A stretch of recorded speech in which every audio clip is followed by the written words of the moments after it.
Look at me, relatively on time today.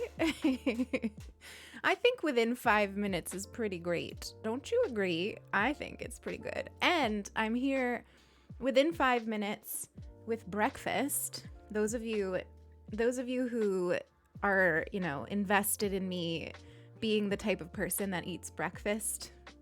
Here you go. 2 days in a row.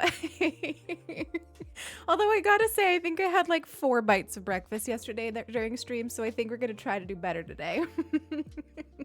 It's good to see you all. How are you? I love you to the moon. I love you to the moon. It's so good to see everybody. Lots of folks popping into chat already, and it's always nice to see you all. Loey Plays, welcome in. You are early. You were actually, I think you were the first person in the chat. Which, you should get a reward for, but the reward is that I love you. Ryan, what the heck? 2 months. How has it been 2 months? I feel like you just joined us. It's been 2 months. And Sad face. it's so happy to have it's found been really this wonderful to community, have you Lila's here. Thank fun. you for being a part of the community. Thank you for joining us. Thank you for the support. And yeah, it's awesome to see you. It's awesome to see you. My love is the greatest reward. Julia, welcome in. I love you. Sam, hello. Good to see you. Good to see you. It is always good to see you. Ellie, hello. I still can't believe that some of you legit watch the VODs when I'm not live.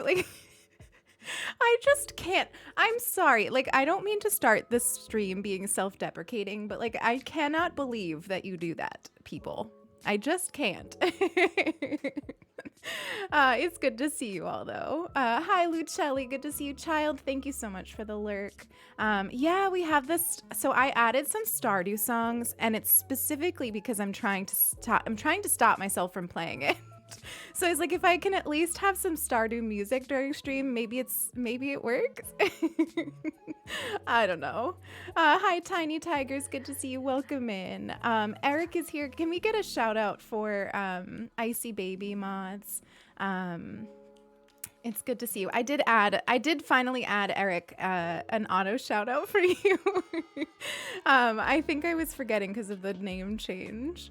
Hi, girl Luigi. Good to see you. Welcome in. If you all don't know this already, Icy Baby is my friend Eric, an IRL friend who is one of the most incredible souls I've ever met. And I don't say that lightly, I don't say that lightly. Eric is just a really special person. And yeah, he's been streaming a little bit more lately and doing some upgrades and stuff. And it's a wonderful space that you should check out for sure. Hi, Space Beefums. Good to see you back too. Hi, Nicole. Welcome in. Tofi, hello. Thank you for the lurk. I love you. I love ya. Hi, Glitch. Good to see you. Thank you all for these hosts, by the way. You're so sweet. I have a host alert that doesn't work. So I think I'm going to take it off Stream Elements and add it to Mix It Up Bot so that a little nothing wild, but a little tune will play. It's never worked with Stream Elements. I don't know why. I really don't know why, but it chooses not to work. But at least now we have it in the chat, which is really sweet. I appreciate those hosts more than you know. Hi, Ellie again. It's good to see you. It's good to see you. Manifesting breakfast person. I'm really just not, but I'm trying. But I gotta say, this buckwheat porridge that I've been making is really making it easy. It's making it pretty easy. Hi, Torino. Good to see you. Good to see you. Hi, Whisper Tales. Welcome in. Sophia, hello. Good to see you. Welcome in. Anytime any member of my stream team shows up at the stream, I get a real warm and fuzzy feeling. So please, everybody, go check out Sophia and give Sophia all the support because they're an amazing person. Oh my gosh, all of these hosts, my goodness, you're spoiling me today. What is the occasion? Wait, what's Russian of me? Explain, because remember, tiny phrases, I'm Russian, I just don't know anything about it. Because in all great origin stories, my dad left when I was born. So My very Russian father decided that parenthood was not for him and left. So I have no idea what it means to be Russian, but I am.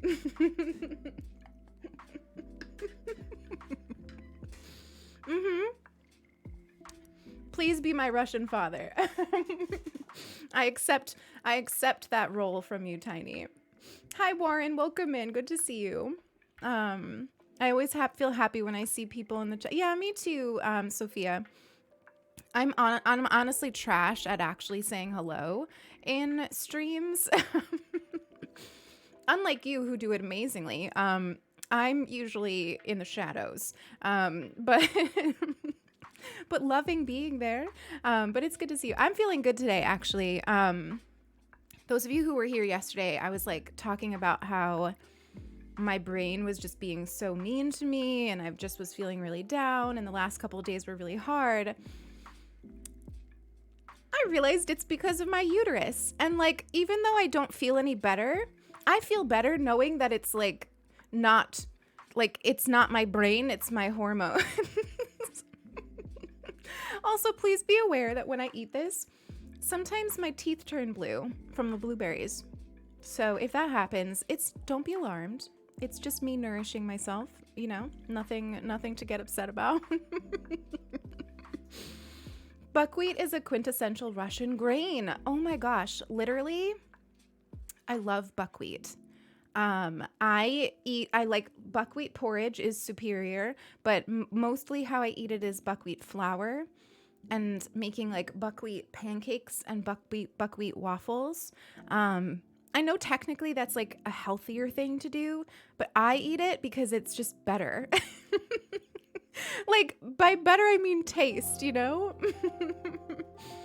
Oh, thank you, Warren. I appreciate it. I literally, I designed this room to be peaceful for myself. It's like my yoga room. It's my playing Genshin room. It's my streaming room. It's my writing room. It's like my escape from the world room.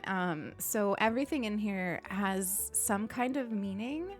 And anytime anybody recognizes that, it makes me feel warm and fuzzy, because it's sort of like, I don't know, like I put my soul into creating this room and you're saying like, I like your soul.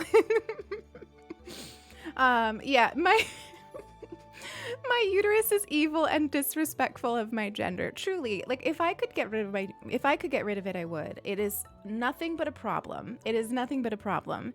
Those of you who have followed my content for a while, you know that I've been dealing with some like health stuff with my uterus, and it's just gonna be an ongoing process. Oh my God, Glitch, I missed a sub. Glitch, thank you so much for gifting that sub to Loey. I appreciate you so freaking much. Thank you. I'm sorry that I missed it. It's because I'm not wearing my headphones. I'm not wearing my headphones and I'm going on and on about my uterus. So what can I say?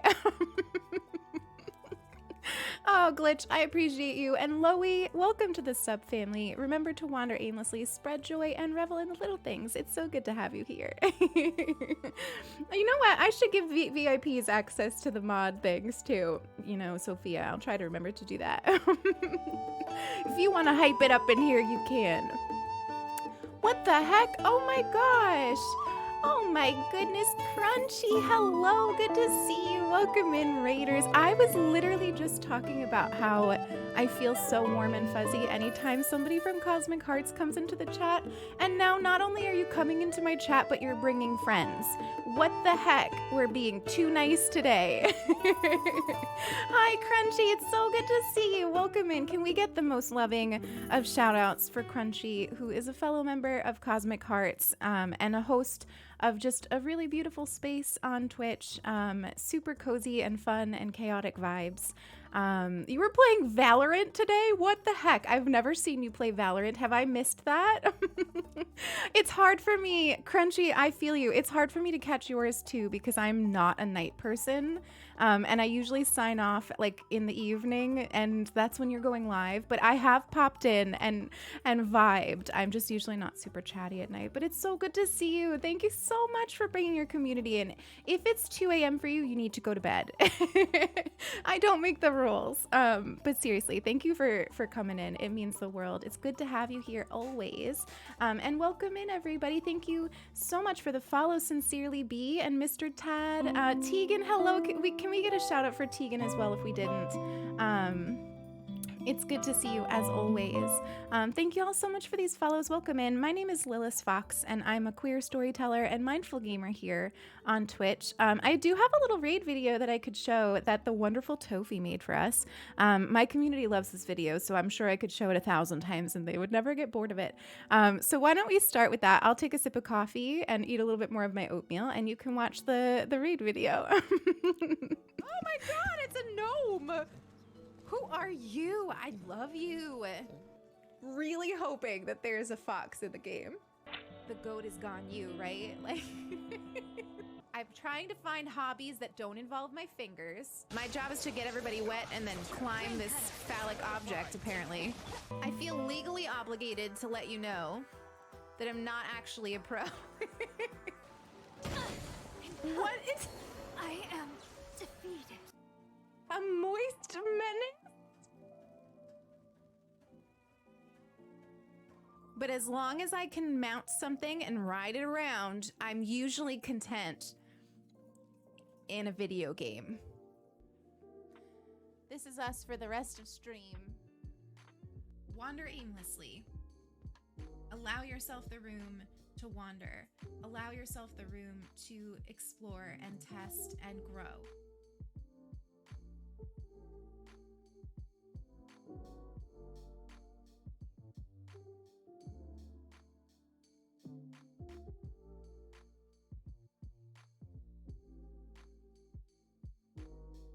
Thank you. Anyway, I was saying, Raiders, welcome in. It's good to have you. But if you do need to go and take care of yourself and stretch and drink water and hydrate and all that kind of stuff, please feel free to. But if you wanted to hang out today, we are doing Fox Game Friday, which is my favorite thing ever, and we do it every Friday. And basically we gather to play some game that features a fox. And today we are going to be playing some more Wytchwood, which is super fun, and really, really lovely. And we're going to get lost in it. So excuse me, that's the plan for today. Nintendo Switch, I mean, like, listen, first of all, it's like in my tags and everywhere on my bio.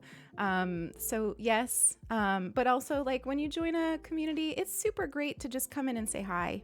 Hi is always good, and not just kind of firstly asking a kind of demanding question. But yes, I am loudly queer. And usually what follows people asking that question is not nice. So if you are nice, welcome in. It's good to have you. But, you know, just hi is good. Oh, God. I've been told my quirky side is similar to the... Well, you know what? The queer community is vast and varied. There's no one personality. So I don't know if I'm super quirky, but welcome in. It's good to have you. But how is everybody today? Those of you who came in on the raid, we're just getting started today. We usually start every stream with just like chilling and chatting and coffee. Always coffee. Lately also some buckwheat porridge. But usually just some chats, and then eventually we get to a game most days. Quirky. I like that. We're quirky over here. Oh my goodness.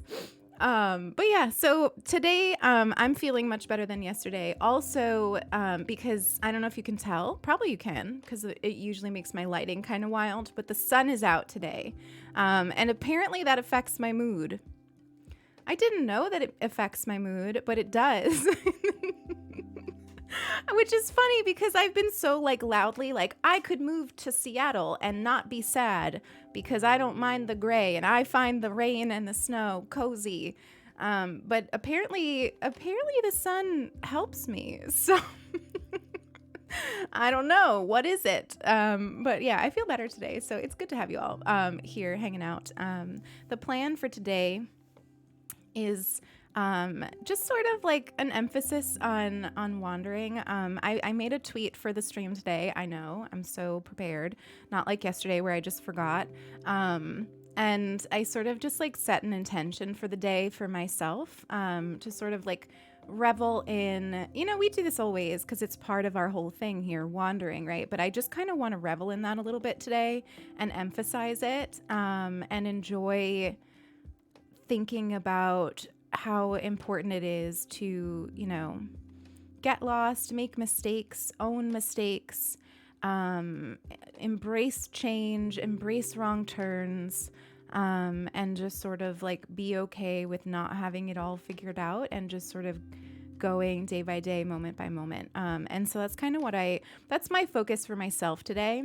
And I thought, what better game to play with that mood than Wytchwood. Going on an adventure. Because Wytchwood, if you've never played it or if you've never watched me play it, with my brain being what it is very much like going back and forth trying to remember what we need. So off-brand Arya Stark, thank you so much for the 10 biddies. I appreciate you. Also, welcome back. I know you just joined us for the first time yesterday, so it's great to have you back. Welcome in. Welcome in. I would remember that username no matter what, because I love me some Arya Stark. Actually, we've been talking a lot about books lately, but it's because it's on my mind. And I think who was it? Gosh, I don't remember who it was, but somebody recommended a book to me and it was described as like a feminist Game of Thrones. Let me see if I can remember what book that was.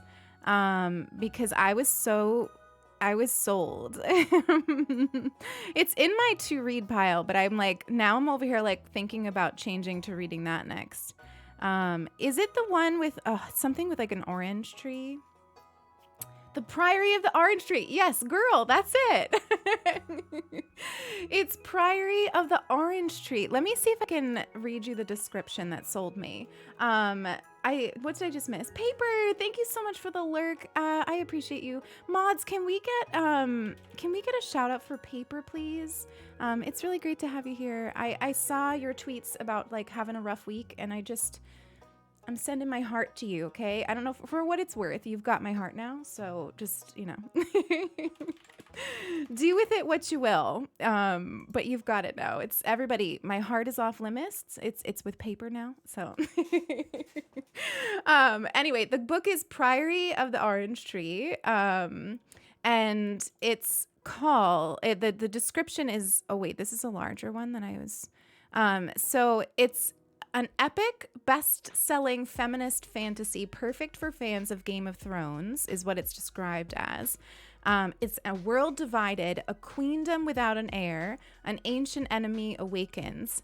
The house of, and I'm not going to say this right, Berethnet has ruled Innis for 1,000 years. Still unwed, Queen Sabran the Ninth must conceive a daughter to protect her realm from destruction, but assassins are getting closer to her door. Ede is an outsider at court. Though she has risen to the position of lady-in-waiting, she is loyal to a hidden society of mages. I was so sold by this. Ede keeps a watchful eye on Sabran, secretly protecting her with forbidden magic. Across the Dark Sea, Tan has trained all her life to be a dragon rider, but is forced to make a choice that could see her life unravel. Meanwhile, the divided East and West refuse to parley, and forces of chaos are rising from their sleep. I read that last night, and I was like, oh, fuck. All hope of like me starting by reading books I already own is gone. Thank you for the host, Arias. I appreciate you so much. Thank you. Thank you. Oh, Paper, you've read it too. I need to stop talking to you because you're trying to lurk. I'm just in that kind of mood today. But I want to read that book, so I think I might go to the library and see if I can find it. I think I will go like triple masked and just like see if I can find this this book that has just captured me. It has captured me. I want to read it so bad. Also, hi Jen, good to see you. I think I saw you say hi right before the raid, and you got lost in it. Fans of Game of Thrones who are lesbians. Wait, are there lesbians? Tiny. Are there gay people in the book? I need to know, because if there are, it's done. We're just done. Shut up. Oh my God. We're getting it now. Oh, I really hope the library has it. You know what I wish? Wouldn't it be so fun if we could just like have like segments of stream where we read like a chapter of that book? But I don't think I'm allowed to do that. So that sucks, but it would be fun. I would love to do like dramatic readings for you. I don't know if I've ever said this on stream, but Sulky and I have this little routine that we do where I will like read aloud to her at night when we're like winding down. And I get really into it. And I do like voices and stuff. And I would love to do that for you, but I don't think I can. Call them first, child. Look at you, just like protecting my energy. I appreciate you. I'm gonna go on their catalog and see. But it's also time for me to get a library card.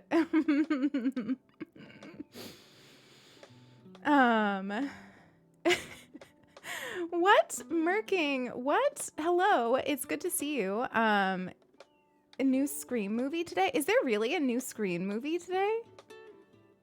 I'm so out of the loop. I don't even know if there is a new Scream movie today, so I'm not sure if you're being serious or trolling. Because I genuinely don't know. Like, is there a new Scream movie? I have no idea if that's true. Nilly, hello, good to see you. Welcome in. Reading aloud is soul food. It's a kind of intimate and lovely like way to wind down for the evening. So I highly recommend it. Like to like read out loud to your partner. We don't do more than like a chapter or two. And we tend to do like young adult kind of books because they're just like, they're good to do that with. A lot of times it's books like we're revisiting and stuff. But it's just nice. It's a really nice thing to do. There is a new Scream. Well, I just didn't know. I live under a rock when it comes to movies. Here's why. I'm not going to go out to the movies. So like the chances of me like going out to see a movie are very slim. So I pretty much just like wait until I see them on one of my various streaming services, and then I'll watch them. And I would say like this isn't even like a me like in the pandemic thing. Like this is a me in general thing. Like it's been years and years and years since I've gone to the movie theater. I just don't like being around people. Like I really don't. It makes me I can't. First of all, I can't focus for an entire movie without pausing it. And then I also just like the crowd, being in a crowd that is so overtly focused on something makes me like very jittery. Rabbit, thank you for the 5 freaking months. It's so good to see you. It's nice in here always. You're nice in here always. How dare you be so nice? I hope you're having a really good day. Thank you so much for the 5 freaking months. One more month until you have a sack in the chat. So I'm sure you're really looking forward to that. I want to see the new Spider-Man. Oh, I'm so behind on Spider-Man. I think I haven't seen like 2 Spider-Man movies or something. I don't know. I got out of the loop with Spider-Man. I'm selective about the media that I pay for. Same. That's true. I like to wait for things to trickle down to being like I'm already paying so much for like HBO and Netflix. I just recently got rid of Hulu, Disney Plus. Well, my brother pays for Disney Plus.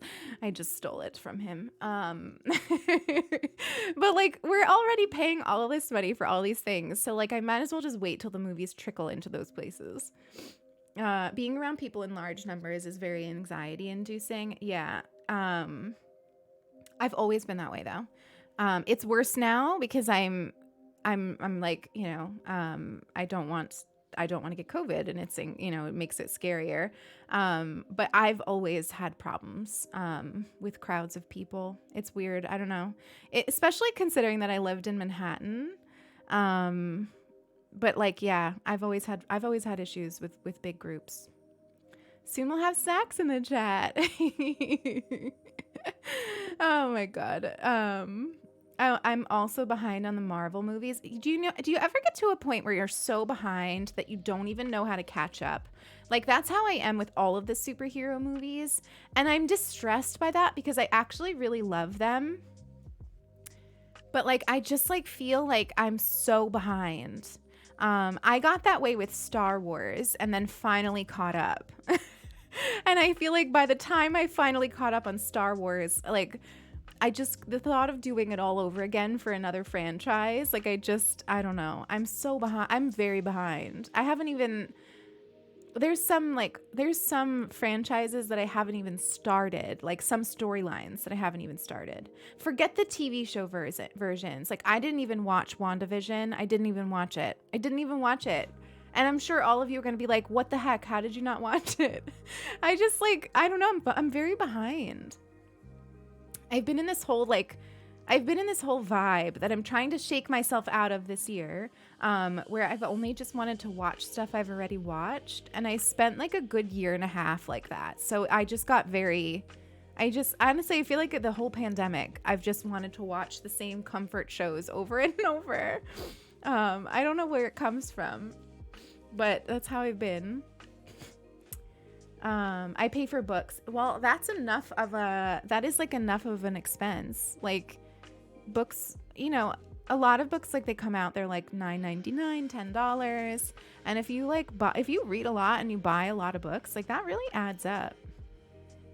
It really adds up. And I mean, forget it. If you have to add like Genshin wishes to that, you know, like that monthly budget of Genshin wishes, then you're really screwed. My parents still have cable. Oh my gosh.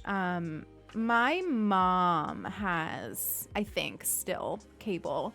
But I always tell her that she should just switch out of it because it's like, it's just not necessary anymore, I think. I don't know. Like, I mean, at the same time though, like I'm over here paying, it used to be that streaming services were cheaper than getting cable, but nowadays, like every single channel has its own streaming service and like their own exclusive shows. So honestly, I'm probably paying more than her. Probably.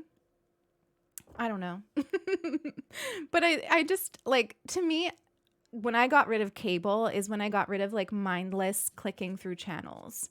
I used to spend like years and years ago, I used to spend lots of time just like mindlessly clicking through channels and like watching TV to watch TV. But now I'm like, I think became a lot more intentional. Like I'll sit down to watch something specific. And I think that's been good for my like, I don't know, time at the TV. I don't know. The amount of content is overwhelming. It's true. I should use Overdrive more paper. I need to, so when I moved here, I never got a library card. Cause we moved here like straight in the middle of the pandemic. Things were rough. And I just like, it was like the last thing on my mind. So I didn't get one yet. So I'm hoping to like go out and get one, maybe even after stream today. I don't know. The good thing about my library is it has a lot of smaller branches. So I was thinking if I go to one that's like much smaller and not a lot of people go to it, I probably will be okay. But yeah, I and then once I have the library card, then I can get the ebooks and stuff. Even though I'm not good with ebooks, I don't know. There is not enough time in the day to like take care of ourselves, drink enough water, create stuff, watch all the things, read all the things, have relationships, eat food, prepare food. Like there's just not enough time in the day for all this. Like where am I going to fit this all in? If I had a better library. Oh, you don't have a good library, Tiny? That sucks. I think we have a pretty good one. I'm just not sure if some of these more obscure books are going to show up there. That's my only thing I'm not sure about. Like, they might be a little bit more reliant on like mainstream stuff. Although I don't know if Eric is still here, but like, I wonder if I could ask them to get certain books. Like if they don't have like a good like queer section, like I wonder if I can ask them to get some specific books that like they don't have. I don't know how that works. I wish my town had a library. You don't have a library either, Arya? Oh my gosh. Wow. I'm very spoiled. I've lived by a good library system my entire life. Like when we lived in Manhattan, like the New York Public Library system is phenomenal. It is just like massive, and anything I could possibly want I could get from them. And then I had even special access when I was in grad school. And I just feel like I got very spoiled, and I can't imagine not having like a library to go to. Budgeting for Genshin is real, girl. Like it's real. Like especially if you want to be on like if you're trying to get a bunch of characters, these next couple banners, they're putting out so many good characters like all in a row. So it's hard to have enough time to save up free wishes in between. So a lot of folks thinking about spending money don't have social relationships, but like truly, that's always the thing that suffers for me. Usually self-care suffers a lot sometimes, but that one, at least my body will be like, hey, I'm going to force you to take care of yourself if you don't. So I usually have like that built-in reminder where my body just simply stops functioning if I don't take care of myself. But like social relationships, I just find so much harder. I also find them more tiring because of my social anxiety and like other functions of my brain. I just find dealing with social stuff very exhausting. There's so much posturing and masking and just like for lack of a better word, bullshit involved in like social relationships, at least from my perspective. I know that a lot of people don't feel this way, but I feel this way because of how I am with people. And I just find it so tiring. And I constantly feel like I'm failing in that regard. Like I'm not being a good enough friend. I'm not being a good enough like family member. I'm not, showing up for people enough. And I'm just like, can we just exist next to each other and like love each other from afar? Can we just do that? Hi, Mally. Good to see you. Welcome in. Libby is also a great app for audiobooks. I've never heard of Libby. I've never heard of Libby before. Let me Google Libby.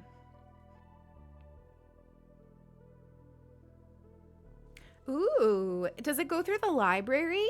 I don't think I'm just going to bookmark that. Because Overdrive, this is such a stupid and privileged thing I'm about to say, and I'm very aware of it, okay? So, like, yes, I can get free books through Overdrive, but I find the interface really ugly and clunky. And I don't know what it is, but, like, for me, you all know, a lot of you know this. Those of you who have hung out here for a long time know this.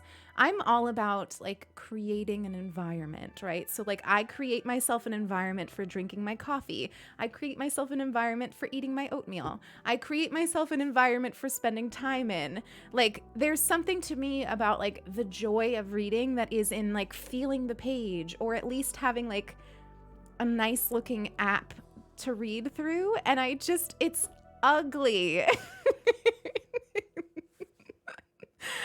Oh, Eve. Yeah. I mean, one of the things, also Slam, hello. I think I missed you. Mally, hello. Welcome in. If I'm missing anybody popping in, just know I love you. And I forget that I don't say hello sometimes. But oh God, I lost my train of thought. Oh, one of the things I love about the internet is that I have found so many people who are like me, and understand that. And I gotta say, like, very few people in my real, like, away from keyboard life understand me and the way my brain works, especially through a social lens. And so having, like, the internet, which happens to be filled with a lot of people who are very similar to me, because I think we all prefer this form of communication, is just a real gift. It's a real gift. It makes me feel a lot more, like, a lot less isolated and a lot less, like, frustrated, because I can always say, like, this is how I feel, and a lot of people will be like, me too. I have an insane amount of books, but I'm super protective of them. I'm also like that, Torino, because I used to lend my books out and I'd never get them back, or I'd get them back with, like, stains on them and I'm just nope. Self-care suffered for me. I've dropped one of my courses to make space for my intense treatment, and you gotta make sure that you're prioritizing yourself, or you're not, like, you can want to do all the things, but if you're not taking care of yourself and your body and your mind is not with you, it's gonna be too much. You're gonna burn out. So I think that that's smart, Tiny. Loving others per osmosis. Can that just be a thing? Like, why, there's just so much posturing involved. And because I think for me, I don't feel the need for it. It feels always fake to me. Like, I love loving on people, but I just don't know how to do it consistently and in the way that they want. So a lot of times I find that what I'm doing is forcing it for them, and then that drains me. Oh, Lara, it's refreshing to hear you say it's refreshing. So thank you for that comment. I appreciate you, and welcome in. It's good to have you. Get the free books from Overdrive for all the pals who can't get them. Ellie gets it. Apparently it's an Aquarius thing. I can't help it. It's in the stars, okay? But Sulky's always saying that too. She's like, why don't you just, like, download them, like, off the internet and just read them, like, in your web browser? And I'm like, what? How can I make this comfy and relaxing and beautiful if it's just, like, a downloaded book in my web browser? Silly Lightning, I agree. I've been trying to do more, like, ebooks. I love that we're having, like, 3 conversations at once right now, by the way. I've been trying to do more ebooks because they're usually cheaper, or I can get them for free. And they don't take up as much space in my house. And then from, like, a library perspective, like, there's no germs on them, which is a very real thing these days. So I've been trying to do more ebooks, but they're sad to me. They're sad to me. Like, there's something about holding it in paper. And you know what my favorite thing about a physical book is like having that tactile way of seeing how much of the book you've read and how much is left. Like, I know I can see the percentage or whatever on, like, the ebook apps, but there's something about, like, holding the book and, like, just feeling it. I don't know. I am who I am. Oh God. It's been wonderful meeting so many like-minded people on Twitch. Yeah, Sophia, it's one of the great joys of being on this platform, truly. And Grandpa Rin, I'm sorry. Thank you so much for the follow. Welcome in. It's great to have you here. And I'm sorry it took me 2 minutes to welcome you. We still, I'm feeling more positive today, but we're still dealing with a brain frog. So if you've got the emotes and you want to put our brain frog in the chat, just as, like, a friendly reminder that I'm going to miss alerts, and I'm going to miss stuff in the chat, and I'm going to say weird things sometimes because we got a brain frog. Likes lending people books but crawls into the unpopular cave. So Tiny, there is something I like about it. And it is like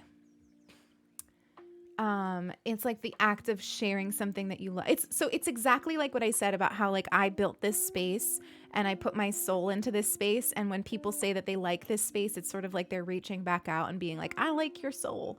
That's what feeling like recommending books is to me, but I put it at recommendations. Like, you know, you don't need to have my copy of the book. Like, you could get your own copy, but like, do tell me what you think of it.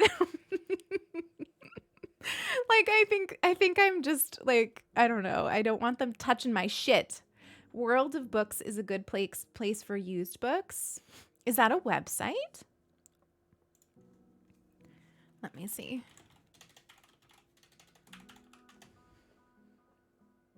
You know what I used to love getting? I used to do a few of these like over a period of time, where I got, what are they called? They're like subscription boxes where they would like send you some random books once every couple months.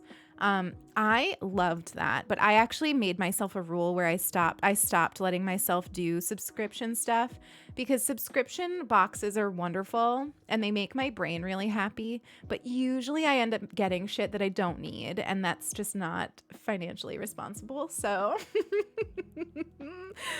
I stopped doing that. Okay, I'm gonna bookmark this World of Books. It's in my resources folder. How are you today, Slam, by the way? It's good to see you. It's good to see you. I get the ebook first, and then the ones I want to share the love get physical copies. But then I don't lend them out because I've lost signed copies. No, that would never happen. So oops, what you do is you read books first in their ebook version, but if you love them a lot, you get physical copies. Is that what you do? Like, I have no business getting any more physical books. Like, honestly, I think Sulky will revolt if I buy more physical books. Like, I have way too many. I have just like shelves and shelves, and then down in our storage area, because like we're not, we're living here right now, but like ideally one day we're gonna purchase our own home. And so we have a bunch of stuff in storage that we don't need while we're here, but one day we hope to have. Abby, thank you so much for the lurk. Welcome in. And a bunch of my books are in storage down there, neatly packed and labeled and all that. And I just have too many. So I need, one day I hope to have a room that is a library, and it'll be my like crowning achievement, is all of the books I've collected throughout my life in my library room. And I want to have ladders. My library room has to have ladders, or I haven't made it. So I need to have, ideally it's a circular room, but that is okay if we can't get a circular room. There's not a lot of circular rooms out there, I understand. But then I want like wall to ceiling shelves of books and ladders. That's my dream. That and a horse and then I'm happy. I've made it in life. Thrift books and book sprice. Okay, I'm adding these too. What would I do without you all? I just like wouldn't know things. I really believe that. Like, do you learn things from me? Am I giving back at all? Because I just feel like every time I stream, I just learn shit from you. And I don't know, like, how would I ever learn this if I didn't have you? What was the other one? Thrift books and what? Where? I think it's, book sprays. All this effort when I could just go to the library. I am who I am. It's all right. Doing good. Just about to hop onto Minecraft.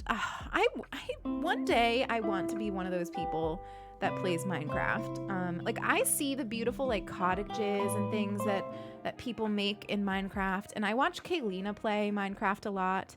And I just like can't. I just can't get myself to play it. Kawaii, welcome in. Thank you so much for the follow. I appreciate you. I appreciate you very much. Wall to ceiling shelving is the goal. I know, Tegan. I love you coming out of like your work lurk to be like, yes, wall to ceiling shelving. I relate to that. Oh my God. What about the puppy? Yes, definitely a puppy. The puppy though is like not that far away, you know, like we got to have the puppy at some point. Friday. Dom, thank you for the 100 biddies. I appreciate you. To the moon. How are you, my friend? How are you? I love you. I love you.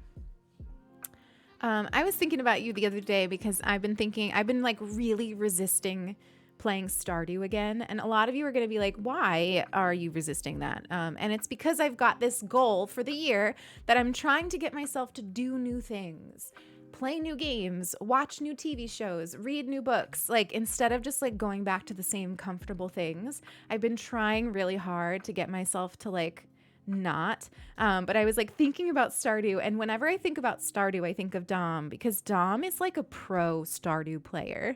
Like Dom is one of those Stardew players that like has the entire like wiki in her mind. Like just like an incredible Stardew player. So I was thinking about you. You always learn from me. Well, that's sweet. I like that. Thank you. Your bedroom, and you are so cute. Thank you so much. I appreciate you. This is actually my office though. I wish this was my bedroom sometimes. Sometimes I wish that I could like put a little cot in here and just like vibe in this room sometimes in like a sleeping fashion, but I don't need to do that. But this is my office. But either way, I'm glad that you like it. Not gonna lie, I'm over here saying let's let go of things while meanwhile I have books from my associate's degree. I can't get rid of books from even undergrad. I have books from high school. I had this teacher who was fairly irresponsible to tell me this. She was like, if you're serious about being a writer and a reader, you should be buying your own books so that you can write notes in the margins and revisit them. And I latched onto this, and like from like high school to now have just become this like hoarder of purchased books. It was an irresponsible thing to tell me. A very irresponsible thing. But it's funny because I rarely even write in my books. I collect them but don't write in the margins because I don't like to like sully them. I pictured your future dream. Oh yeah, I want to have a library room. It's like one of the main things I want. It's one of the main things I want. But honestly, this is why I don't want to be a teacher of young minds.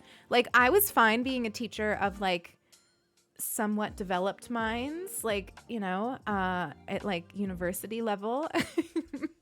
Even that felt like sometimes like a big responsibility, but like younger, like no, everything you say can mess them up.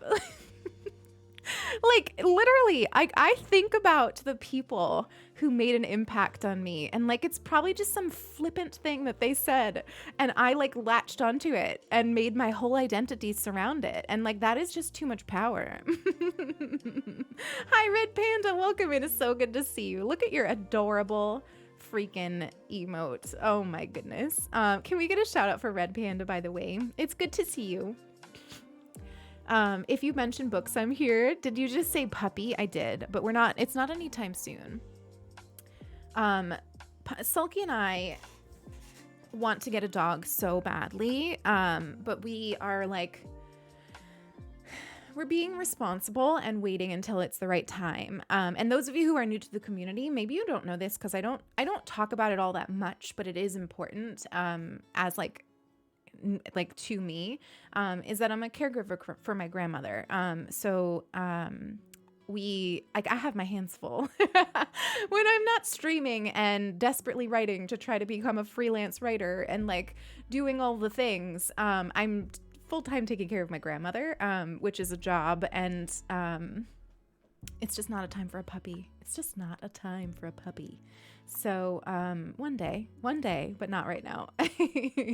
But we desperately want a dog, and we already know that it's going to be like a rescue and probably a little pit bull baby. Ideally like a like a grayish pit bull. Those those gray pit bulls that are just like with like some white in them, and they're just like so like chubby and like, they're like perfect. We're both in agreement on that. If you ever need U-Haul support. What a lesbian thing to say, Tiny. What a lesbian thing to say. I hoard books and vinyl. Oh my gosh. I actually almost became a vinyl hoarder, and I'm glad that I nipped that in the bud, because I do not have any business collecting anything else, like truly anything else.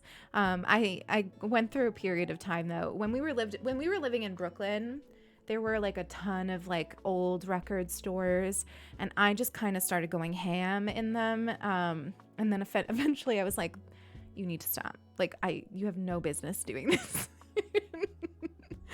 My mom's a teacher, and she teaches high school, but definitely not teaching younger kids. Yeah, it's so much responsibility. It's scary. Even now, like being around my niece and nephew, I'm like so careful about what I say to them, because often it's like months between when I see them, because they live in Denver. And like with the pandemic, like we haven't been traveling to them much. And like they will remember stuff that I randomly said the last time I saw them, and I'm just like, how do you remember that? How did that make such an impact on you? I need to be more careful. Iona, it's so good to see you. Oh my goodness, I'm ordering a pride flag pin badge this week to be the queer icon in academia. Oh my god, I love that. Iona, you're amazing. That's so special. Do you have something going on? Wait a minute. What new job? Iona, what new job? What did I miss? What new job? I didn't know that you got a new job. I've missed something important. Please explain. But seriously, if you're just popping in and popping out, no worries. I can DM you desperately after stream to ask you about the new job. Oh my god. Pit bulls are lovely. They're amazing. Our neighbor has one named Lola. We already have a name picked out, but I'm not going to share it. I don't know why, but I'm not gonna. But we have like a name that we already want to use. So we've clearly been thinking about this a lot, I'm an obsessive collector. It's my hyperfixation. Have you ever seen, those of you who are on TikTok, you've probably seen this. Like it's a song that I'm not going to try to sing the song, but it's like about getting like a new hobby frequently, and like spending money on the hobby, and then having a bunch of shit from that hobby, like just taking up space in your house. And if that isn't me and sulky, I don't know what is. So like it's a real thing that I need to resist, but I fully understand it. Loey, enjoy your lurk. Unhaul. Well, I'm just gonna assume you said U-Haul. I'm just gonna assume that about you, Tiny. Hi, lesbian next door. Welcome in. It's good to have you here. How are you? How's stream been? I don't know. How's it been, chat? We've been having coffee and talking. We've been talking a lot about books today. Yeah, my family is in Denver. Not all. Just the family. The family I like is in Denver. My brother, sister-in-law, and niece and nephew are in Denver. They moved out there a few years ago, and they love it there, which is one of the reasons I want to move out there. I would like to be a little bit more present for them. Like when I say that things are out of sight, out of mind, like that also extends to my family. And I've been trying to be less like out of it when it comes to like my niece and nephew and my brother. My brother is hard sometimes though. Like he's imperfect in a lot of ways, but like, I want to be around them more. So that's one of the reasons that I think about Denver as a place to like potentially go in the future. But yeah. It is a responsibility to an aunt. It is true. I got a part-time gig helping to teach first-year chemistry students. Oh my gosh. Iona, I'm so excited for you. That's amazing. And what a big deal to see you coming in with your pin, all your glory. Like, seriously, that is a big thing. I'm really proud of you and endlessly inspired by you. Endlessly. I do like the mountains. I do. But yeah, I definitely want to go there. And maybe relocate there. I've heard it's a beautiful place to have a dog. It's supposed to, like, Colorado is supposed to be one of the best places to raise a dog. Kids, whatever. Dog, big deal. Big deal. I've worked with the littles and it's wonderful. They're incredible. I'm sure. I'm just kidding mostly. But I do get anxious about it. I do get anxious about like saying something that is just going to like stick with them forever, you know? There's a permanence to kids. Sometimes I speak and I just can't believe the words that are coming out of my mouth, but like there is a permanence to children that scares the shit out of me. Like I just feel like, I don't know. I just feel like there's an endless list of ways to fuck up kids. And I just feel like I would do that. Like I would do all of the ways. And I'm scared of it, okay? I've solved your sexuality crisis. It's a service I provide, Tiny. Wink, wink. It is a service I provide. Have provided, will continue to provide. Here's the watercolor paint phase I went through in this corner. Exactly. I have a lot of watercolors. I have like a wild amount of like Copic markers and a bunch of things like art supplies. I used to hoard art supplies. Like my perfect Sunday that I described last stream where I like went to Strand and relaxed and perused books. Usually that was followed by going to the art supply store and buying art supplies that I did not need. Dogs are everywhere. Wait, are you in Colorado too, Torino? I feel like I've asked you that before. First sentence when I get in. Welcome in, Dom. Yeah, but I mean, I said what I said. I said what I said. Oh, God.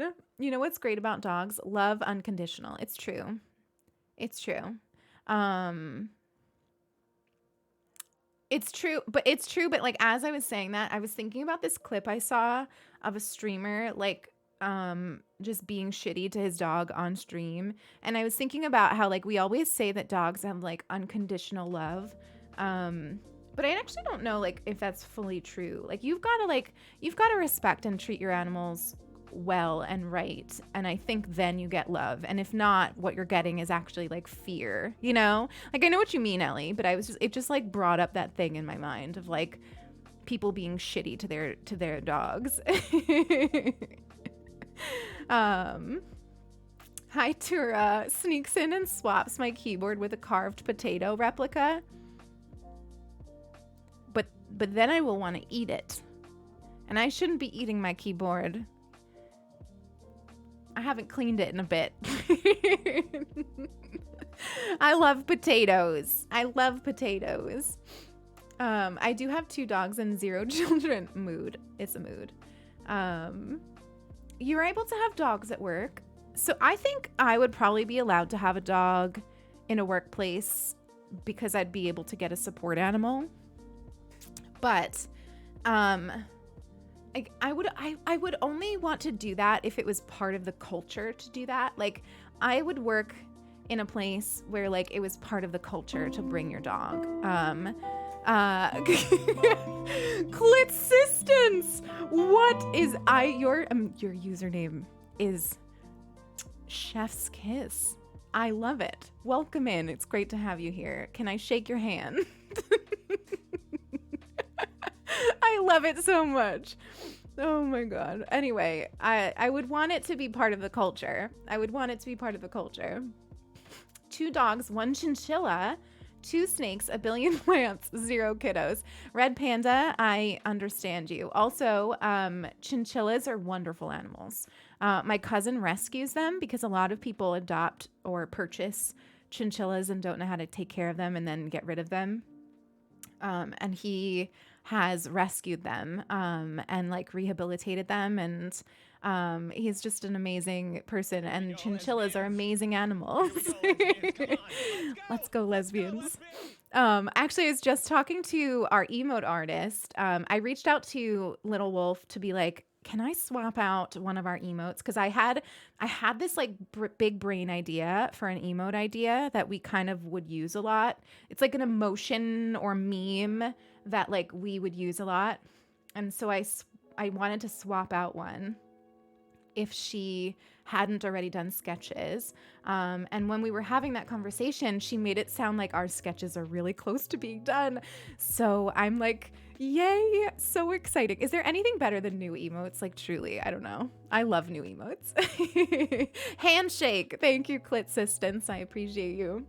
Hi, Ria. Good to see you. Welcome in. Yeah, a lot of people don't know what they're getting into with chinchillas, but they're such special animals. I love watching them take little dust baths. They're really cool. So many people bring regular dogs that are pets inside malls and stores now. I think it's become easier to get emotional support animals too. But like, I read an article a while back about how a lot of like emotional support animals aren't being trained as support animals, and it's actually interfering with the trained support animals' ability to do their job. Does that make sense? So like, it's kind of like an overwhelming and distraction for the trained support animals because the other ones aren't being trained the way that they should be. And it's become like a big problem, at least in the US. And I think, I think it's great that people are recognizing the value of dogs in like and other animals in providing emotional support, but I do think that there should be some form of training going on, Is it wet? It's not, but I want to add that to the list. Mods, can you remind me to get an emote commission for a wet emote, please? Nobody heard that except for the mods. Hi, Starberry. Let's go, lesbians. I have a romantic fantasy world story idea for a webcomic about witches and familiars and battles. Star, I'm sold. When am I going to be able to read it? Where can I read it? Please. I have a dream. I have a dream of doing a webcomic, but I don't have the art skills. Does anybody want to team up with me? Because I could do the stories, but I can't do the art. I've tried. I'm too slow with art. I got to a point where I was trying really hard to become a comics artist, hence all the Copic markers. And my art skills were doing fine, but I'm just too slow with it. I'm too slow. Maybe some sort of like accredited training program. Exactly. I think, it's fine if it's your dog and you're not getting another dog for it. But I think that they should have to go through some kind of training. But I also But then I'm also thinking well, that's putting a lot of pressure on people who are already struggling in a lot of ways. So I don't know. I don't really know the answer, but I do know that it's become a big problem. I spend a lot of time working with others to start their service animals and seeing the amount of false dogs coming out. Well, Red Panda, another big problem is that you can buy the vests on Amazon. You can literally just go on Amazon.com, Jeff Bezos, and purchase a support animal vest. And a lot of times people are just going to see that and just assume that it's a support animal. And a lot of people have taken advantage of that. A writing club in the den would motivate me to write. Selkie hosted a writing / productivity chill session on Monday in the Discord, where we just kind of gathered. I think it was Monday evening. We just gathered and like worked on whatever we were working on, and I loved that. I wasn't planning on writing that night, but Selkie did like a prompt for us that actually made me kind of motivated to do a little something. So I wrote like a little bit, not a lot, because I'm not a writer at night. I've had mentors constantly be like, you shouldn't make it so that you can only write at certain times of the day. Like, you should be able to write at all times of the day. But I'm sorry, my brain just shuts off. So it's not gonna happen. Star, you want to do it with me? I'm ace, but I love romantic stories. Well, romance is different. Romance is different, sexuality, romance, like those are different expressions. So I feel that. Yeah, they should be trained, but like there should be support in providing that training. I just want to write hot women kissing. I mean, same. So collabs. If we did start like a writing group in the Discord, I just feel like it would be the horniest thing. Like, all of you are just so freaking horny. Why the fanfic and web comics that we would write? Oh my god. It's a problem. It's a good problem, but it's a problem. It's difficult with emotional support animals. We've had people bring their aggressive dogs into the clinic and ask us to fill out papers. That's rough, Tiny Tigers. Oh, so wait a minute. Is it the veterinarians that do the papers? I didn't realize that. I didn't realize that it's the veterinarians that do it. How are they, like, nothing against the veterinarian, but like, how are they qualified to be the ones to make that decision?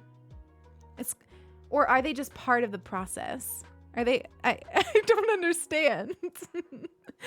Everyone has a block of 3 to 4 hours of the day where their energy levels are at their peak. Yes, for me, it is like 8 a.m. to like 11:12. At like 11:12. Once it starts to hit like 1 o'clock, 2 o'clock, 3 o'clock on, I'm done. Like, I'm just done. It's not happening. Comfy, cozy, horny vibes only. That's us. If you wanted a description for what you find here, that would be it. Apparently that's what we offer here. It's not what I set out to offer, but it is what we got. It is what we got. Those awful people, them veterinarians. That is definitely not what I'm saying. I love veterinarians. Very, very much. I used to work for a vet for a very long time, and enjoyed the heck out of it. And then ultimately decided that I didn't want to be a vet. For reasons. Mostly because I was just, it was making me sad. Maybe it was like the place that I was in at the time, but I was just feeling very sad about it. I'd love to read a collab in the Discord. Oh my god, please. Julia should not be contained. Let it out, Julia. I love Julia's like sassy side. It's my favorite. You can absolutely buy vests and false cards because there's no regulations. Yeah. So it's a nice concept in theory, but there should be some kind of regulation. I agree. It's because it's a big problem. And I think it wasn't until I read that article from the perspective of folks who have trained service dogs, like letting people know that their emotional support animals are causing problems for their ability to have like their service dogs work, that I realized how big of a problem it was. I do love you, Ria. I do. A former friend of mine's father was a vet. Yeah, vets are amazing. They're truly amazing. My toxic upbringing has made me horrified to express my attractions publicly. I mean, same. The fact that I'm out here being like openly queer and talking about the stuff that we talk about, it's growth, everybody. It's growth. Hi, Anais. Good to see you. I don't know if I said hi to you when you came in. I might not have. Anais, thank you so much for the Ko-Fi. I really appreciate you. Those of you who send me Ko-Fis off stream deserve cupcakes with sprinkles and fuzzy socks. So you didn't get to hear our like on-stream alert for when somebody donates on Ko-Fi, but hopefully that is enough. You're also valid and loved, you gays and queer friends. It's true. It's true. Cupcakes with sprinkles are so good. Honestly, I feel like cupcakes are kind of underrated. Does anybody agree with me? I feel like it's all like donuts this and ice cream that. And people don't talk about cupcakes enough. I don't know. I think that cupcakes need to be more vocally talked about. I actually have the best socks on right now. I wish I could show them to you, but I'm not at a place where I'm willing to show you my feet. And I don't think we'll ever get there. But I'm wearing these, like, first of all, they're like long. They go all the way like up to like my shin. And they're like thick and like they have like a Sherpa lining inside. It's not like real Sherpa. It's like this kind of like fake Sherpa. It's perfect sock for a cozy Friday. Cupcake stream. I used to make cupcakes actually. I used to make a lot of fancy vegan cupcakes. I used to be very into it. My favorite cupcake that I've ever made, hands down, was this chocolate cupcake with like a vegan marshmallow fluff center. So it's like you bite into the cupcake and in the center of it is this like marshmallow fluffy stuff. And then it had like a graham cracker cream cheesy kind of frosting on top. So it was supposed to be like a s'mores kind of cupcake. It was so good. It was so good. The other favorite thing I've ever made, but I've only made it one time because it took me so long to make, was black and white cookies. Are black and white cookies like a universal thing? They might be a New York thing. Do you know what a black and white cookie is?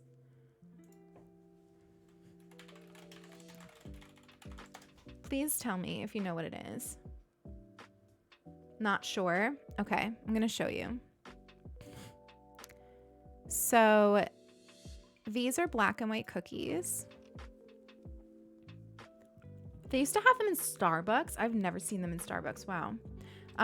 These are them. The ones that you can get in like bakeries around here though are massive, like bigger than your hand, you know, like huge, massive cookies. And I made a vegan version of these and I only did it once because it was so tricky. But they're so good. And my favorite thing about them is sharing with them. Like, you gotta share them with somebody else because you always have an opinion on what side is better. Like, some people like the vanilla side and some people like the chocolate side. So you gotta find that perfect person to share it with so that you can, like, you know, give them the side that you don't want. And people who like eat both sides at once, like, that's criminal. Like, that's not okay.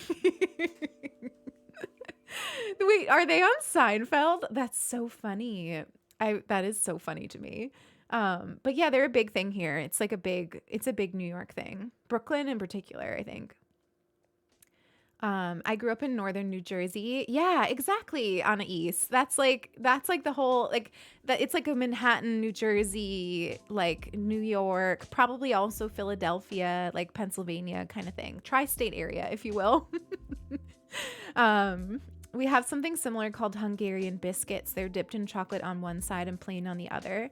The like cookie is kind of like a cake.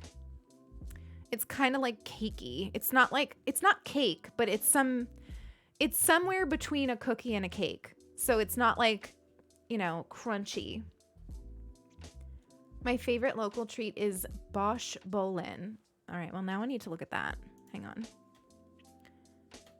Bosch. I'm probably saying it wrong.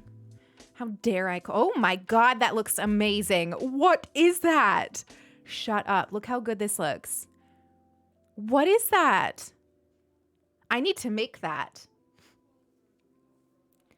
I need to make it now. What even am I looking at? It looks so freaking good. How delicious does that look?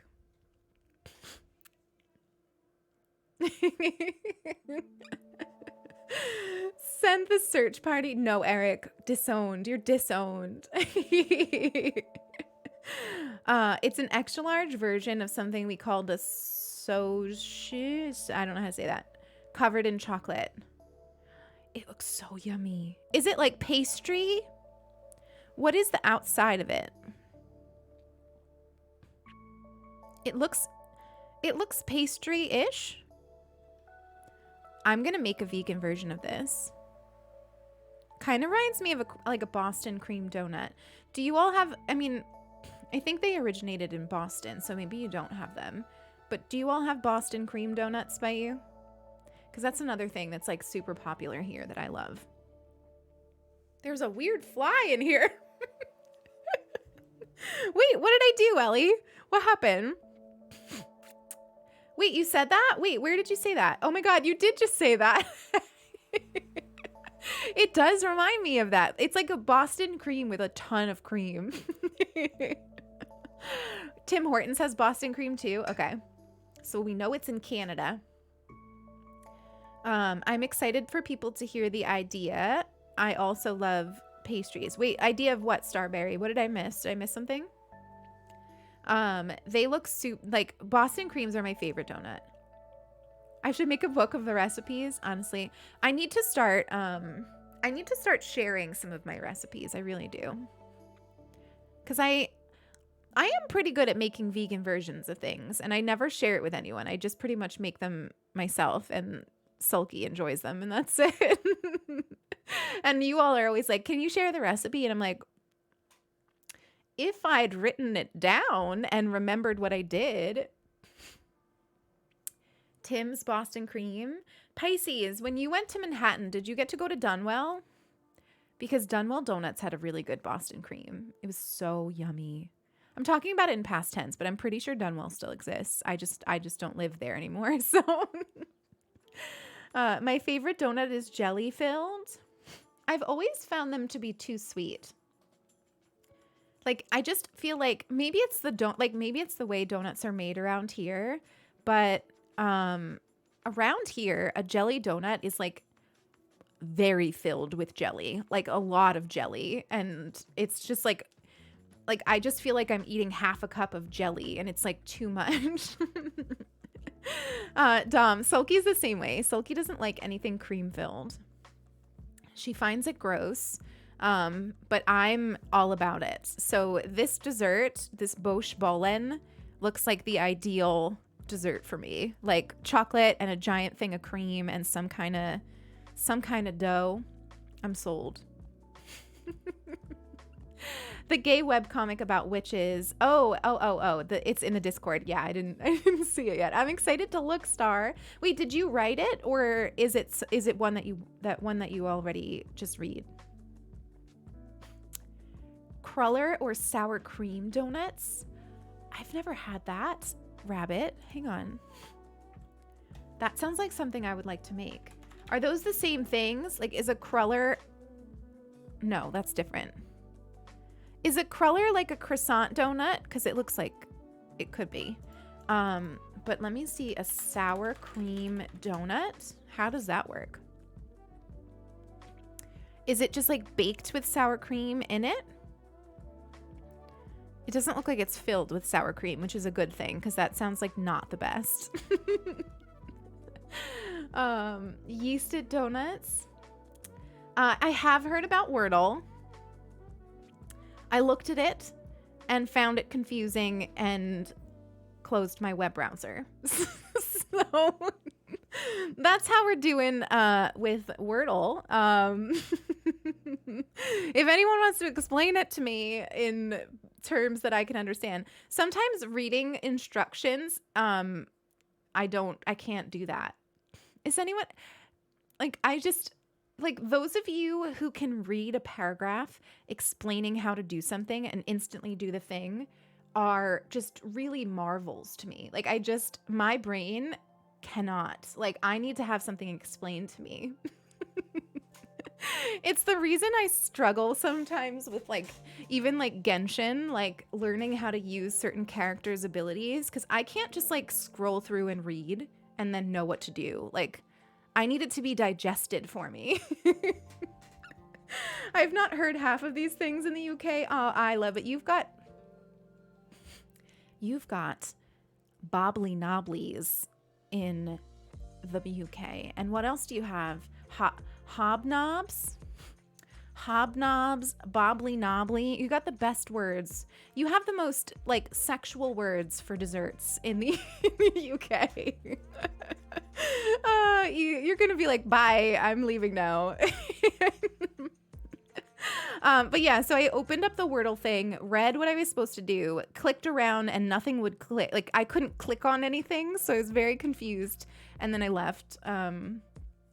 So I know what it is. I am with it enough to know that Wordle is a game and it involves words and squares, and people like to brag about it on Twitter. But that's the extent of it. Put in 5-letter word. Green is correct. Black is wrong. Yellow is right. Yes. Okay. But whisper, how do you actually do it? Should we open it? No, I don't know. The place I'm moving has wait, you're moving, Rabbit? Are you leaving the mountains? Where are you moving? Where are you moving? Who wants hobnobs when you can have knobbly bobbly? Exactly. Knobbly bobblies are pretty yummy. Hobnobs pretty yum too. You've got a point. Actually, my favorite UK dessert is something that costs literal pennies. It's bourbon creams. I've learned it's not bourbon, it's bourbon. And they're so good. Apparently they're just everywhere and they're very cheap, but I literally love them so much.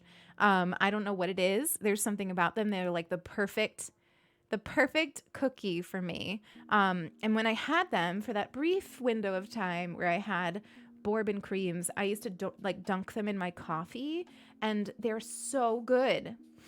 They're so good.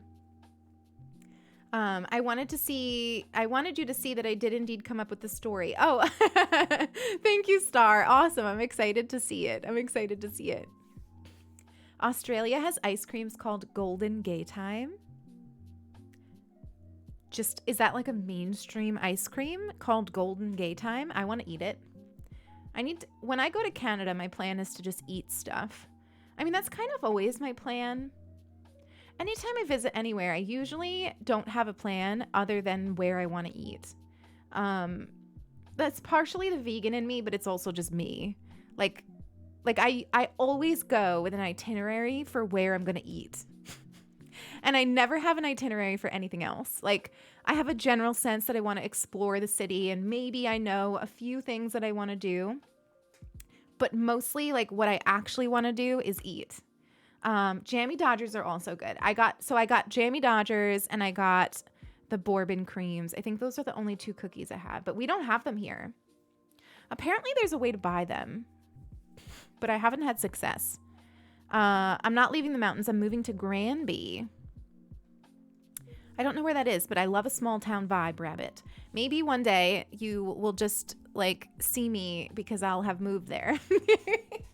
Imagine I move to your city and you're like, oh, hi, did you follow me here? Small town in the mountains, it's that's a really appealing thing to me. So I might just show up and you'll see me at the grocery store. I had Tim Hortons once. I want to try Tim Hortons. We apparently have one, but it's like, it looks like sus. Like, we passed it recently, but it was like Christmas, so everything was closed, so we couldn't stop in. But it's like part of a gas station here, and it looks like, it just didn't look like a particularly wonderful place. So I feel like if I'm gonna try Tim Hortons, I need to try it in Canada. They have nothing vegan. What do you mean? They don't even have like they don't even have vegan milk for coffee? Do they? I can't even try the coffee?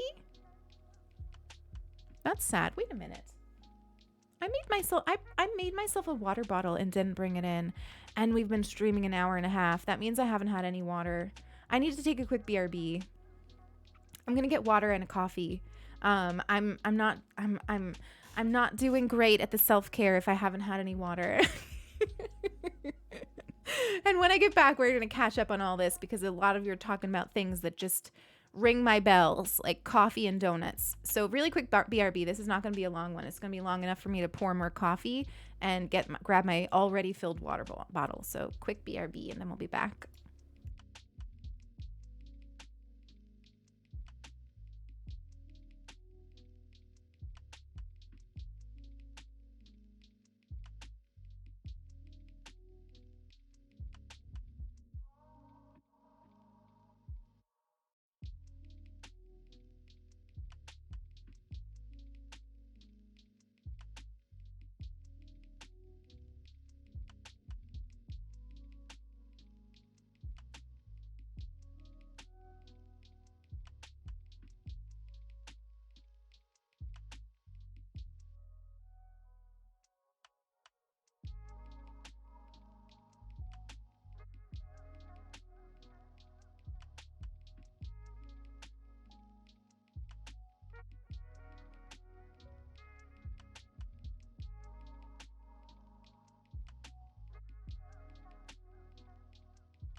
Okay, I'm back. Pickle started screaming at me the second I left the room, but he doesn't want to come in. So he wants me to be out there, but he doesn't want to come where I am. Hi, Tired. Good to see you. I'd skip Tim Hortons. It's not even Canadian owned. Stop. Is it really? It's like me saying I want to go to the USA for McDonald's. Sadness. Sadness. I want Tim Hortons.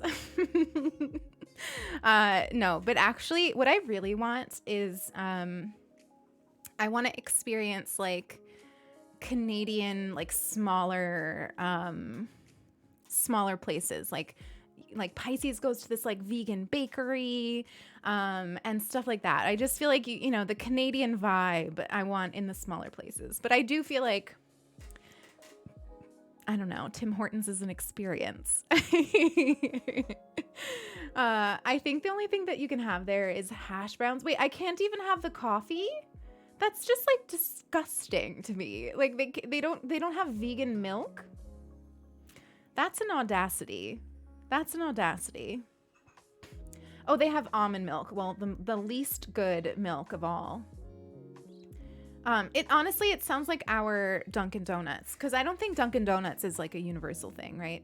I'm pretty sure Dunkin' Donuts is a US thing. And it's the same. Like they have, I think they have almond milk. They might have oat milk now. I don't know. But not a single one of their donuts is vegan. And to me, it's like, how is that not hard? Am I still on BRB? No. Are you all still seeing me on BRB? I'm not. Can you see me?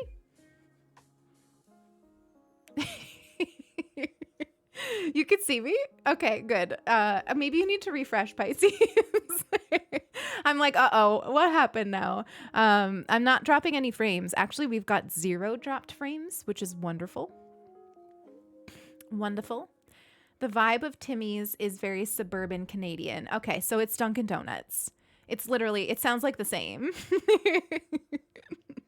It sounds like the same vibe to me as Dunkin' Donuts. Like very suburban, very like not great quality, just kind of like a part of the culture, but like why? You know, like a part of the culture, but like why is it such a big part of the culture? I understand now. I'd recommend Donut Monster in Hamilton. Can I look that up? Donut Monster, Canada.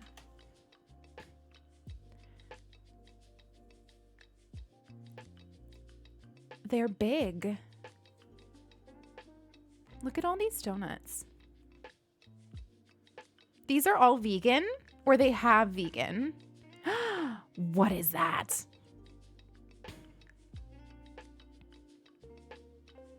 They look so good.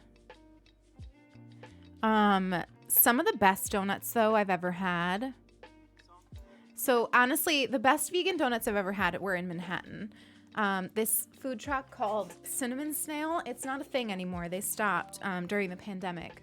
I hope that they'll come back, but they had the best donuts hands down that I've ever had. But then actually when we were in Portland, we got, whoa, God, what is the name of that? It's like a very famous donut place in Portland. What is the name of it, if any of you know? Because I'm now blanking. But they have vegan donuts, and they were massive. Like, yes, Voodoo Donuts, exactly. Blue Star was good, Dreamer. But Blue Star had, like, cakey donuts, whereas Voodoo had, like, the fried, like, delicious, you know. A lot of times when non-vegan donut companies make vegan versions of donuts, they do like baked cake versions of donuts. Like Silky and I get so sad. We're like, oh, this is just cake disguised as a donut.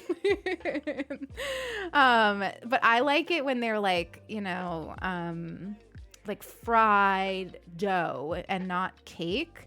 And Voodoo Donuts, I have like pictures. I can post them in the Discord.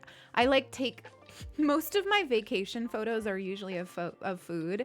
And I took so many photos of the donuts because they were just so good. So fucking good. I would like Donut Monster though, Ellie. Is that near you? So if I visited you, would I be near those donuts or no? Because Ellie, it sounds to me like you live in like Nowhereville. And I gotta say, like, I'm fine visiting Nowhereville. But I don't know. I don't know if that's like where I could experience donuts. But I would take you over donuts. It's fine. But I did like Blue Star Donuts. Actually, what I liked the most about Blue Star Donuts is the little town where they were. It's like the north end of Portland. It's actually, I think, where Ursula K. Le Guin used to live. I'm not 100% sure on that, but I think that that's where she used to live. Pokey, welcome in. Thank you for the follow. And I just like loved walking around there, imagining her walking around there. But yeah, so I liked that area. The food is the best part of a vacation, truly. I'm bubbly. It's the coffee. I'm actually not a bubbly person. I don't know, but thank you for the compliment. I've never thought of myself as bubbly, but maybe I am. Maybe I'm bubbly. Cake donuts have their place. It's true. They do have their place. But like it's not their place is not on my plate. Give me the fried shit. That's what I want. When I visited Toronto, all my photos of the trip were food. Truly, it's usually like food and like random. Oh God, I always spill my coffee. It's like food and like random pictures of scenery that will not make any sense to me when I look through it in the future. Like, I just take pictures of the most random things on vacation.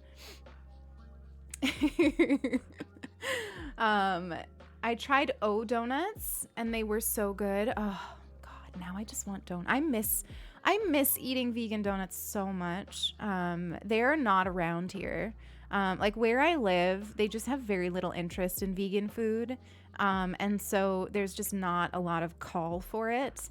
And I'm sad about it because I really miss being able to like come home with a carton of donuts on the weekend and just like treat ourselves to them. It's really nice. I love donuts. Do I eat seafood? No. I'm vegan, which means I don't eat anything like any meat or seafood or dairy or eggs. Any like animal product I don't eat. But even before that, I didn't eat seafood because I always just had like I had a thing about it. I don't know what it is. It was just like a thing for me. You know how like I know a lot of us are very similar with our brains, and there's always just like some kind of food issue that we my food issue has always been like meat and seafood. So like it's, you know, it is what it is, but I'll just say it was easy for me to cut it out. Vegan mini donuts, vegan mini cupcakes, back on cupcakes. I'm the weirdo that doesn't like donuts. It's not a requirement of the channel for you to like donuts. But I do love them, and I will talk about them. I wish I could make my own, but I'm scared of frying things. Like I'm not comfortable submerging, like having a big pot of boiling oil and submerging things in it and then taking it out of the big pot of boiling oil. Like my anxiety cannot handle that.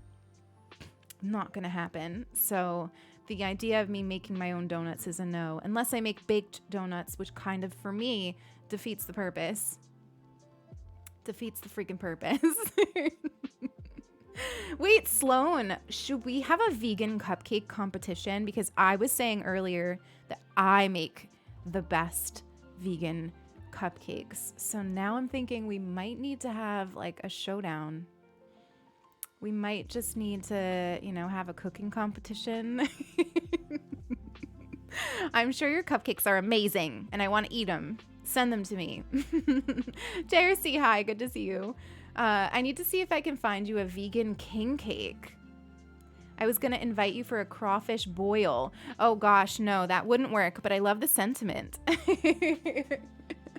I love the sentiment. Wait, where do you live, PB? Where do they do crawfish boils? I mean, somewhere down south in the US, is that where you are?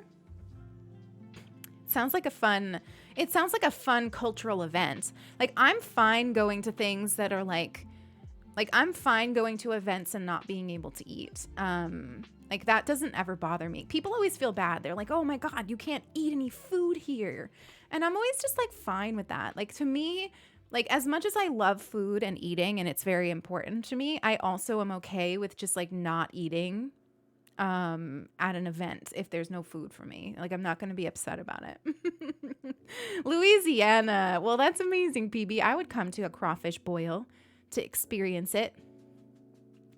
The only thing I've fried at home is tofu. Have you like submerged it? Because I can't do that. Sulky makes fried vegan chicken sandwiches. It's like the one thing that she'll try to make. And she does a good job, but it scares the shit out of me when Sulky, she does it. hi. T-Rex, thank you for the 10 freaking months. I hope you're doing awesome. Thank you so much for the 10 months of support. It's wonderful to have you here. I hope your bullet journal is treating you well. It wasn't too scary. I don't know why it scares me. So Dom with the Sulky makes things. Sulky makes two things. One of the meals, like one day she was on TikTok. This is how all of these things start. Sulky sees something on TikTok and needs to make it. And she watched a TikTok of somebody remaking a certain sandwich from a certain homophobic chicken company. And she wanted to recreate it. And even though she's never had the original version, like she's never had the original, but it just looked good to her. And so she like bought all the ingredients. No, Sulky's working in the other room. She bought all the ingredients and like worked on making it. And I just like provided the skills for her to not burn down the kitchen. And she did an awesome job. She made like a bomb-ass sandwich. But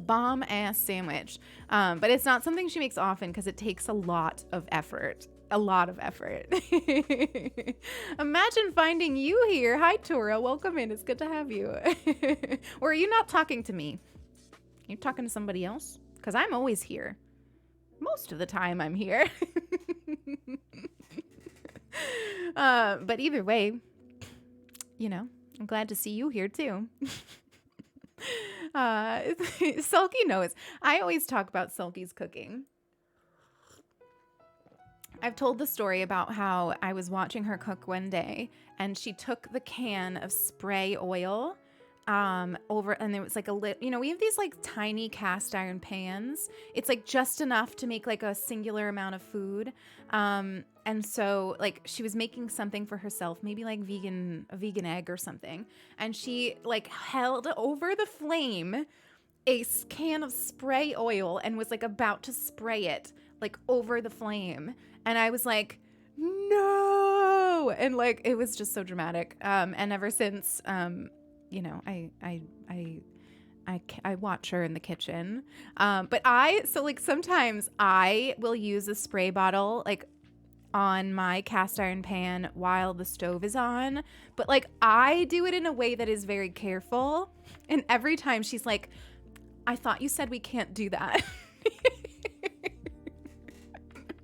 And I'm like, no. I can do it. You can't do it. I can do this. I can risk our lives. You cannot. Hi, listener Luna. I have a cottagecore, goblin core room. I have a cottagecore heart.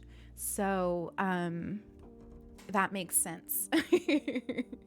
Welcome in. It's good to have you here. Silky needs fire safety. Yeah. I would love to see you at the Spanish Town Parade. Honestly, we were supposed to go to New Orleans the year the pandemic started, and I still feel robbed of that experience because we had the plane tickets. It was all set. We were going to go. It was going to be amazing. I was really excited, and we had to cancel it, obviously. And I really would love to like plan it for a future when this ever fucking ends. I would love to plan going to New Orleans because I really want to experience it. The first time I cooked for my hubs, we were dating. I burned it and my enamel pot melted into his burner. Oops. I freaking love that though. Like, there's something to me about like the awkwardness of getting to know somebody. Soleil, thank you for the 14 months. Soleil, I know you like to lurk, so I'm sorry to do this to you, but I have a feeling that you followed me on Twitter the other day, and I usually don't really look at who follows me because I don't usually have the time to like go through, but your username was such that I was like, who is this person? I need to look at who this is. And your bio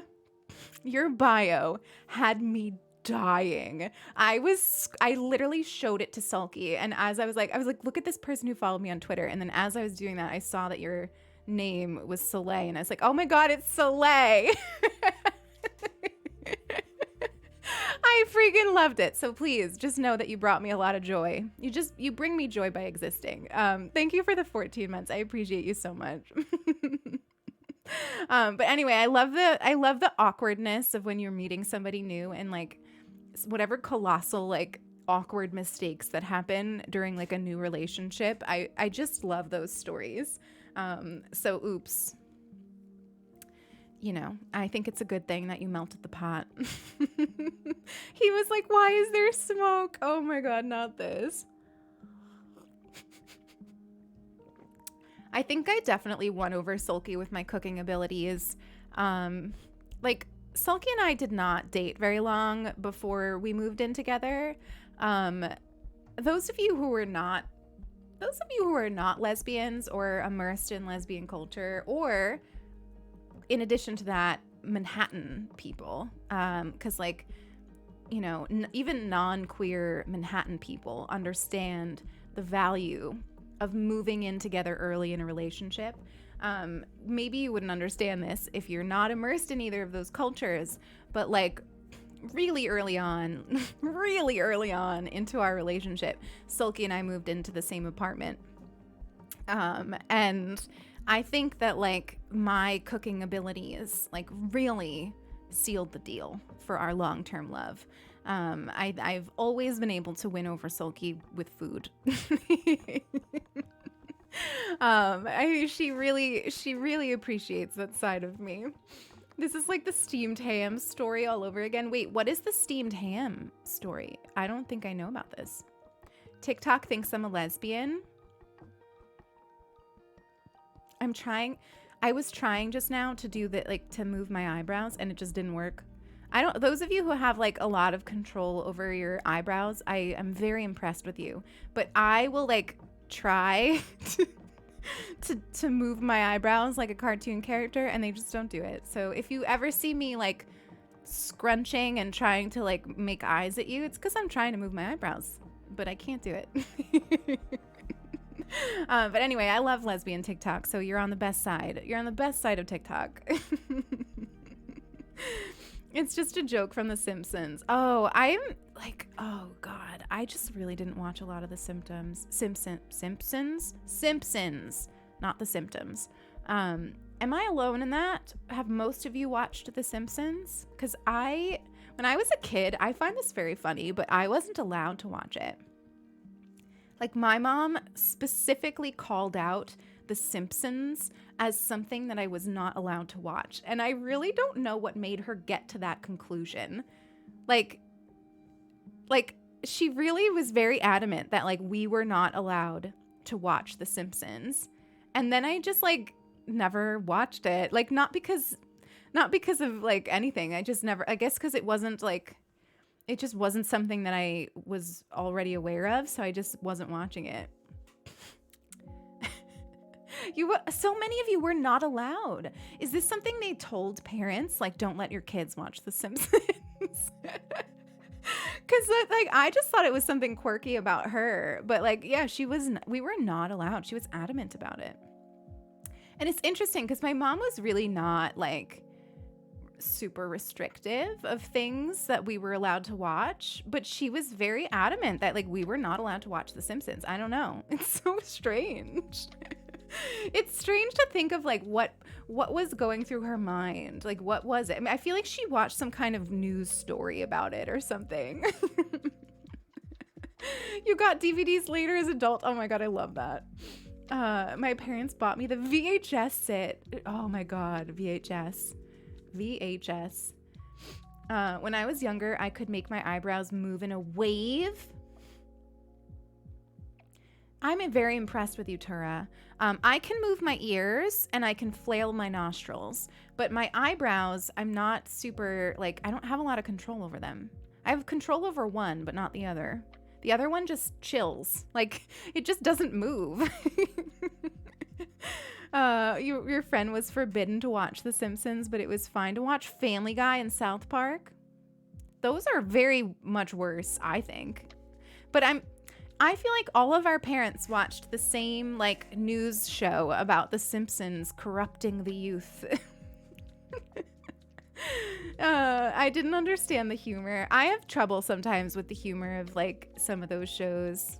Like Family Guy was always so meh to me. Some episodes of South Park were funny, but I mostly found South Park to be like sensory overload and also kind of like gross. Like a lot of times they'll use like disgusting stuff for their humor, and I was not a fan. Wait, Pisces, why are you screaming at me? Oh, that's what you can do too? Ears and nose. We're good. We don't need eyebrows. Who needs eyebrows? Your buddy is the eyebrow guy. It's a special gift. I do wish I could do it, because I feel like there's something funny about being able to like raise your eyebrows in response to things people say. But I can't. There was a point where Barbara Bush publicly criticized The Simpsons. Oh, I wonder.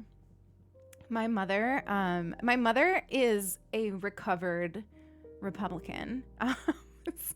She's come around, but when we were growing up, she actually like had, I think it was Barbara Bush, one of the Bushes. She had like their like books, because one of the Bushes had a bunch of dogs, and like I remember having a coffee table book about one of the Bushes and her many dogs.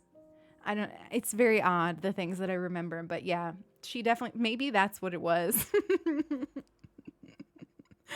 South Park is yucky. So, I mean, some of it's funny, but some of it is just like, yuck.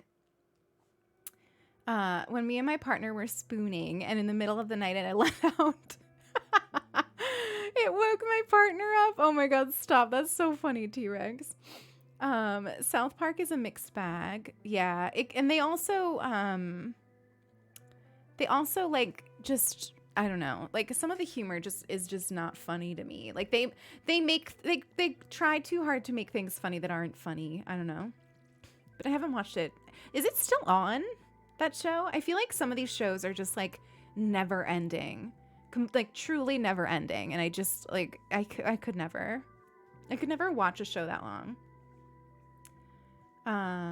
It's uneven, like some of it's good and some of it's bad. That makes sense.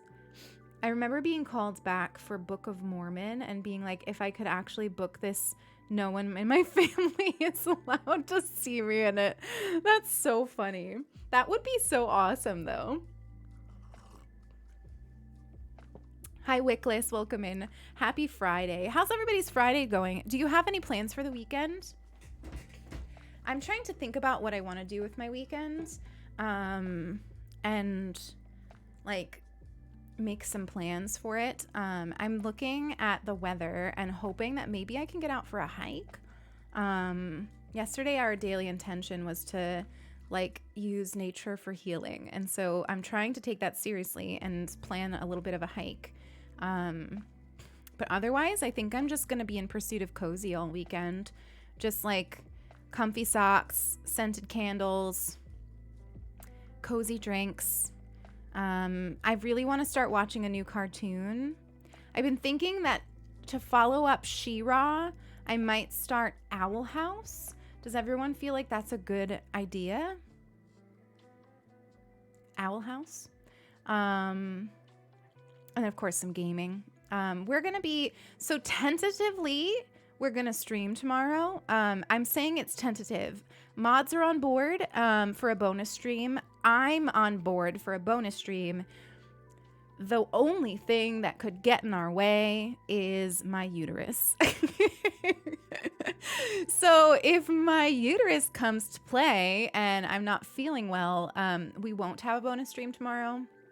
But if I'm feeling well, we're going to have a bonus stream tomorrow, which would mean we're going to do a whole fucking weekend of Genshin Impact, and also whatever it is that we're doing now. You know, this thing that we do where we just chat about random shit and I call it content. that we're going to do all weekend long. Plus some Genshin. I unlocked the Inazuma teapot, and so I was thinking that we could have a really cozy stream where I decorate my teapot. I don't know if that sounds like fun to you, but I want to do it. I want to bring Animal Crossing to Genshin Impact and just have a whole stream where we decorate. Oh my God, yes, JM, yes, there is a player home in that you can get, and it's inside a teapot. You go into a little teapot and there's a whole world in there, and I will show it off tomorrow as long as my uterus is not rude. And if it is rude, I'll show it off on Sunday. Because I did make a shift to the schedule this week. I wanted to, usually we've been traditionally playing Genshin Impact during the week, and I've been saving Animal Crossing or some other sim game for Sundays, but I wanted to try playing Genshin on Sunday and see how I felt and see how you all were and what it was like. So we're experimenting with that for now and seeing how it goes. So we might have a whole weekend of it. Showing off my uterus? No. No, but I will show off my teapot. I will show off my teapot. Gyms are back open in my province. Oh, that's great.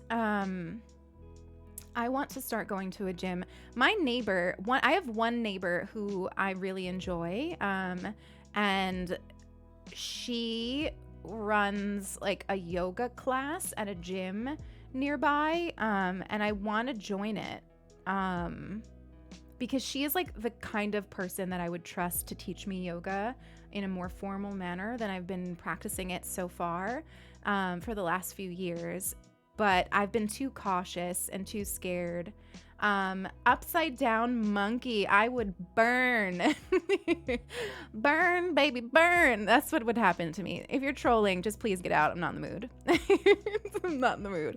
Like if that is like you're so gay, you would burn because a holy water thing, then I'm just really not in the mood. So leave. But if you are just nice and you're just being silly, then welcome in. We're silly too. But I got no energy for trolls today. I got no energy for trolls. Basically, it's Animal Crossing and Genshin. Yes, Lemon. Exactly. Joe, hello. Good to see you. Welcome in. Welcome in. How are you today, my love? How was work? Did anybody else have plans for the weekend? Did I miss in the chat? You're crocheting tired? I need to learn how to do that. But yeah, I want to go for a nice muddy hike in the woods. I haven't been out in the woods in a while, and I need to correct that. But otherwise, my plan is to be here with you. Monkey, thank you for the follow. I appreciate it. Yoga's intimidating to me. So here's what I did. I wanted to do yoga for a long time, and I let myself be intimidated out of it. And it's because I thought that in order to do yoga, I needed to do a class of yoga. Like I thought it was the kind of thing that like you could do improperly. And then that was like a problem. And then I found Yoga with Adriene on YouTube and started like watching her videos before I actually ever like started doing them along with her. And her entire message of like, find what feels good, do the best you can, make adaptations, just do whatever feels right to your body, sort of like cured for me this idea that like you could do yoga incorrectly and that would be damaging, and you needed to learn it from somebody. Because I have issues with gyms in general, but I also have issues with like being touched in like this. So like, you know, when you go to a yoga class and people like correct your body and touch you in that and like evaluate how you're doing a pose and stuff, that's something that's really, really hard for me, which is why I feel like the only person I could ever learn yoga from is my neighbor, because I have a lot of trust already built with her. But strangers viewing me, perceiving me, and touching me in that kind of a vulnerable space is like a hell fucking no to me. So I like have not done yoga for that reason for a long time. But I got into it through Yoga with Adrian and like learning that I could just do it from home and that it would still have a benefit and that like it didn't need to be perfect and that I could adapt it. And like half the battle is like showing up to the mat and just like breathing was so huge for me. It was so huge for me. So I cannot recommend Yoga with Adrian enough. We do it in the Discord. Actually, we're doing it on Sunday, right? I think. Yep, we are. Yes. We're doing it on Sunday. Pisces occasionally hosts yoga in the Discord before streams. And it's not like, before you get nervous, like it's not like we're like cams on doing yoga together. Like it's all it is that Pisces lovingly picks out a Yoga with Adrian video and we all do that one together while occasionally chatting a little bit. And usually it's us being like, oh, or, oh my God, Benji the dog is so cute. Like that's literally that's what yoga in the Discord is. It's just a nice way to like do it with friends. If that's something that's interesting to you and you're in the Discord and don't already have the role, there is a Yoga with Friends role in the Discord so that you could be pinged when we do that. We don't do it on a set schedule or anything. It's just like a when folks feel like hosting it kind of thing. If you talk to them ahead of time, you can ask them not to touch you. Yes, I need to be a lot better about being comfortable voicing my boundaries in those kinds of scenarios. I get socially anxious about doing that. But it's one of my things that I'm working on. Is sort of like, here's what I need, and that's what I need. But yeah, it's, you know, but my neighbor is truly amazing and she's really phenomenal at yoga, and just like a really special person. So I would love to go to her classes, but I need to wait. To me, it's not worth the risk of bringing COVID home to my grandmother. So I'm very, very careful. Mally, I'm proud of you. Mally, I will ban you for niceness. I love you. Thank you. I appreciate you. I'm usually out and about on the weekends. Yeah, I mean, we do it occasionally during the week too. I think it tends to be usually a lot of times before stream starts. Pisces has been doing it. I think it just like works for her schedule that way. Used to use cards for classes. Oh, that's smart. Wait, did you teach yoga, Tegan? Did I miss that? Hi, Coco Beware. Welcome in. It's good to have you here. I hope you're having a good Friday. My cats love it when I do yoga. They both like run to the mat, and I have to they run to the mat and stretch on it. Like they like plop down and stretch on it, and I have to like push them off in order to be able to do yoga. I have like some really cute pictures of me and Pickle doing yoga together. I probably would never feel comfy sharing them. I'm not in that like bravery place yet where I could like I would love a streamer that I watch who we've shouted out here and rated before, and they've come in before, will occasionally start stream with some yoga, and I would love to feel comfortable doing that, but I don't know if I'll ever be in a place where I'll feel comfortable doing that for a lot of reasons. Tegan, I'm a qualified teacher. That's amazing. Tegan, I would trust you. If you weren't all the way across a giant ocean, I would come to your yoga class. Moon is snoring, by the way. I wish you could hear it. Could we have some Moon snoring ASMR? Oh my God. I'm having a wonderful Friday. My meeting got canceled. I fully believe that Fridays should always be a meeting-free day. Like, I just don't see why we need to have meetings on Fridays. Like, it should just be a cultural, like, international thing that there are no meetings on Fridays. I'm picturing Pickle and Moon stretching out on the mat. They immediately stretch out. Like, and I always am so shocked by how long Moon is Moon is a very long cat. Like he's very long. Like, I don't know. He's got long legs or something, but he's just like he takes up like the whole freaking mat. No talk after work and work talk on weekends. Wait, like as a rule, is that like a rule in other countries? Here it's very much like a workplace culture kind of thing. And I've got to say I've never worked somewhere where that was fully respected. I don't know if it's a higher education thing or just like a workplace thing in general, but I always felt like there were people who had to make it known that they were working late or working on the weekends by like emailing people during those times. And I've always found that so incredibly frustrating. I've pushed off working out this whole week. I'm listening, but about to start this workout Friday and Saturday.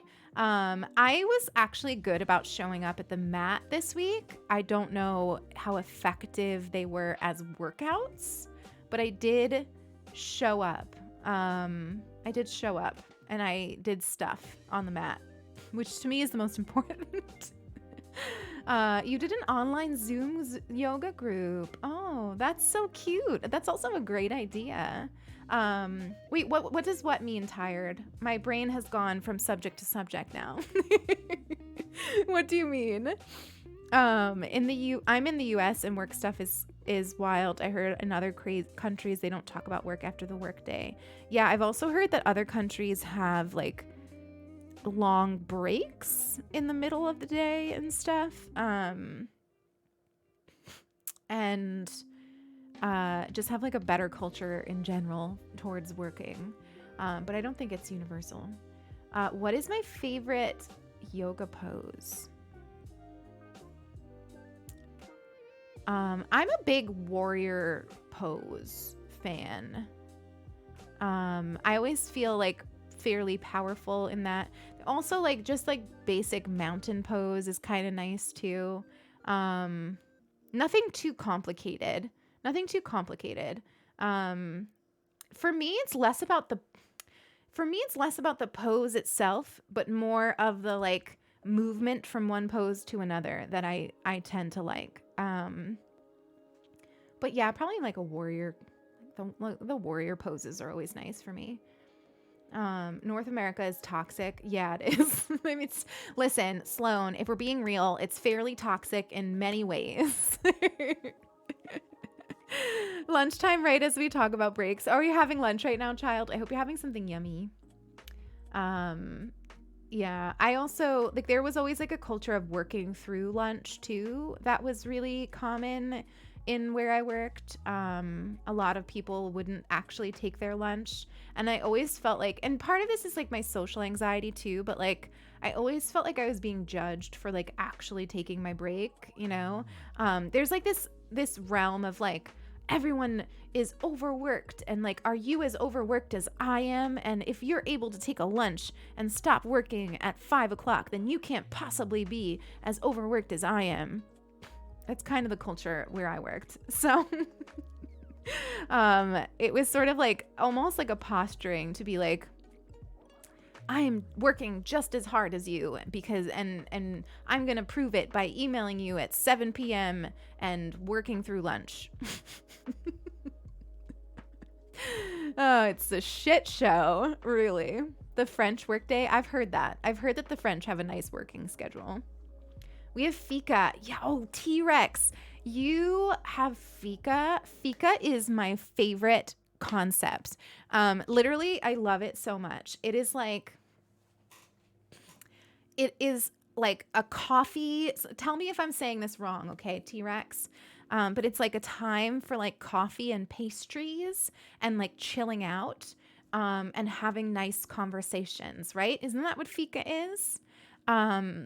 I'm pretty sure that that's what it is. I follow this Swedish like vegan chef, and she's always talking about fika and like preparing stuff for fika, and I'm just like, can I just have that in my life, please? I would really like that. It's competition for who can be the saddest in their life. It's true though, Sloan. Like, it's kind of true. kind of true.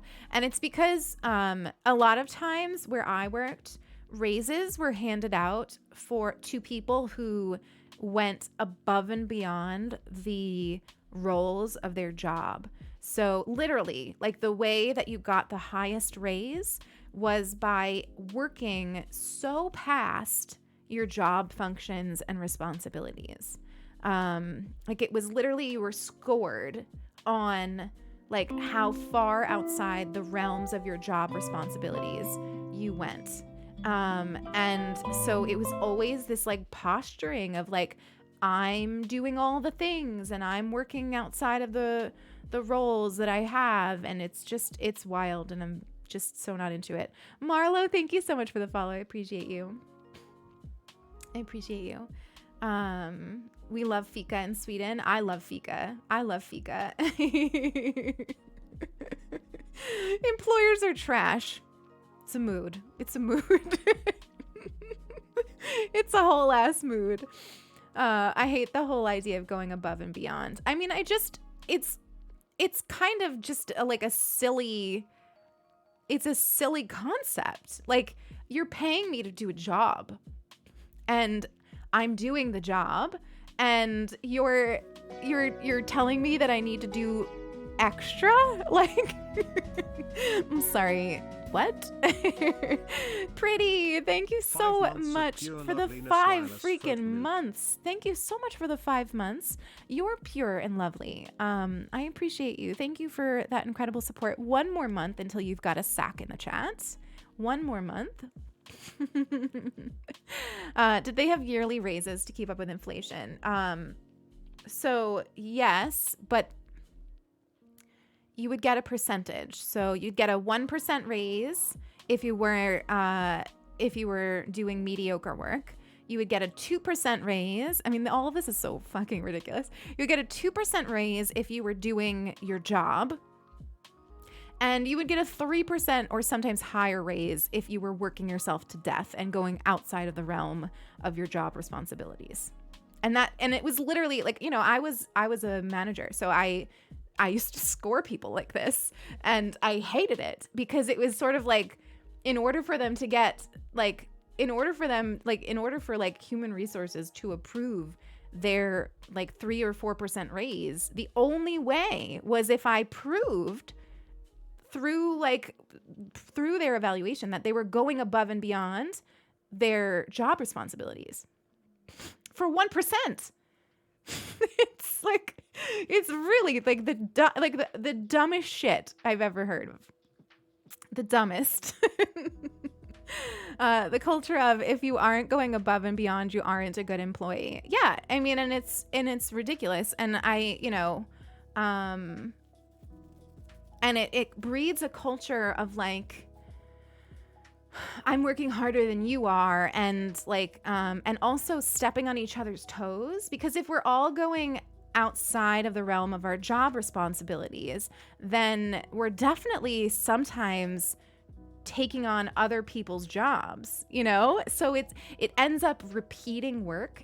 There's a lot of work for the sake of working happening in higher education, and it's just incredibly inefficient and very, very silly. Me too, PB. Me too. Brand new here, but I feel it the Work USA grind. Currently working my day job with my infant on my lap and doing employee work at the same time. Marlo, don't even get me started on how workplaces treat domestic labor, caregiving of any kind. My role as a caregiver for my grandmother with dementia, who's also recovering from a very serious injury, was never taken seriously. And forget it, mothers are taken even less seriously. It's just ridiculous. And I worked at a fairly progressive place, so it's ridiculous. I had a job that I worked almost a 3-week notice for. Tried to withhold my last paycheck because someone overheard me saying I was going to do my new job myself and not go above and beyond anymore. That is so disgusting, child. The expectation that that the expectation that doing your job is not enough is just so wrong. It's so wrong. When I worked in a warehouse, the raises were so low they weren't keeping up with inflation, and the management basically said you should be grateful to have a job at all. That mindset, I think, is what's wrong with our society. And it's like a major reason why there is like an employee shortage right now, because like it is just like this mindset of like you should be grateful to have anything, but like no, actually being paid enough to live is something that like we should be able to have, you know, like that's not something that should be relegated to the special and the privileged. Like we should all have access to like meaningful employment that pays us enough to live our lives, and that should be the bare minimum. Like I don't, and how that became like a radical a radical way of thinking is so beyond me. Like we're all just like accepting the fact that this is a radical thought process. Oh God. Owen, welcome, but you are just not really joining in the conversation. It would be great to have you here if you want to like join in the conversation. I don't like it when people join the stream and like want to derail it. I like it a lot more when people just like listen in and join in what we're talking about. Like we're a super welcoming community and we love welcoming in new folks. It's one of the things that we find the most joyful. And I'm very, very proud to host a community that is so welcoming and loving to new people. But we really don't like it when people come in and derail the conversation. And Nug, absolutely not. This is my fucking channel. I said I'm not in the mood for trolls, so get out. I wish the U.S. had better legislation to protect workers. Yes, I would love that to happen too. I'm not holding my breath at this moment.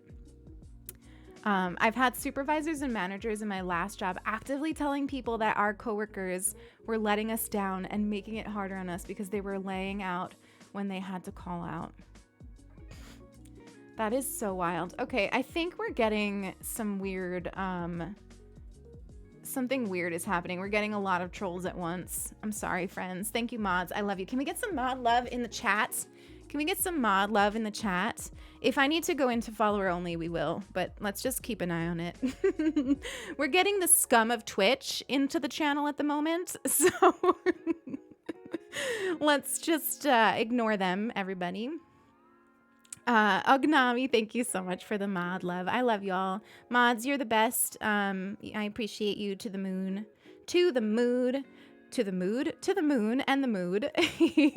Berries the mod and plushies and snacks. What kind of plushies? I would love to expand my plushie collection, but I'm also a minimalist, so I feel like I can't. But definitely my favorite plushie is my Hobbit bear that I got recently. Basic income universally would do so much for our country. It's true. It's true. One of my favorite TikToks is about how in capitalism, a worker doing the least effort in their job is the most capitalistic thing they could do from how to make the most of the money you earn. And if the company isn't okay with you doing the least effort, it should reevaluate its relationship with capitalism. Tura, I fully agree that. Like, I think this whole concept of like going above and beyond is majorly damaging our work-life balance. And it's funny because like it's become this like buzz thing to talk about in the workplace, like boundaries and self-care, and like, you know, like my most recent dean before I left came in and was so adamant talking about like how important boundaries are and self-care and how it's important to see people as humans, but like at the same time was like not following that through with like actual structural like in practice things. And it's just like it's all talk, you know? It's all talk because they don't actually care. They don't actually care, and they profit off of not caring. Silly Lightning, thank you so much for hanging out. It's been lovely to have you here. They definitely profit off of not caring, and by sort of motivating us to go beyond the minimum. It's just kind of how it is. So I mean, we talk about Ursula K. Le Guin a lot because I love her. But she said this badass quote. So I will never forget this. Ursula K. Le Guin won a big literary award and was doing a speech.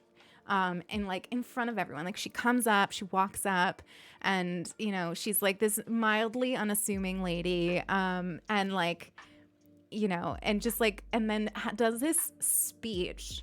And if you've never heard the whole speech, like you should, and if you remind me, if somebody pings me somewhere in the Discord to remind me, I will post it for you so you can watch it. But she does this whole like fucking incredible speech that just seemingly comes out of nowhere. And in it, she says this, and I have it plastered everywhere because it's just such a good reminder. And she says, "We live in capitalism. Its power seems inescapable. So did the divine right of kings. Any human power can be resisted and changed by human beings. Resistance and change often begin in art, and very often in our art, the art of words." And I will forever love her for it. I will forever love her for it. I mean, like if you've read her books, you know that like that's nothing surprising. She talks about like how important it is to like recognize that so much in our world is like human made, human built, human constructed, and can then be evaluated and considered and torn down. But we don't do that enough. Like we as humans do not enough like question our systems and whether they're still working for us, and whether like, you know, maybe they functioned for us like 100 years ago, but like, are they still functioning for us? Like we just, and a lot, and there's so much wrapped up in it, right? Because there's people profiting off of things staying the same. So there's a lot wrapped up in it, but there's also that human thing that we just are not super great at, like questioning things once we've got them, you know, like same thing with our opinions. Like we're not great at constantly evaluating our opinions on things and allowing room for those to evolve and change. It's Ursula K. Le Guin. An incredible thinker, and beautiful person. I would recommend all of her books. My fantasy lovers, you could start with the Earthsea series. But those of you who like speculative fiction, science fiction, Left Hand of Darkness is a great place to start. Or The Dispossessed. If you want to read a fucking book that makes you think about things, like The Dispossessed is that book. It's such a good fucking book. Honestly, I think it's almost time for me to reread her book. I love how I'm like, this is the year I read new things and watch new things, and I stop going back to the same stuff over and over again. And then I'm like, maybe it's time I reread The Dispossessed. I don't know. I work someplace that gives unlimited time off, but gives employees a workload that makes it impossible. Marlo, I have a friend that works at a place. A lot of my friends from like the workplace are in higher ed, because I used to work in higher ed up until fairly recently. And he works at an institution that boasts unlimited time off, but there is a culture.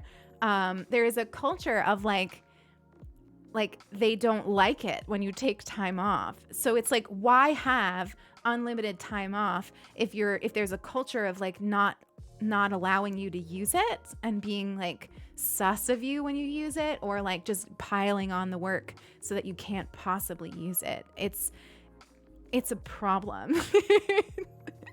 It's a problem.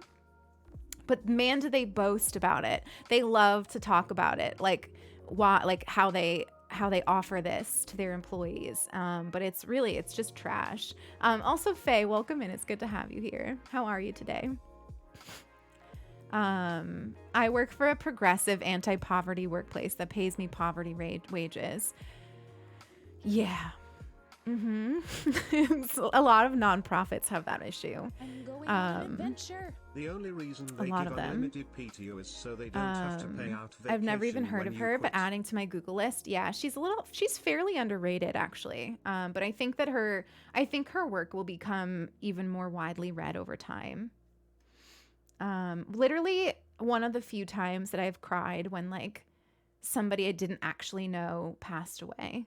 Like I mourned the loss of Ursula K. Le Guin, truly. Like I mourned her, and still do. I just really, really felt connected to her. Parasocial relationships.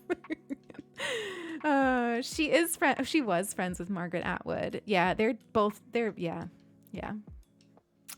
Unlimited time off is just the new way of saying, come with me and you'll be in the world of pure imagination. Ain't that the truth? Ain't that the truth? Rabbit, thank you so much for the 100 bits. The only reason they give unlimited PTO is so they don't have to pay out vacation when you quit. I never thought of that, but you're right. You're right. And you know what else I think unlimited unlimited time off does is it makes it so that people don't feel like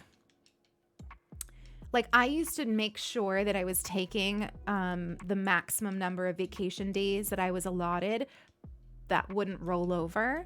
And with unlimited, like that's not a thing. So it's so much harder to like do that, you know? Yeah, yeah, that's oof. I never thought of that though. That's trash. That's trash. We're replaceable at our workplace. Marlo, I used to not think that way. I was fairly naive. And I used to think that if I was building genuine relationships with the people that I worked with, which I did, and which was important to me, that I would in turn be treated as a human. But I realized that the people I was building genuine relationships with were just cogs in a system, and they really didn't have power to protect me either way. So it's just not worth it. Like, build your genuine relationships, but don't expect people to stick their neck out for you or to have any sort of power to protect you. At the end of the day, you are replaceable, and unless things really fundamentally shift, it's going to stay that way. And if you work somewhere that's not the case, like, yay. But a lot of us, it's just, that's how it is. You have a oh my gosh, I have also a beautiful hardcover. I have a hardcover collection of the entire Earthsea series. That is one of my true favorite things in life. I worked in a place that destroyed my mental health and gave me such high levels of stress that I became chronically ill. Yeah, yep. I think, it's been a month now since I'm since I've been out of my previous job, which in some ways feels like a long time and in some ways feels like not a lot of time at all. But I very much still feel the stress of it and the, I feel the weight that it put on me. And it's something that I'm still very much working through. And I think when I'm hard on myself and I'm like, why haven't I done this yet? Why haven't I accomplished this yet? Why am I still not able to, I have all this extra time. Why am I not able to have published all the things? And I'm like, well, it's because, sure, it's been a month, but the holidays were in there. And then also, I'm dealing with the aftermath of losing a job and the hopes that were tied up in that and shifting those hopes. And, there's healing involved. As much as we don't like it, we put a lot of ourselves into our jobs and it's a tricky thing to get over, It's true, Rabbit. It's true. It's very true. The more I think about how much I'm starting to hate management at work makes me want to start streaming. Oh gosh, don't do that. PB, don't do that. Like I don't want you to get the wrong idea. Like those of you who are watching this, like I don't, maybe you look at me and think that I'm like an established streamer. I don't know how it is to see, like, I don't know how it is to perceive me from your end. But I do not make enough to live off of. Like, I don't. Like, I'm living off of it right now, but I don't make enough to live off of. Making a living as a streamer is incredibly difficult. It is incredibly difficult. I'm not saying that it doesn't happen, but it's so hard, and it takes a long time to build it up, and it's also very inconsistent. Sometimes, you know, because you're relying a lot of times, especially in the beginning, until you can start getting supplemental income from partnerships with companies and things. You're relying often on the like the generosity mainly of the people in your chat and in your community. And that is not a consistent thing that is going to be the same month to month. So it is a very inconsistent and challenging way to make a living. And it is also very much like a 24-hour job in a lot of ways. It is very much a 24-hour job. Like taking time off can be really damaging.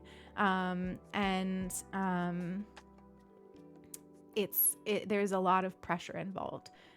So like, I'm not saying don't do it. I'm just saying, you know, understand that it's not exactly like I start streaming and I make an income thing. Cause it's just not how it is.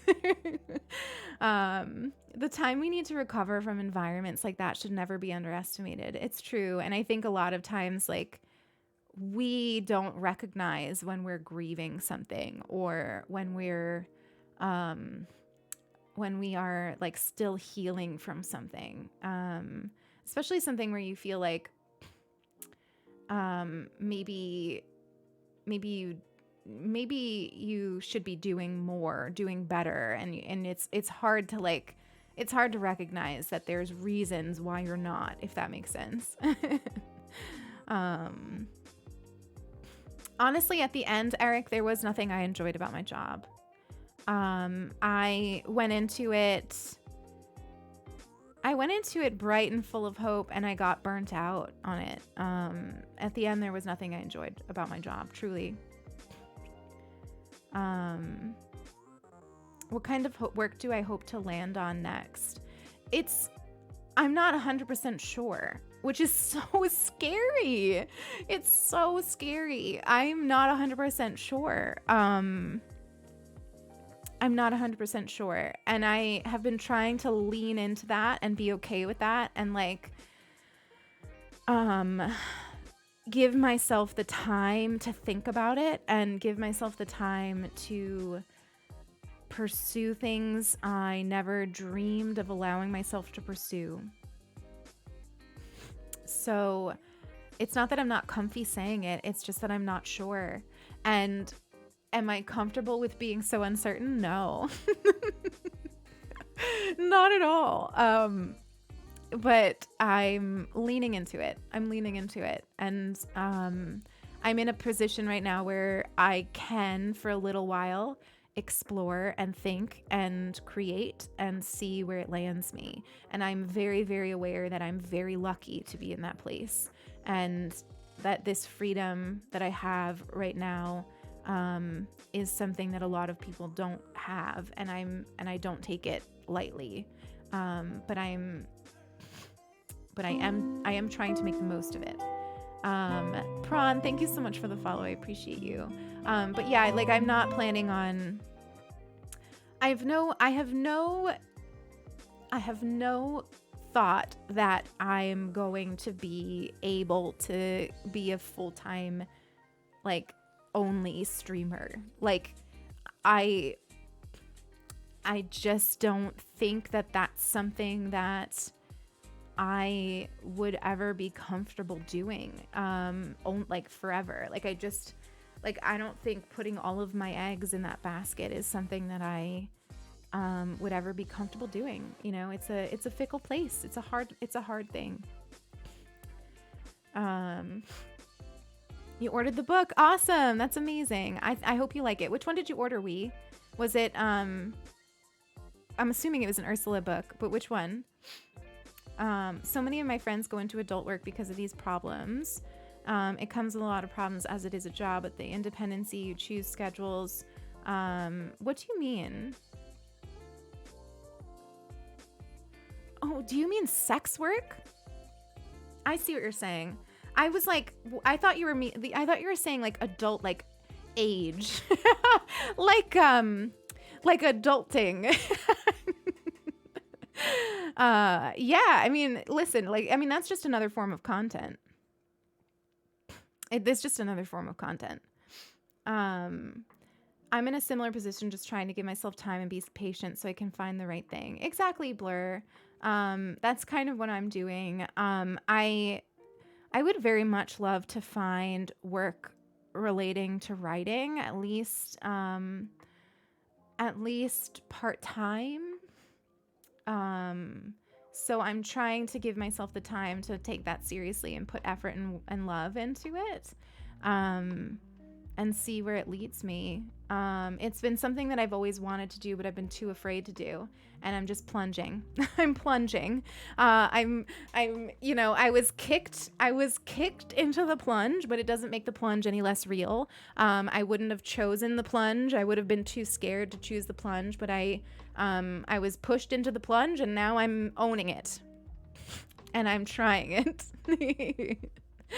I went full-time freelance. Pashika Monster, do you mind me asking, like, what is the work that you do freelance? I'm curious. If you're not comfy, don't worry. It's scary. It is scary. Graphic design. Oh, that's awesome. That's really awesome. TikTok is getting worse by the day. What do you mean? What do you mean by that? But yeah, I mean, I think that there's a lot of ways to make a living, and I think there's a lot of ways to navigate work. I do think that we have it drilled, at least where I live, we have it drilled into our minds that we need to work a 9 to 5 to be successful and to be legit and to be adult. And I definitely think I got caught up in that. But I also think that a lot of things are designed to keep us in that, you know, like for example, in this country, health insurance, like if you don't have a 9 to 5, you often have to buy your own and fund your own health insurance, which is incredibly expensive and difficult to navigate. And when you have a 9 to 5, you usually have the benefit of having health insurance here. And that is a systematic way that they push us into working 9 to 5 jobs, you know? Ognam, thank you so much for the follow. I appreciate you. I have learned a lot from TikTok. Yeah, there's a lot of great stuff on TikTok, but it depends on where you are in TikTok. There's a lot of trash on there, obviously. Coming out alert to say this is a topic for my situation. I'm close to graduating university, and I'm worried to go headfirst into an overachiever profession. I feel that, Pine Needle. I don't have the answers, of course. Of course, I don't have the answers, but just know that I feel you on that, and I think it's really, I think a lot of people are evaluating their relationship with work and their priorities. I made, like, somewhere along the line, I made the decision that I don't feel the need to have a tremendous amount of money to be happy, but I need a basic needs covered, you know, like I need basic needs covered. And I need a degree, I need financial independence because I don't have a good relationship with a lot of my family, so I can't really rely on that. I don't, like, you know, in a lot of ways, I don't have that cushion. which is odd to say considering I'm currently living in my grandmother's house, but there's a lot wrapped up in that I don't share here. So like financial independence is important to me, but I also made the decision along the line that I didn't need to be incredibly wealthy to be happy. But I there needs to be a comfort, you know? And right now I don't have that comfort because, you know, I'm in an in-between stage, but I'm trying to be okay with that in-between stage for now and to not let fear navigate my next step. As a person with anxiety, a lot of my life, I have let fear navigate my choices, and a fear of how I would be perceived or whether I would fail or what the worst case scenario could be, has often prevented me from taking risks and doing things and experiencing things and trying things. And too much of my life, I have allowed that to be the case. And I'm done with that. I'm done with that. And I say that as like, it's not that I'm no longer scared. I'm definitely still scared, but I am choosing, and it's so fucking hard, but I'm choosing to believe that I have something to offer, and I am willing to put the time into making that effort and trying. And if I fail, I fail. I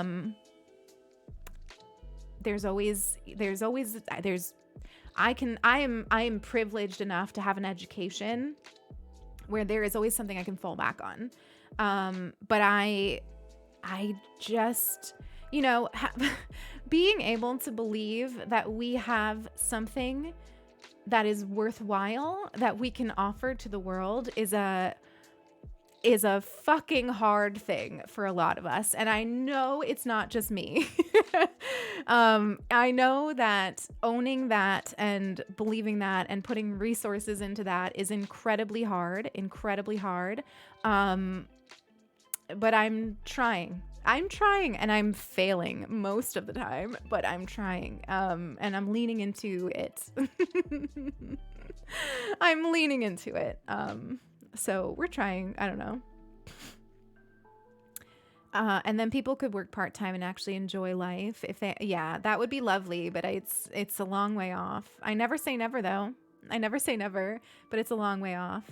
Prawn, I've read some excellent career advice on this blog. Oh, thank you. I appreciate the recommendation. I will definitely check it out. Thank you so much. I'm happy we're discussing this because it's definitely a big thing in my life right now, and I think it is for a lot of us. I think it is too. I think there's something about the pandemic that made a lot of people question things. Question assumptions and priorities that they had previously, and reevaluate certain things that they felt were givens. And I think that that's a good thing. I think it's often framed as a bad thing. You know, it's talked about as a crisis. Like it's talked about as like an unemployment crisis. All of these people moving out of cities into suburban areas and demanding remote work. And, you know, it's talked about as this like horrible thing. But I actually think it's just growth. I think it's people waking up to the fact that things are different than they used to be, and we have different needs, and a lot of what we are doing and have been doing isn't working. I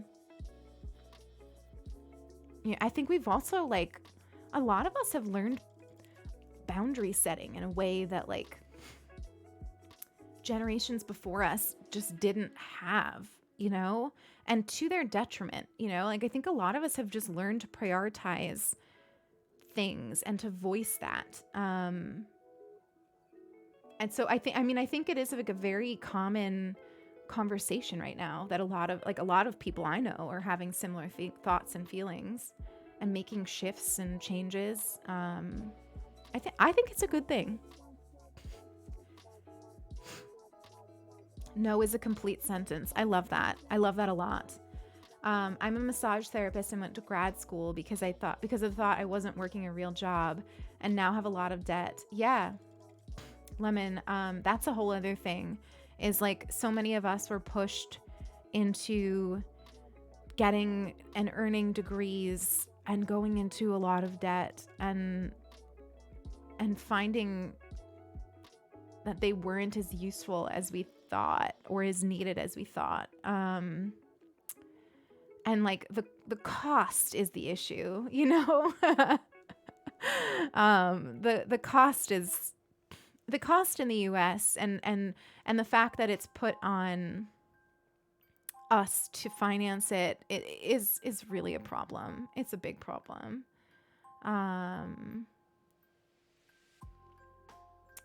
But yeah, it's, you know, so I mean, that's kind of the place where I'm at, is just sort of like, you know, the title of the stream today is like Wanderer, and that's kind of what I'm doing. I'm, you know, taking time to sort things out. It's only been a month, but it feels longer. And I'm trying to be careful and thoughtful about it, but also take some risks and just sort of accept the fact that the answers aren't going to be immediately there because it's a big shift. You have an innovative idea? It's called free education. Wouldn't that be lovely?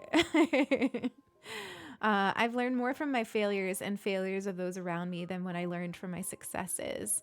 Honestly, Tura, I have learned, and partially I've learned this through gaming, but I have learned that I learn best through failure.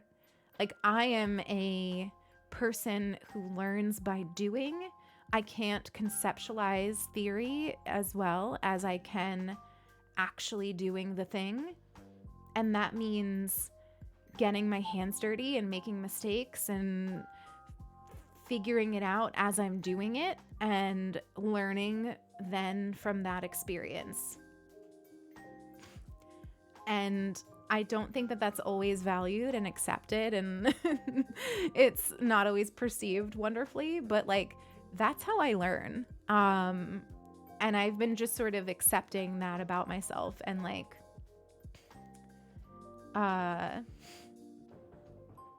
trying to understand that that's how I learn and provide room for me to learn in that way. And understanding that, like, as much as I wish it were true, I'm not always going to be like, people are not always going to see a pristine, polished version of myself because that's not real. And I learn through being messy often.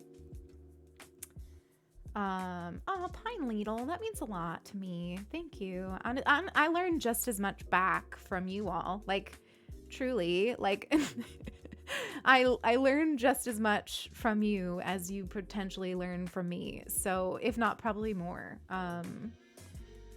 So, I mean, like, you all, like, I say this so often, but you make this space what it is. Otherwise, I'd just be talking to a wall. I'd be talking to myself in my journal.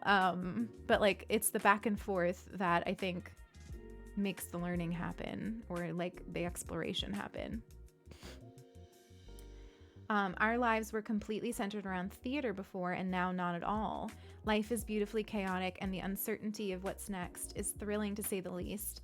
Patience and grace with ourselves is key while we wait for the unknown. I've always been so anti-change. I've always laughed that I'm fine with change when it's my idea.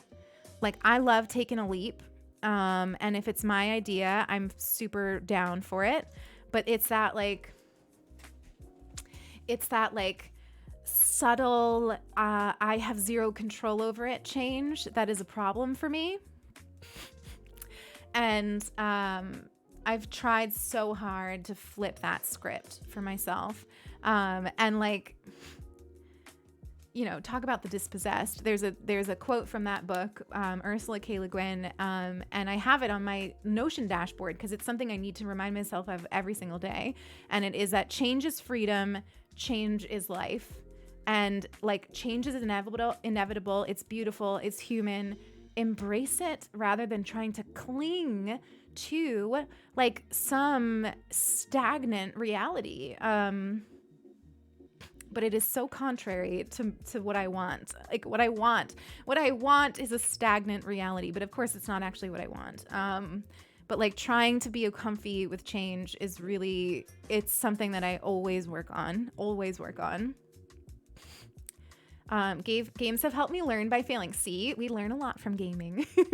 Just to bring it full circle, since soon we're going to shift to Witchwood and I'm going to fail repeatedly. I really am not good at Witchwood, but I love it. And it's just kind of like, it's a perfect example, Also, Eric, I will ban you if you don't stop being so nice. Like, how dare you? How dare all of you putting the arrows up at what Eric said in the chat? Just bans all around.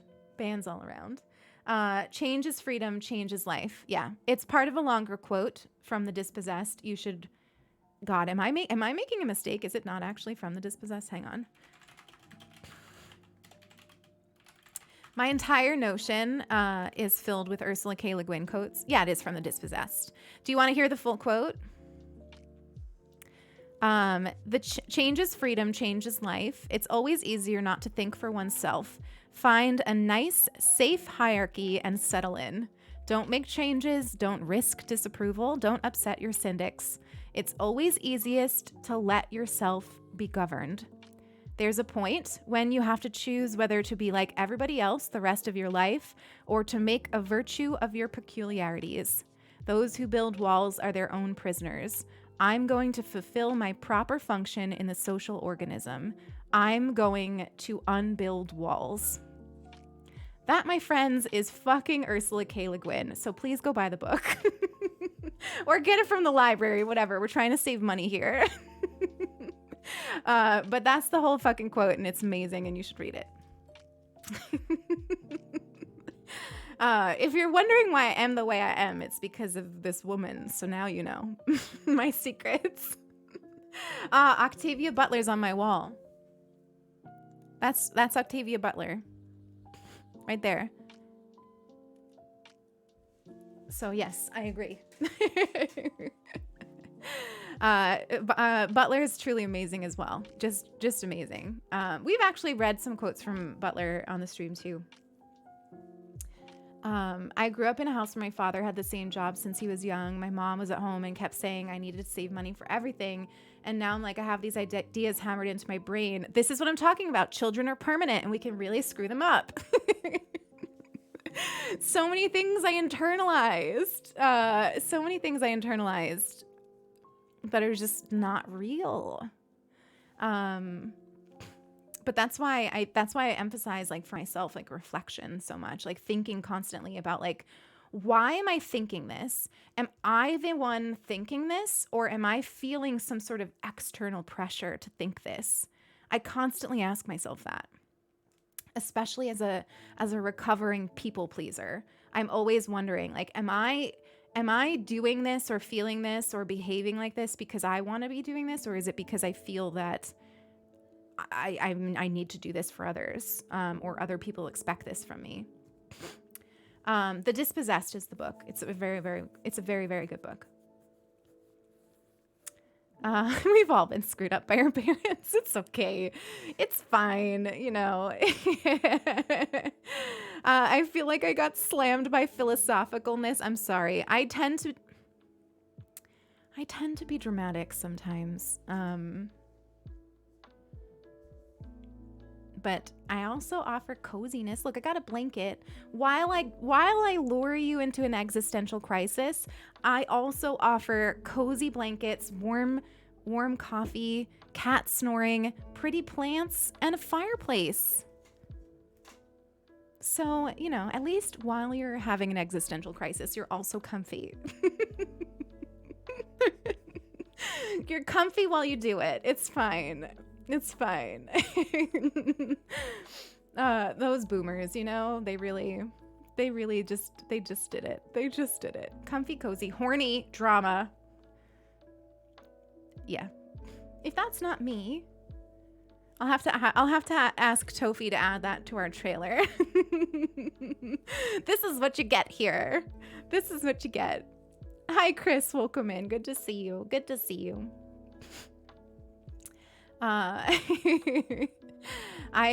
Torino, that's a good point.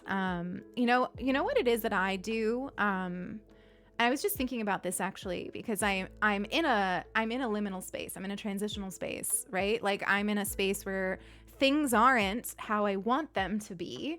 Right now, I don't have a career and I don't know what I want to do. And I'm in this space where I'm like working on myself and working on what I can create. And it's a transitional space. And my temptation in this space is to put life on hold until it is more sorted. My temptation is to like stop doing things and not feel like I'm really living until I have a house, have a dog, have a career, have published a book, like whatever it is. Like there's always something that we are striving for that we don't have yet. And we kind of think like, I'll start living when? I'll start doing this when? I'll start valuing myself when? And I'm here to tell you that time never happens. And you gotta just do it now. And you really do. Like, you just need to like put that to the curb and like start enjoying your life now. Because there will always be something that isn't right. Like I came from a home where like I did not have a good home life. And I used to think like I would start living when I was free of this house and free of this family. And even that, like I could have lived more during those moments. Like, sure, things were shitty, but I didn't need to wait until I was out of that to start living and enjoying my life. You can prioritize joy even when things are not going right and not going well. And honestly, I think that that's even more of a time to like celebrate moments of joy and celebrate things that are working. But we often don't do that. We often just wait and harp on the bad things. And it's not a good idea. Like, take that from me. Like, it's just not a good idea. All I want is a van. So Joe specifically wants like the real van life, not this like hipster, like fancy, expensive, like overprivileged van life that has become popular on Instagram. Joe wants the real van life. I want that for you, Joe, if you want it. As long as you take your van to my city. I hopped in here for cozy vibes. Aw, Marlo, we tend to do this a lot. I think it's because I'm dramatic, honestly. We have a really interesting balance. Those of you who are new to the community, we do have a really interesting balance here. Like, we balance really thoughtful conversations like this to ranting conversations to like very horny and silly conversations.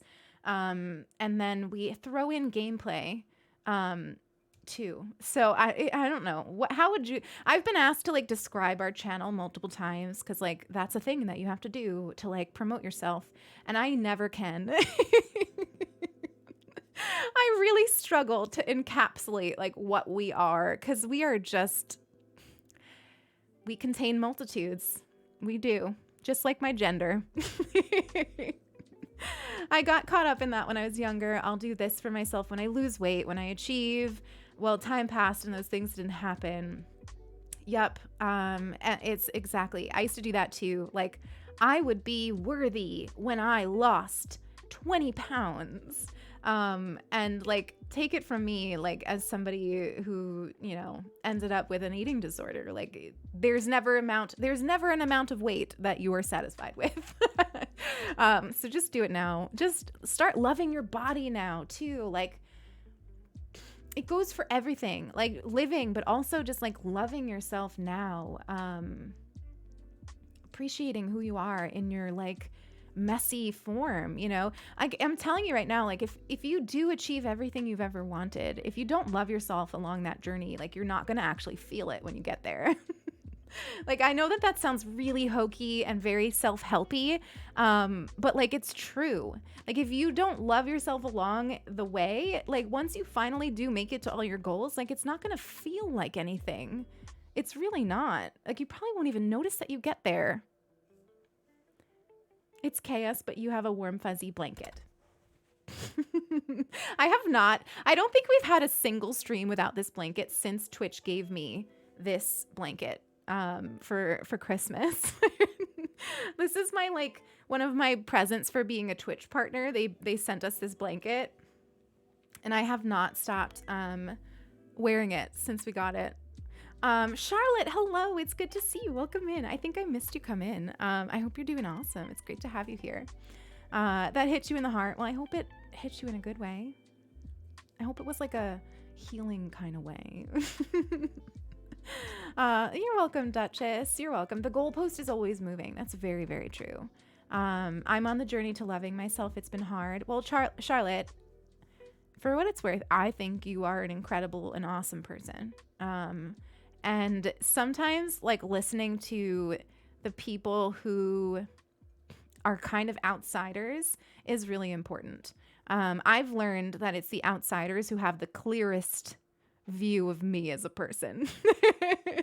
Like, often it's me and my family that have the worst views, but the outsiders, they've got a good view. Yeah, but it's hard. You're welcome. I love you, Charlotte. I'll be an archaeologist and live in a van from job to job, and I would make my 12-year-old child very proud of me. Well, I'll be proud of you no matter what, Joe, but like I said, you need to take your van to my city. It is a skill. Honestly, Lion, I love that you said that, because I think a lot of people think that you're either good at that or you're not. It's also the same of like, it's also the same thing with mindfulness. Like, people think like you can either meditate or you can't, or you can be mindful or you can't. But it's just a skill. It's something you have to constantly decide to do and practice. Like, I talk about my Notion having things like right in front of me, and it's because like I need to be reminded of those things every day. Like, I need to be reminded that I need to embrace change every day, moment to moment. Do I like being a Twitch partner? I don't feel a lot from it. Like, it's cool. I think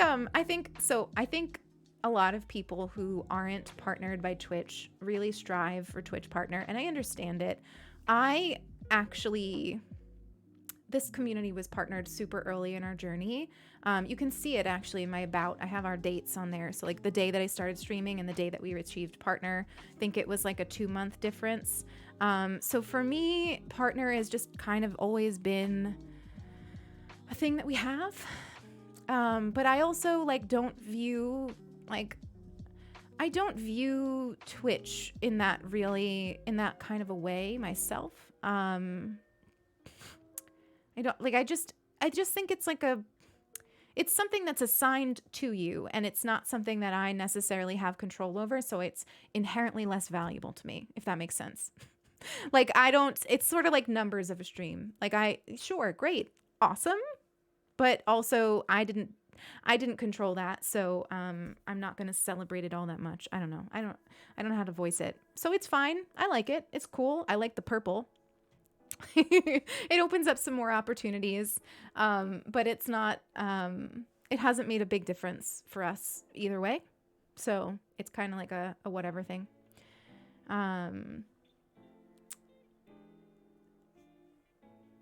There's a book called You Can Change Your Life.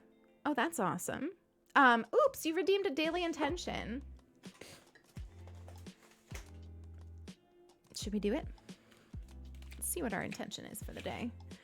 I made my own daily intention on Twitter today, if you wanted to see it. Our going live tweet was like me setting an intention for the day without the cards. And we are going to actually do Fox Game Friday soon. I swear, our just chatting sections get longer and fucking longer. But it's fine. I wouldn't have it any other way.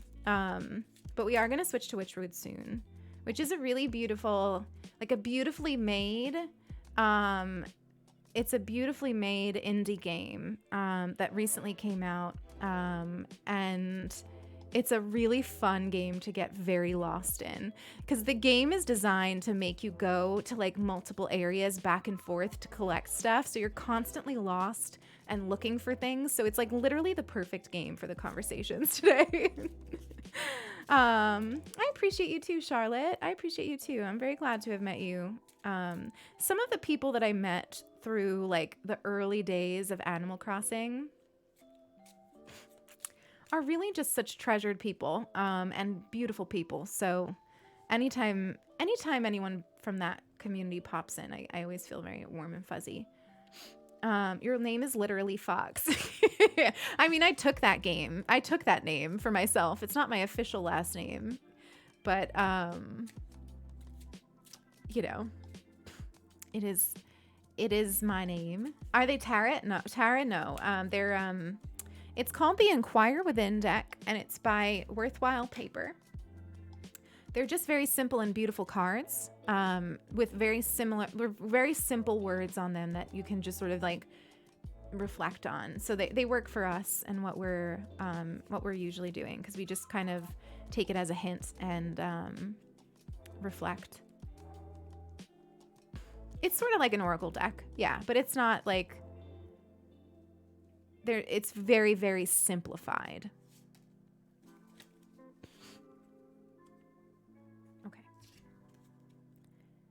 Oh, it's so good for today. I don't think I've ever pulled this card. It says, seek inspiration in unusual places. You can't see because the camera's flipped, but it says, seek inspiration in unusual places. And guess how you get to unusual places? By wandering, by getting messy, by making wrong turns. That is literally how you find the unusual places. Like, you're not going to find unusual places if you're just going with the status quo and doing everything that, you know, is subscribed for you to do and prescribed for you to do. Like, you are only going to find those places if you wander a bit. And that is a card we all needed to hear. The card, this deck, I swear, like, we always pull a really good one for the conversation. I'm always shocked by it. So seek inspiration in unusual places, my friends. And Tired, thank you so much for that feedback. I appreciate it. That's actually the exact vibe that I wanted for our Just Chatting portions when I started doing it. Often you'll find I call them coffee dates. Because that's kind of what it is for me. Like, in my mind, like, we're just kind of gathered having a fika. Maybe we're eating a pastry, and just sort of having deep convos, or like whatever convos happen that day. So I love that. Hi, XF. It's good to have you here. I hope you're doing well. Torino, I'm so glad you wandered into this stream. I really, really am. It's been really lovely getting to know you and having you here. Where did I get the deck? This is from Worthwhile Paper. It's called Inquire Within. It has very much become like a feature of our channel. A whole bunch of you have actually like brought it into your own life, which is sweet. Fika's a bad word. You're kidding. It's like a it's a Swedish concept for gathering with friends and having coffee and pastries and having talks. So I don't know where it's a bad word, but it's not here. It's not, I mean, it's not in Sweden. So hi Herbie. Did we manifest you with fika? My friends, I'm going to take a little BRB. I'm going to get some water, and we are going to switch to Wytchwood when we get back. I think it's a good time to do that. So we're going to wander through Wytchwood for the next few hours for Fox Game Friday. And we're going to, continue chatting and stuff, but we're going to enjoy getting lost in a really beautiful game that is available on a lot of platforms, including the Switch. So if you enjoy it, maybe something to look at. Sparkle, thank you so much for the follow. I appreciate you. So yeah, we're gonna go on a little BRB. I'm just gonna stretch, get some more water, and I might heat up my coffee. And then when we get back, we're gonna play some Wytchwood. Mods, you could feel free to switch us into Wytchwood while I'm gone. And then when we get back, we're gonna wander about and enjoy being a witch lost in the woods. BRB. Nope, wrong one.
You know what a big tragedy is?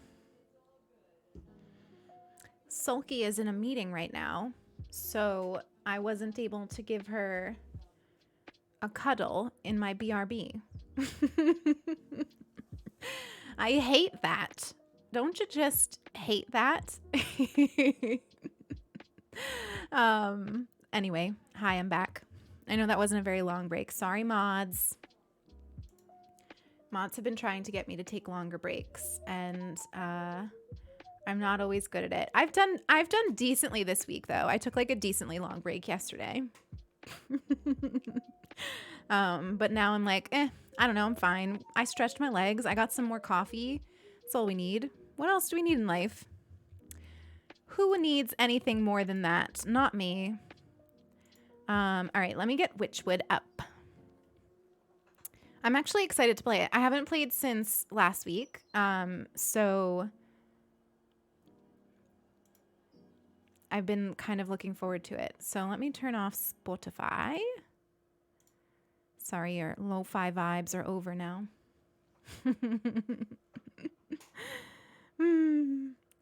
Pisces cats. Pisces who loves cats.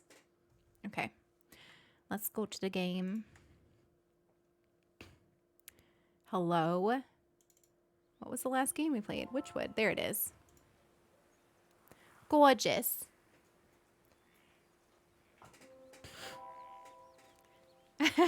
You'll get there, Prawn. You'll get there. I think your channel points go up when you chat, right? I don't remember exactly.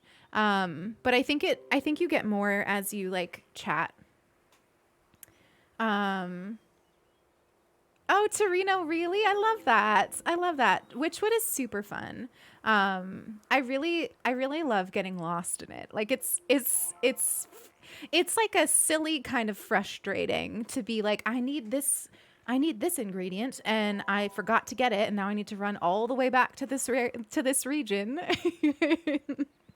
I'm hoping that today we will actually make our way to where the foxes are, to sort of justify playing it during Fox Game Friday. The points accumulate fast. Yeah. I know a lot of you don't redeem them until you get the 40,000 letter. Let's see. I'm going to raise the audio for the game. You let me know if it ends up being too loud. But I feel like it probably needs to be raised a little. Can you hear it good? Like, and hear me? Let me know.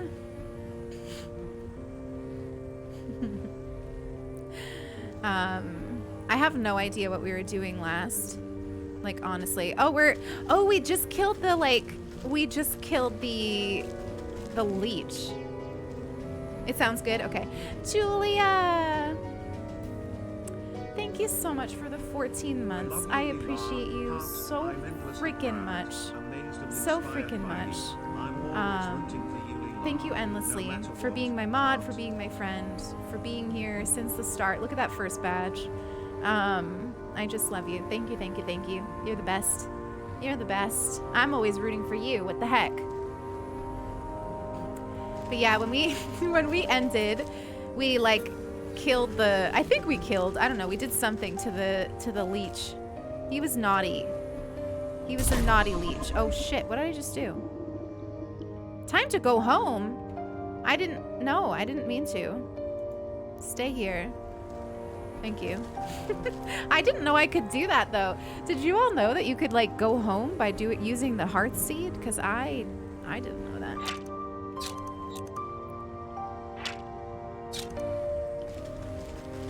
Should we talk to you again?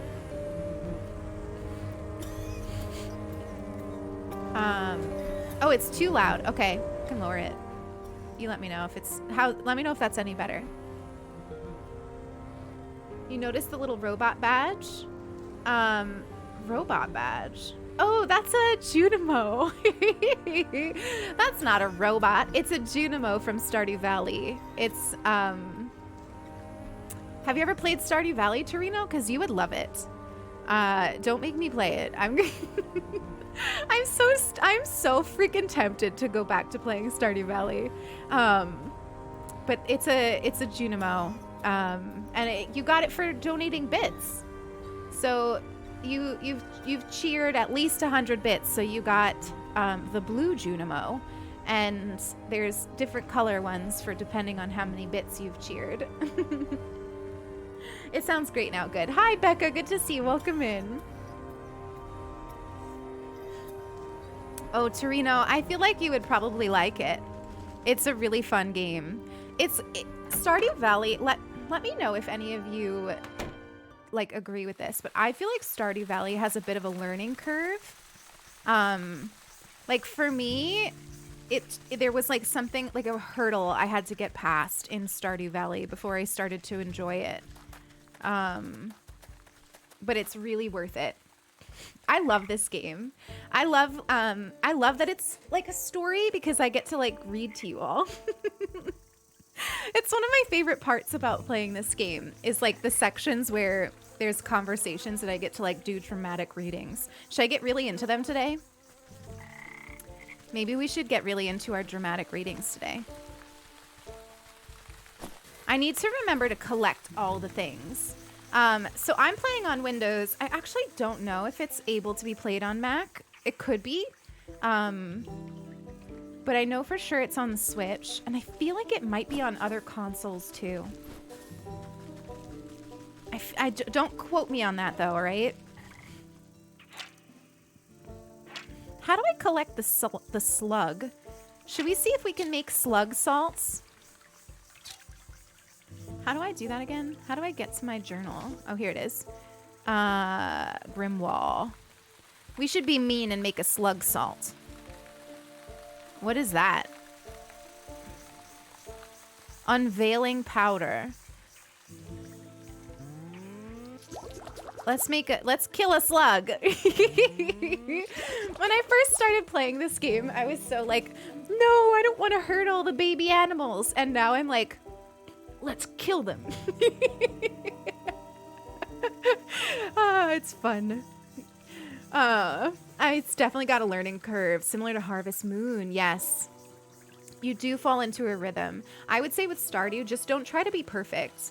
I got so caught up in like not missing things that I started like not enjoying the game. But once I owned the fact that like I could actually take as long as I need to do everything in Stardew and that there's no rush, not unlike life, I started enjoying it a lot more.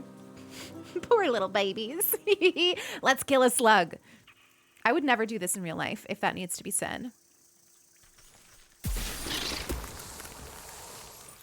That was dramatic. Did you see how dramatic that was? That was just splurting everywhere. I got blood from that. We actually need blood. How do I collect you? A bait stick. God, I feel like we should make a few things. Hang on. Let's make some more stuff. Now perish. That feels refreshing. I had to do the same with Animal Crossing. It's very similar. You know, I forget that Animal Crossing could have a little bit of a learning curve because I've been playing it for so fucking long. But it does. You're right. And it takes a little bit of time to like get into it and realize that there's no rush. What do I need for a bait stick? I don't have a morsel of meat. How do I get a morsel of meat? Oh God, I have to go back to the village. All right, forget it. We won't make a bait stick. But we could kill more slugs.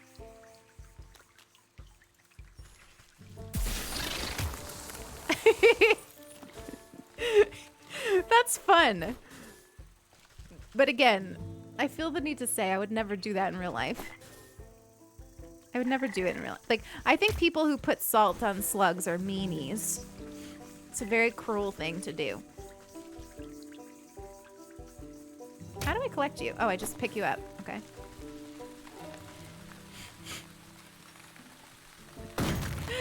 I enjoy these types of games like Stardew and Genshin, and I have a to-do list to guide you.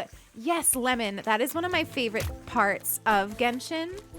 You all will see if you come to stream this weekend. We're going to be streaming hopefully Saturday and Sunday this week. Both days Genshin when we get around to playing games. And one of the things that I love about Genshin is that it has like a daily, weekly, monthly to-do list for you, like built into the game. And it's like you don't have to do it, but it gives you a nice structure, you know? Oh my God, yes, Pisces. People do that, yes. People do that. It's a very mean thing to do, but people do that. You've missed Genshin streams? Oh, well, we're going to play it all weekend. Which I can't think of any better way to spend my weekend than to just hang out with all of you and play a bunch of Genshin. Don't attack me. Get out of here. I'd love to get out of the swamp. And I don't really know how to. Like, how do I appease this troll?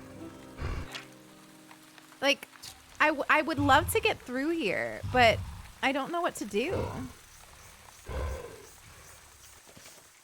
The way he breathes is very funny to me. So the bear, the ox. Maybe we have to do these first. You think? Maybe before we can progress, we have to do all these things. Take care, Herbie. So enjoy the rest of your day and enjoy your raid. My mom kills slugs at her house. Yeah, slugs are a big problem for a garden, but there's other ways to get them out.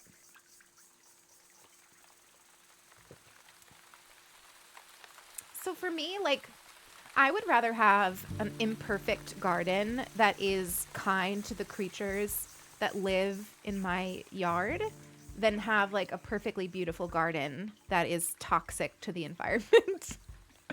Not saying that your mom does that. I'm not saying that. But like that's my personal philosophy on gardening. Like I'd rather have it be slightly imperfect than have it like not actually be a nice place for the creatures that share this plot of land to live with me. Apparently the trolls move when you're ready. Like, what does that mean, ready? Like, like, until, like, I have to I guess what that means is I have to do these. We have to tussle with the bear and the ox. Should we do the bear? I feel like we're already part of the way done with the bear, so why don't we do the bear? Let's do the bear. I have a feeling that beyond the troll is how we get to the snowy area where the foxes are. So like the foxes I think are in this area. But we can't go there yet. But let's go to the forest and go to the bear. A guidance troll. But what if I don't want to be guided? What if I just want to like, you know, try all the things? Technically, we need to kill some squirrels. And I honestly think that there's probably no getting around it because we need these morsels of meat for a lot of stuff. So we're just gonna do it. We're gonna be big adults and kill the squirrels. All right.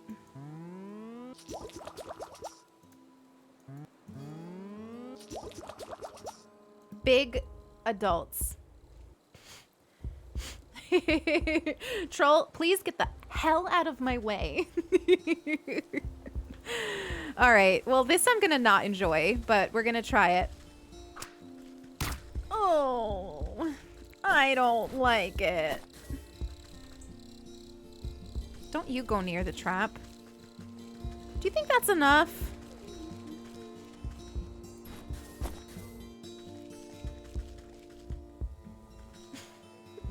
But the meaty morsel.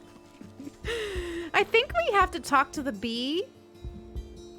Yeah, we got to talk to the bee. I think the bee is down here, if I remember correctly.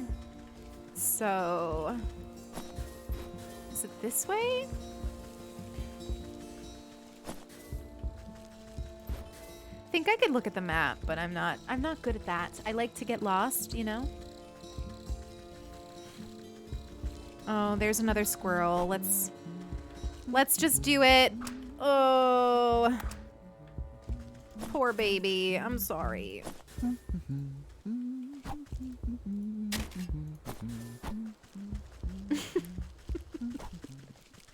I the only person that struggles to kill like animals in games? Like I don't like I know I understand that that's very silly, but like I genuinely struggle with it. Like in Breath of the Wild, I'm always a vegetarian because I just can't. I cannot kill all the little baby like deer and boar and whatever else they have. I struggle. Take care, Prana. It was lovely to have you around. I hope you enjoy the rest of your day.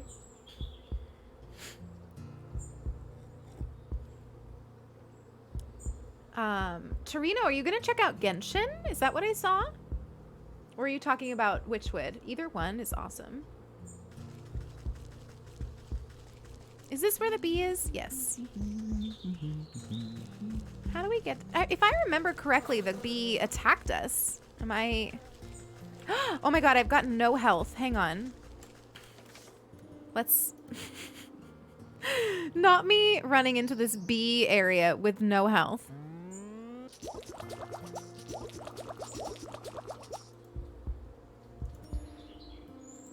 Okay, we're good now. Hi, Kale. Welcome in. It's good to see you. Link as a vegetarian is my new canon. That's how I play. But also, in Breath of the Wild, like, some of the most effective foods are the vegetarian ones. Like the wild greens.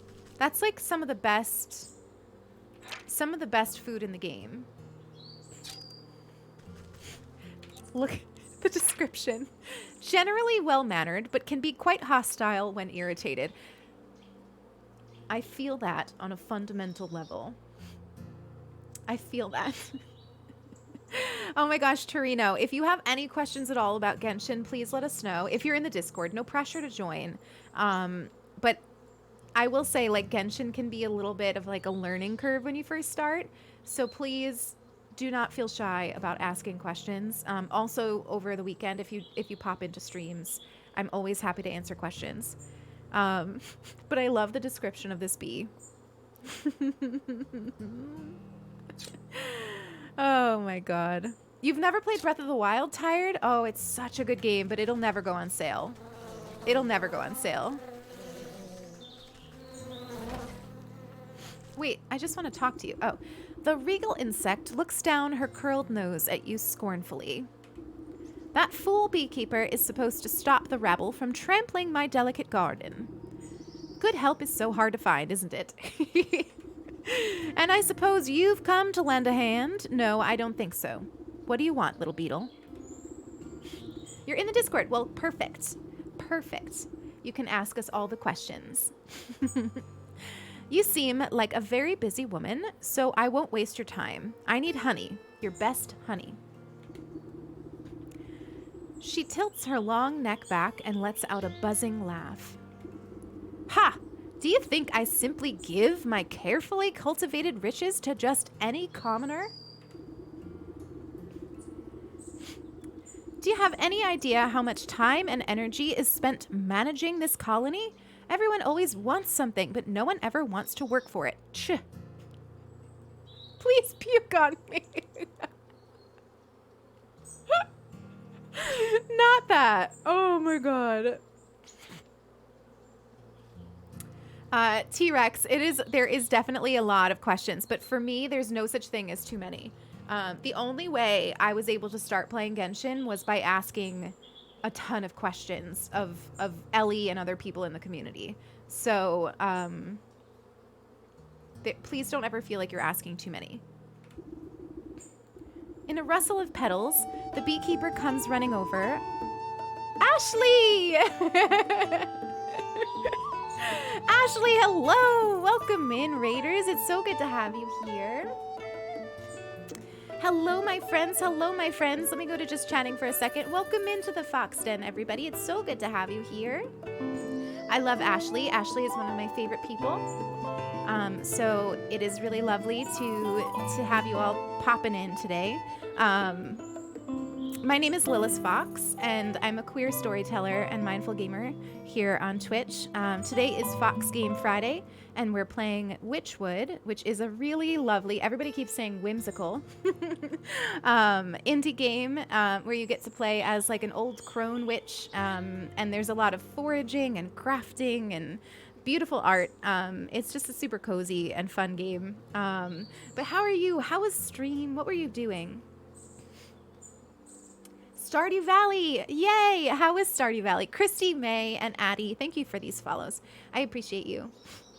I hope Stardew Valley was fun. Who are you romancing? That's the question. Who are you romancing in Stardew Valley? But anyway, get cozy, everybody. Welcome in. should I show the raid maybe I'll show the raid video. We haven't showed that too much today. So why don't I show the raid video while you cozy in, and when we get back, you will see some witchwood. Oh my god, it's a gnome! Who are you? I love you. Really hoping that there's a fox in the game. The goat is gone you, right? I'm trying to find hobbies that don't involve my fingers. My job is to get everybody wet and then climb this phallic object, apparently. I feel legally obligated to let you know that I'm not actually a pro. What is... I am defeated. A moist menace?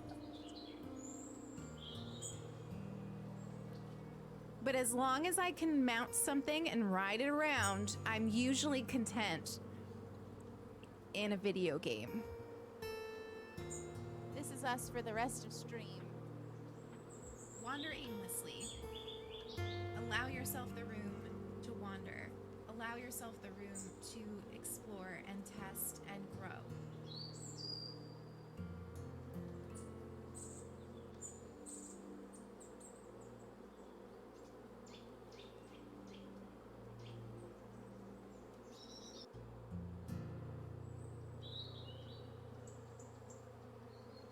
God, every time. I should just add a reminder to the end of that video. Unmute your mic.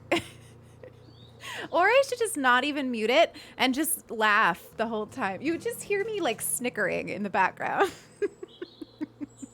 Anyway, what I said was sweet. I said that Ashley is one of my favorite people on Twitch, so you have good taste, is what I said. Anyway, let's go back to the game. Thank you so much for the raid, Ashley. I appreciate you, and thank you so much for these follows. Naughty Illustrious, what an incredible username, and Mika Bunny. Welcome in, everybody. It's great to have you. Get cozy, wander in. We are talking to a giant bee. We're talking to a giant bee. Ishi Blake, thank you so much for the follow. Welcome in. My darling sweetheart, I offer you the finest meadow flowers. I hope you find these to your liking. Is this marigold? You wax-brained fool. You know I despise this stuff. How many times must I repeat myself? Get out of my sight. My love, I have wronged you. Let me try again. The music in this is so lovely. I hope you can hear it enough. Like, I hope you can hear it over everything, because it's really just so beautiful. You follow the beekeeper a short distance away while he busies himself picking more flowers. She seems to be in a foul mood. Does she always treat you like this? Well, yes, but it's really usually my own fault. Sometimes, when she really gets her venom up, a little bit of smoke and soothing herbs calms her right down. Smoke, you say? I'm sure I could come up with something to even out her mood. Oh, I have it already.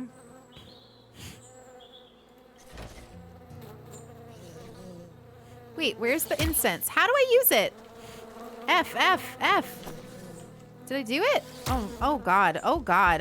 I'm gonna die because I don't know how to do things. Didn't it tell me I had the thing? Hang on. Hang on.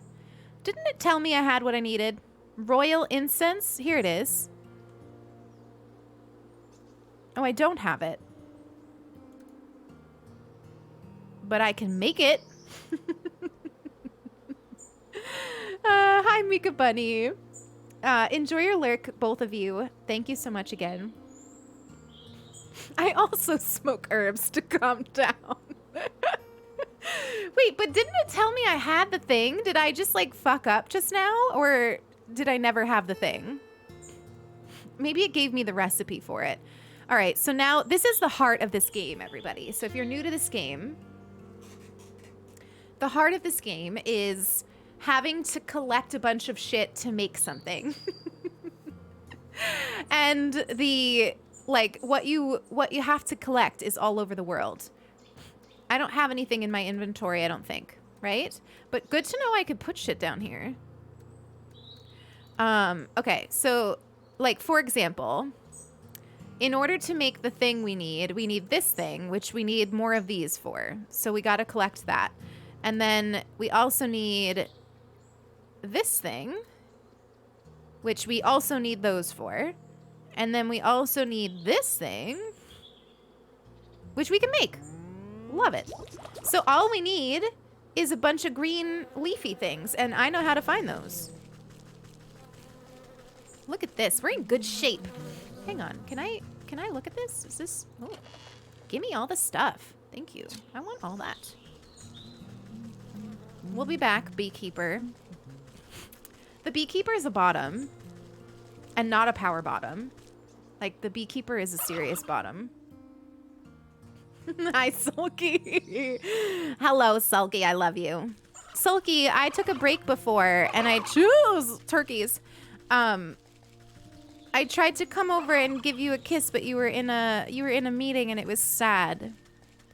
So you're gonna just be ready to be squished extra after stream because I didn't get to give you my usual hug.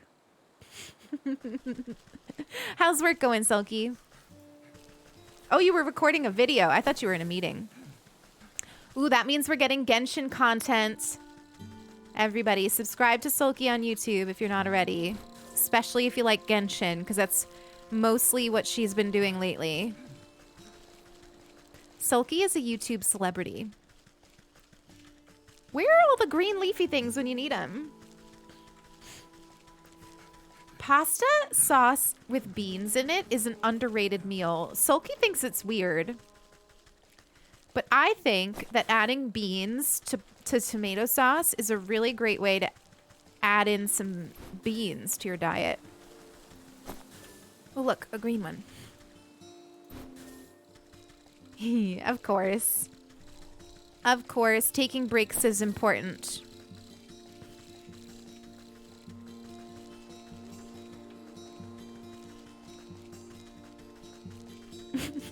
You know what I love about this game is how frantically we run. Like, this would be me, like, running around harvesting things, like just frantically running. This witch has no chill. Beans are good with pumpkin. How do you prepare it, Ishi? Explain. Adding beans to your meal is a great way to add beans to your diet. Please. Please. But seriously, it's good in pasta sauce.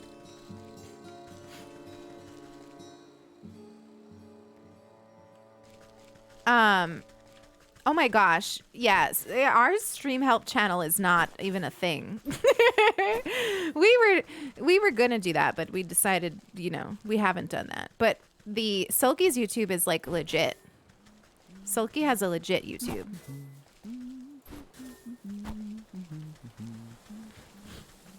Not like my baby YouTube with 1,000 subscribers.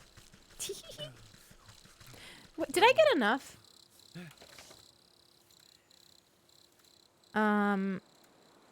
I got enough for that. What was, I think this was the other thing. Oh, I got enough. Look at that. We made all the things. Oops. I love that sound. All right, back to the queen. Step on me, queen. Hi, Harsha. Good to see you. Welcome in. A cottage struggle meal? What does that mean? What does that even mean? That's so funny. It's good. I'm telling you, it's good. I should collect that. How do I collect that? Ah! I keep accidentally taking that potion when I don't need it. All right, whatever. It's not worth upsetting the turkeys. Same, Charmander. That's what I was saying. There's like a there's a chaos to their walk. Back with grilled cheese and tomato soup. Oh my god, I was just saying that I want that, Pisces. I don't have any though. It's a crime that I don't have any soup at all. Okay, hang on. We gotta swap this out. Put this here. So we got that. How do I use it? Do I ignite it or do I give it to you?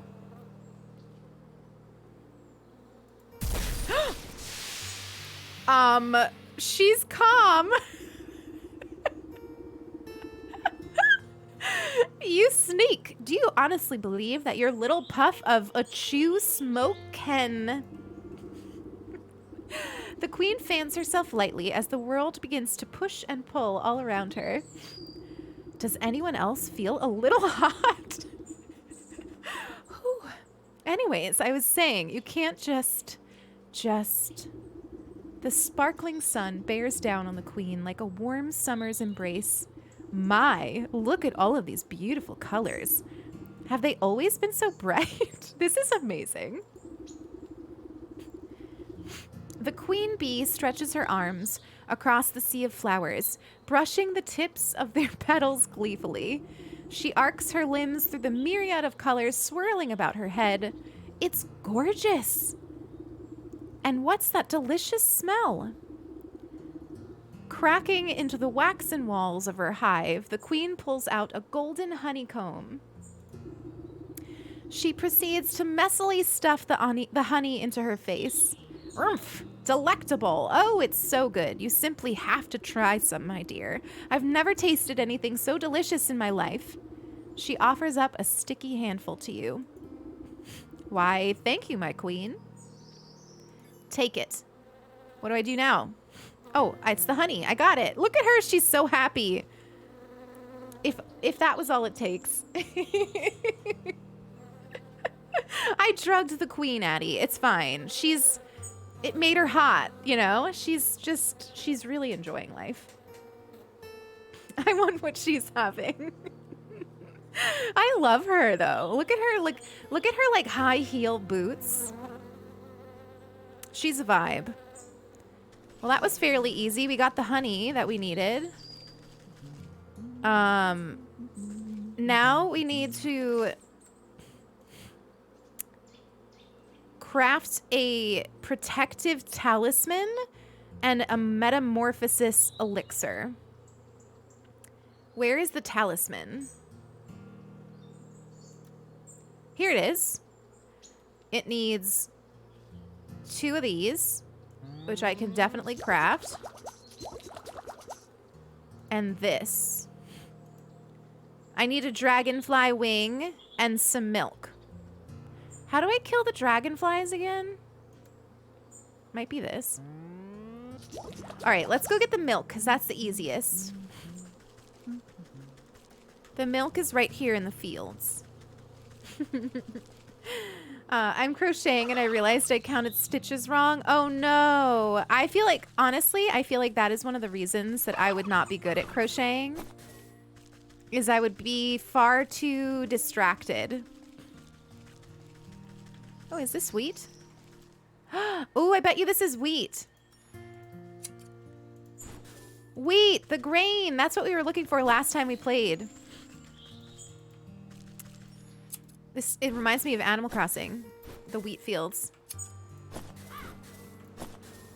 This is my favorite of the areas so far, by the way, is this like farmy one. Shocking absolutely nobody. My favorite part of Wytchwood is the cottagecore area. But so far, this is my favorite spot. Mostly because of the gnomes. Look at them.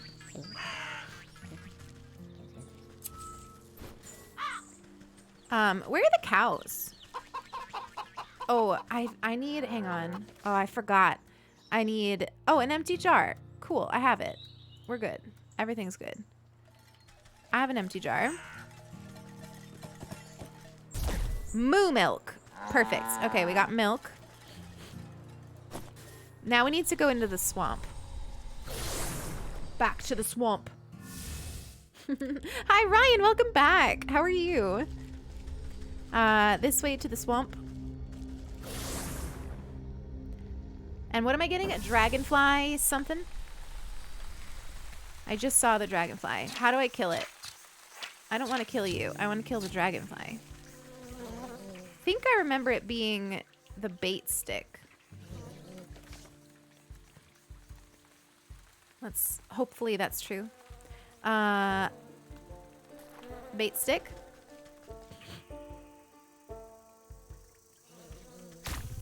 Yes. Get out of here. Okay, cool. That was wonderful. We got everything we needed. Super easy. Let's make the thing. What was the thing? Oh my god. This. And then that makes this. I feel like I'm being really focused today. Can everyone acknowledge the fact that I'm actually remembering what we need to craft today? Because I'm impressed. So we made the talisman. And that's it. Oh no, a metamorphosis elixir. What'd you have for lunch, Ryan? Anything good? I'm excited to eat today. I don't know. I'm just like, anytime I'm getting my period, I get like extra excited to eat. So I don't know what I'm going to eat after stream today, but it's going to be yummy. Maybe some noodles. Dom, I picked up a BLT. You know what? I've been feeling lately like I want to start making sandwiches for lunch. And I just don't know what kind of sandwiches to make. But I used to make like, you know, roasted bell pepper, like hummus and pesto sandwiches. And I just like stopped doing that. Oh God, what is it that I'm making? A metamorphosis elixir.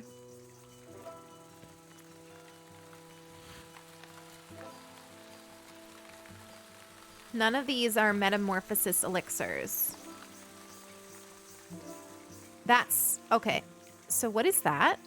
A dryad fruit? Where did we get that? The forest? I don't remember seeing that. Hello, I want to go in here. Pasta with beans. Mika, are you trolling me? Honestly, it does sound good. It does sound good. Oh, you're getting it in a few hours. Oh my God, you're gonna be fine, Gnome. You're gonna be fine. And if you're feeling sicky tomorrow, you can vibe with us and feel better. I need to get mine too. I really need to get mine. I've been putting it off a little bit. I mean, I've only been eligible like a week, so I haven't been putting it off that long, but I need to I need to just do it. I need to just do it. I'm shopping at a nicer than usual supermarket. Oh. Ooh, Sam. That's fancy. What is a broccoli pesto? I've never thought of making that. That sounds yummy. Okay, new goal is for me to start making sandwiches for lunch. And I think maybe I'll start eating them on stream. If we could get to a place where, you know what, maybe we should do this. Like, you know, we've been chatting a lot for streams. Maybe like the last like hour of chatting should transition from coffee talks to like lunch talks. Like we eat lunch and then we switch to the game. Do you want to do that so that I can remember to eat lunch? Maybe we do that. Maybe this is how I learn how to eat. By having you all hold me accountable. What am I here for? I'm here for some weird fruit. Where do we find that?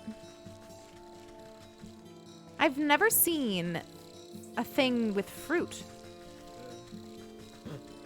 Maybe it's up here. There's some kind of fruit. Oh, what's that? Oh. Did I just I used the protective talisman. How do I stop? I don't want to use it. We need to be more careful with the things we create. Yes, definitely book your boosters if you haven't. Don't be me. Okay, I feel like this thing could give us fruit. Oh no, it's a totem. Never mind. Do you give us fruit? No.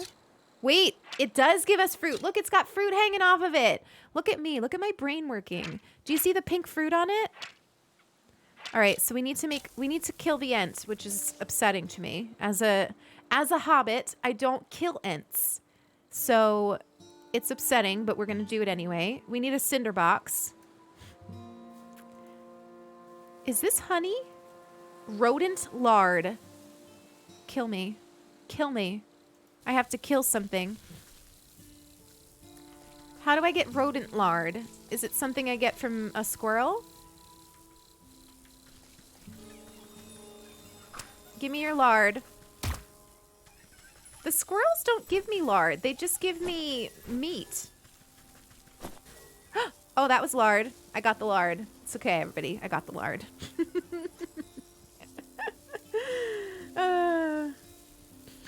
Oh, Blue Apron is like, they send you they send you all of the ingredients you need to make a meal. It's pretty cool. I've never tried it. But it's like, it's a nice way of like not having to like meal plan. You can just like do whatever they send you. Yeah, Torino just explained it way better. So listen to Torino. All right, so we got our cinder box. Let's kill the tree. Oh. He doesn't die. It's fine. He's not dead. He's just shaking the tree. All right, cool. Was that enough fruit? What am I making? Oh my god, what am I making? I'm making this.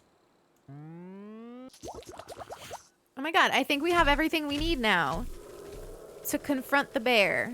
How exciting. I'm going the wrong way.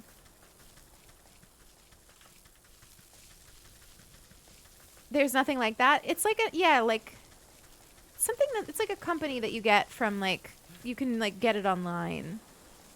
I've never tried it. There's a bunch like this, like that around here that you could do.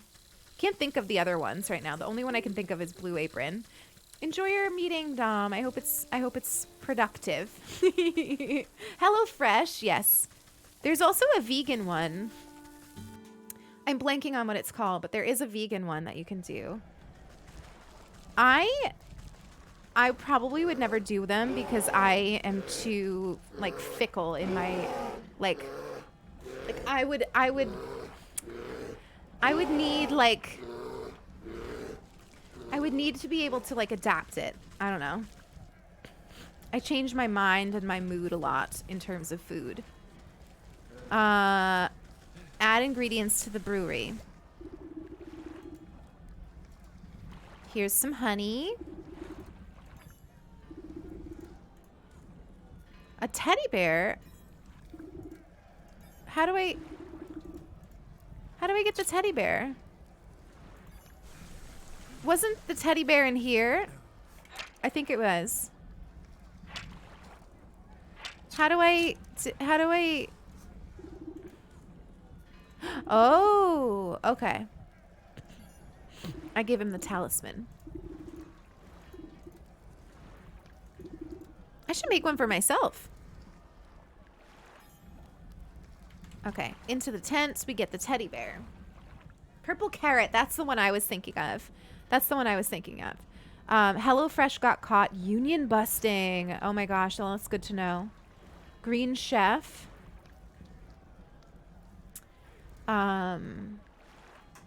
Yeah, I feel like all of those are just like... They're really helpful for people who need help, like meal planning and knowing what to make. But for me, my moods shift too much to be able to like go by it. BA wouldn't be great if you're vegan because everything has cheese. They have good vegetarian options. Yeah.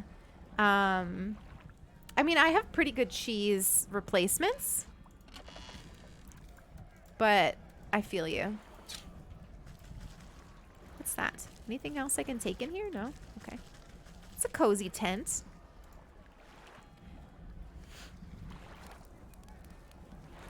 All right, let's throw in the bear. You pause before dropping the tattered plaything into the brewery. A glint in its button eye reminds you of something, but the thought soon evaporates from your mind. Well then, it's relatable.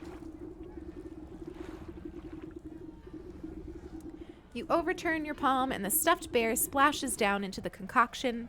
It floats sadly for a moment before becoming waterlogged and disappearing under the surface. With the addition of the final ingredient, the brewing equipment is sealed and set to work. Steam hisses from the rivets and its swollen metal belly clanks and rattles. Before long, the waggling fingers of the gauges and dials settle down, indicating that the brew is complete. You give a quick sniff test and recoil at the sickeningly sweet vapors. You push an empty wooden keg under the contraption's spigot and crank the release valve. The brewery strains under the pressure and fills the keg with chunky, oozing fluid. Hi, Aisling. So good to see you. Welcome in. So we've got some chunky, oozing fluid. May not be the finest honey mead around, but hopefully that great raging galoot won't stop to notice the difference. Take the keg. All right.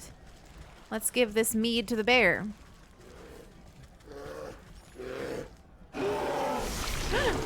Did I do the wrong thing? Oh, no, I did the right thing. Thank you, Mika. I appreciate you. I appreciate you. There's like what I have on my camera is like God, it has a word.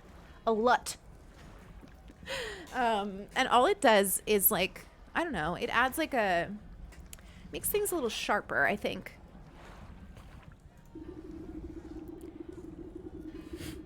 The bear swipes up the tankard with his massive paw and tosses the contents into his slavering maw without hesitation. Look at the bear.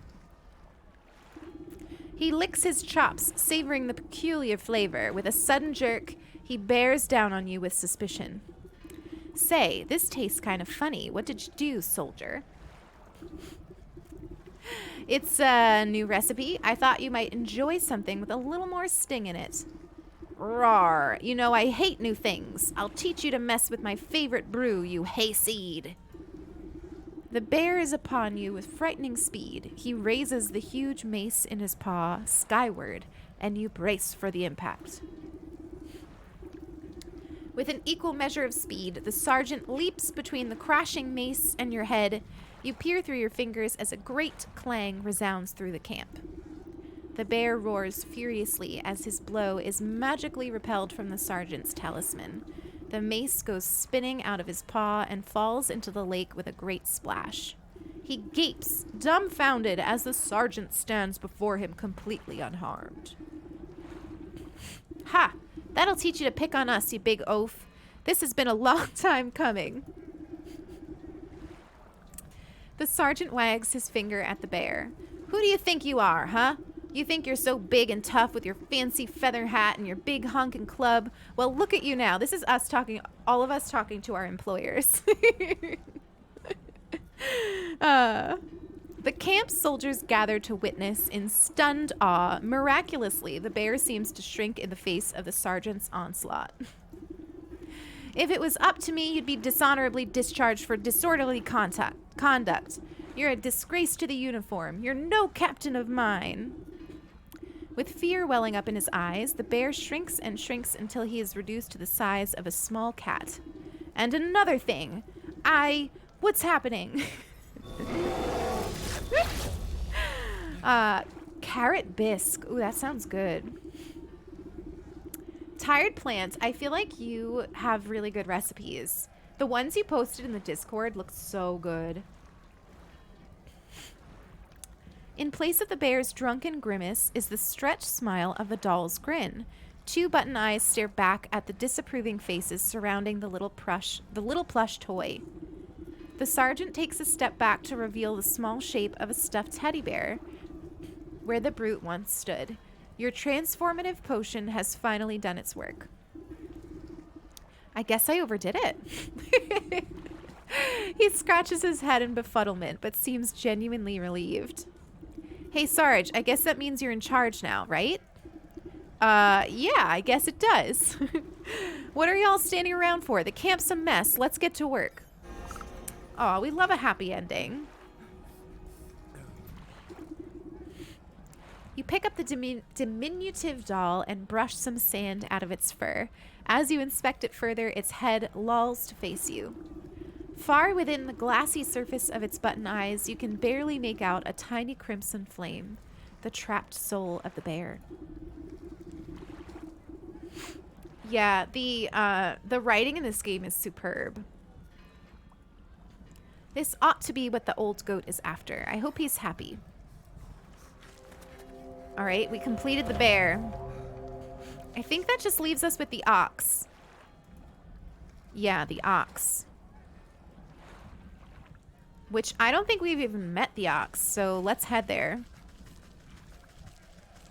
Oh, hi, you made it.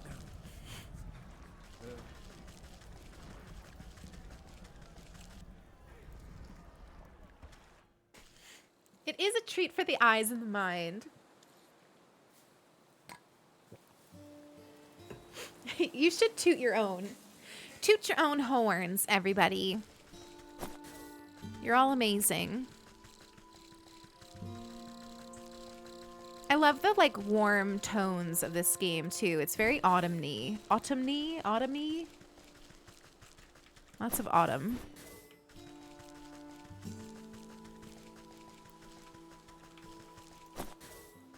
I've learned to collect up every leafy thing that I find on our path.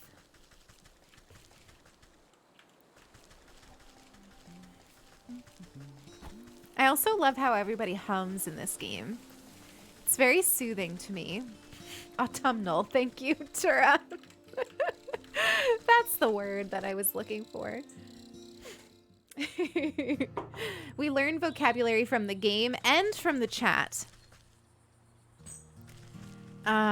Where is the ox? I feel like the ox is this way, if I remember. Like, honestly, I could imagine just like turning on the game and like plopping here and listening to this farmer hum. Even autumnal sounds autumny. It's true. Yeah, there's something charming about the word autumny, though. Don't you agree? Is this a dead end? Yeah, that's a dead end.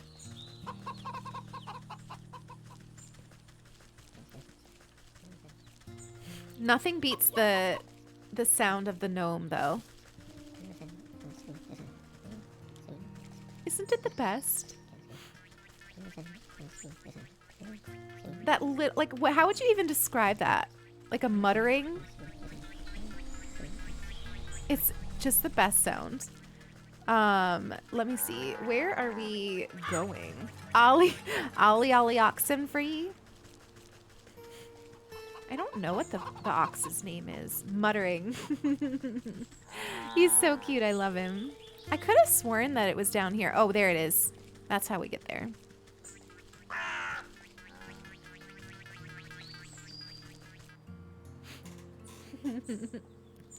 I think he's up here. Look at the dog. If I've learned anything from this game, it's that the dogs attack you. So we gotta be careful. Oh, here's the ox. Oh my god, the sound of his feet.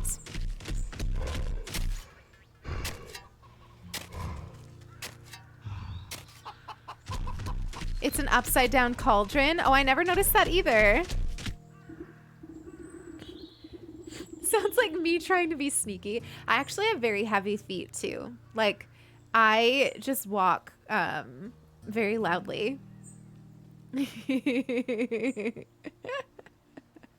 It's not a bad joke. It's a good joke. I like your jokes. Don't make me spritz you for negative self-talk. The breathing is me running up the stairs. Hey, this is private property. What are you doing trespassing? You're right, it is an upside-down cauldron. That's so funny. Why, I just came to admire the glow of your crops, Master Ox. I heard you produced the most bountiful produce in the land.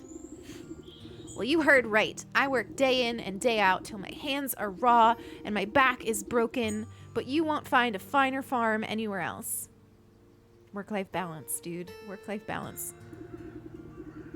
You're sure to take first prize at the Harvest Festival again. You and your family must be so proud. Heavy feet is how your feet strike the floor. If you lead with your toes, your step will be lighter. Interesting. I'll try, but I also like being heavy-footed. Hi, Kyla. Welcome in. It's good to see you. The ox spits on the soil. Yuck. Pah! Those lazy louts never understood the pride and joy of devoting oneself to the land. What good's a family that gripes about hard labor? We'd never have won any of those competitions if it wasn't for my sacrifice. Where's your family then? I can't help but notice you're working all by yourself.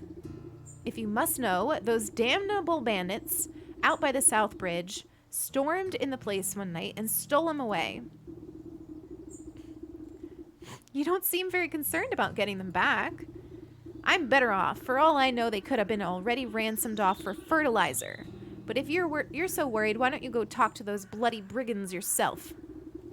Now get your big nose off my fields, or I'll toss you in the compost. He's rude. He's rude. Hang on, I gotta pee. We're gonna take a really quick BRB, not long, just long enough for me to pee, okay? Meanie! Listen while I'm gone to his galumphing feet, because I'm sure you'll hear it on the BRB. Enjoy the sounds of his toes.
Was that enjoyable to listen to while I was gone?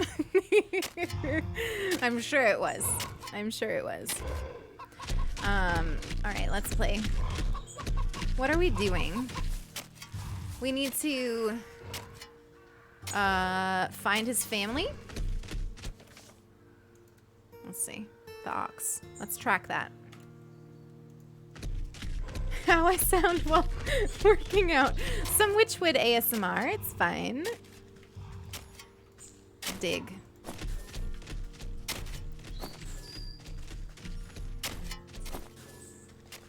Okay. The bandit camp in the fields. Is this like the fields, or is it back where we were? Oh, I remember where it is, actually. We've been there before, so I know where to go. We stumbled on it once when we were just like wandering around. So we're fine. I know where to go. Ish. Ish. Not, oh, see, right here. It's right here. What? What was that? Why did that happen? That was weird. Hi, bandits. What do I do? Dreadful doll. Do I have that? I doubt it. Oh, I can make it? No, I can't. I need a skeeter snoot. How do I get the skeeters again? The smoke bombs, right? This? Okay. Okay, so that means we need to go to the swamp, which I think the easiest way to do that is to actually take the passageway. Yeah, it's a really relaxing game. It's like, it's honestly a good mix of things, because it's like relaxing, but also kind of silly, and also kind of like exercises your brain a bit. But it's not like overly complicated. Anyway, so let's see. Where am I going? The swamp. We need a skeeter. We need a skeeter.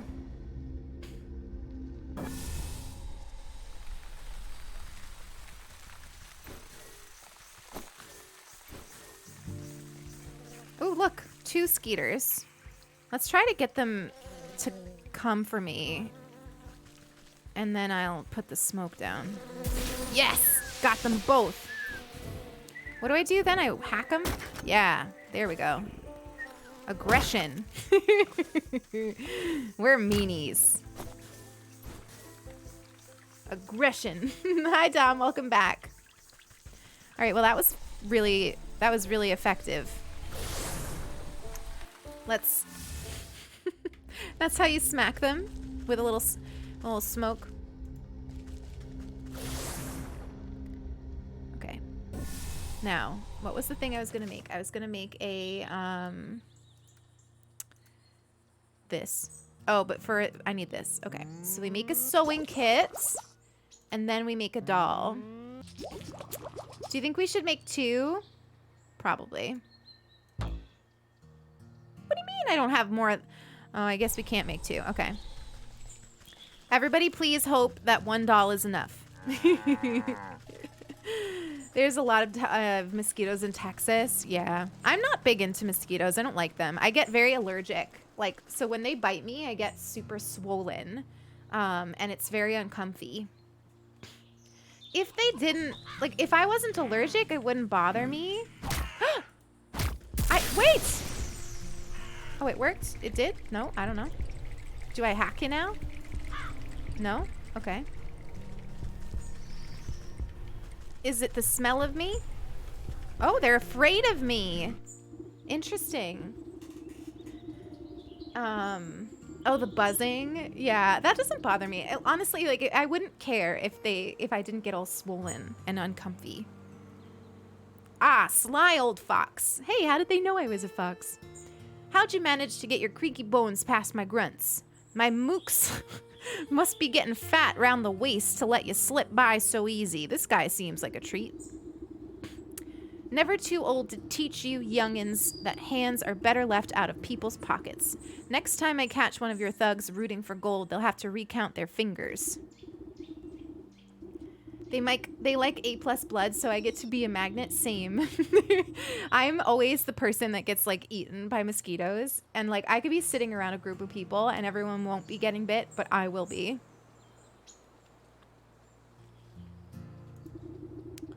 What do you know about the ox who works on the southern fields? He told me his family might have come through this way. Oh yeah, we know all about the ox. We also might have seen that family of his, but on the other hand, maybe we didn't. What's it to ya? Listen up, you big lug. That information is just about the only thing stopping me from changing the whole lot of you into stinking chickens. All right, Granny, no need to get upset. We was just playing games, you know. Yeah, we seen that family, a boy and his mum, if I remember. Always walking in that big ox's shadow. Always looking afraid of him, too. So you didn't kidnap them? Where are they now? You know, you remind me of my dear old ma. She didn't take no guff from no one. She used to bake the most delicious meat pies. I sure do miss her cooking. Me and the boys have been awful hungry lately. Thieving is hard work, and crime doesn't always pay. What does that mean? So do you know how to bake? Why are they making me bake? Humble pie. Why am I making them pie? That's so odd. Please can I just have the ingredients for the pie? I don't feel like chasing all around. Of course I don't have the ingredients for the pie. What is all this even? This I can make, but I can't because I don't have the ingredients. Maybe I do. Okay, I can make that. What is that? Is that lard? Oh, dough. Dough? I need milk for dough. Okay, and I need another clay pot to make that. Honestly, let's just make all of those. Okay. So I need to go get some milk, which we can easily get, and then we're good on the dough. And then this is a crow's foot. Oh my god, we gotta kill a crow, which I'm assuming we do with this. All right, so we're gonna kill a crow and we're gonna get some milk. Very vegan of us. Oh god. All right, let's see. Was that a crow? There's a crow. Oh god, not the rooster. Yeah, okay. All right, cool. That was horrific, but we did it. We did the thing. Crow's feet in the pie. So yummy. So yummy. All right, cow. All right, we got the milk. I think we made that pie. Look, we're getting so fast. We're just doing all the things. All right, we got dough. Oh, I need 2 crow's feet. Oh shit. Okay. We got to kill 2 crows. All right, let's find another crow. Yee, not only 1 crow's feet, 2. Where are the crows? Crow? Hello? I would just like to kill you. Oh, I hear you. Where are you? Oh, there you are. Come back. Go into my trap. Wait. Why didn't you go into my trap? Was it not sus enough? Why won't they go in my trap? Can I pick it up? Can I? Oh, I can pick it up. Okay, so let's put it in a better spot, I guess. I didn't like it. Crow? Anyone? Hello? Maybe in here? Oh. Yeah, go in there. Get in there. Go in. Thank you. They're too smart. The crows are too smart. Okay, I think we can make our pie now. Pie? Yes. All right, we got a one humble pie. I think we can just walk past them now. I don't think it matters. Ew, I don't like the noises you make. Here's your humble pie, sir. Fee, fi, fo, fum. I want pie in my tummy, tum, tum. I'm gonna say that from now on. Come on then, have a helping. The bandit plunges his hand into the pie, grabbing a fistful. He barks in delight as wet chunks of pie filling spatter out of his gob. Delish, just like how Ma used to make, but something's different. He picks a small black feather between his yellowed teeth. Is this crow? I figured you could do with a serving of humility. We have some serious sass. I love us. The gargantuan man's lip begins to quiver. Great watery tears well up in his beady eyes. What's the matter, dearie? Are the spices too strong? Sniff, gnaw. It ain't the spices. It's just... He deteriorates into great shuddering sobs that shake the camp. Ma always said I was a bad seed. Said I weren't good for nothing but eatin' and thievin'. But all I really want to do was dance. This is taking such a turn. I was gonna make the greatest dance troupe the world had ever seen. Had a name in mind and everything. Pick and the leapin' pockets. But I ain't been doing nothing but talking. Taking. Always taking. Ma was right. I'm a bad apple. Come on now, dry those eyes. You're not all that bad. He snorts a dangling glob of snot back into his nose. Schnurf. You really think so? You gently reassure him with another helping of pie. Of course not. You're going to tell me all about the Ox's family, aren't you? Oh, right. Well, you see, We've been spying on that ox for years now. Every full moon, he'd go out into the fields all by his lonesome. He'd howl at the sky. What was it he'd say? Oh, yeah, he'd yell, corn cob. Then it always sounded like he got into an argument with someone, but there was never anyone else there, except that creepy old scarecrow.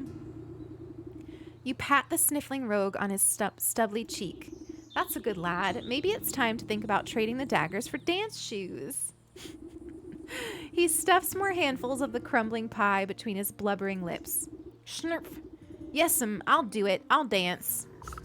Oh my god, I'm living for this evolution. Self-growth. Live your dreams. Live your dreams, man. Yeah, I'll take that. Thanks. I'll take that. All right, I like that we're friends with the bandits now. This game is amazing. Like, I genuinely love this game. I think it's a masterpiece. Am I supposed to know something about the ox now? Like, there's something sus, I guess, about the scarecrow. Can I talk to the scarecrow? This eerie simulacrum of a human sways in the breeze. Its lumpy face seems to leer down at you as if expecting something. A were-ox? Oh my god. That would be cool. Corn cob? The figure creaks against its pole as its vegetative head twists to look at you. It takes a wheezing breath, expelling a moth from its mouth hole. Hello, yes? Have you come to strike a deal with the great and magnanimous Harvest Master?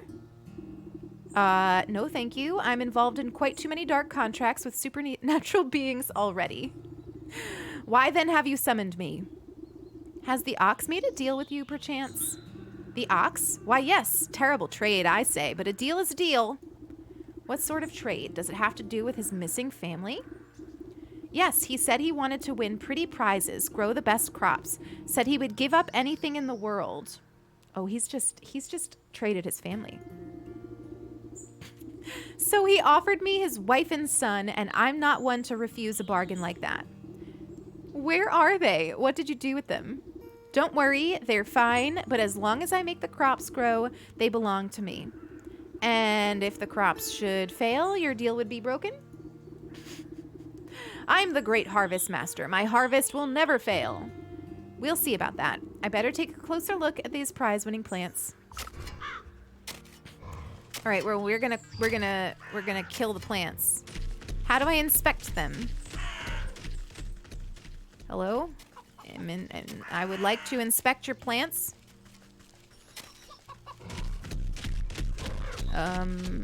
Inspect.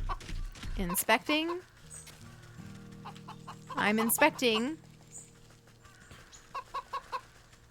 I'm inspecting. How do I inspect? Oh, wait, I remember. G. Withering can is the weakness. Humph. These stalks don't look so sturdy to me. Me trying to do work.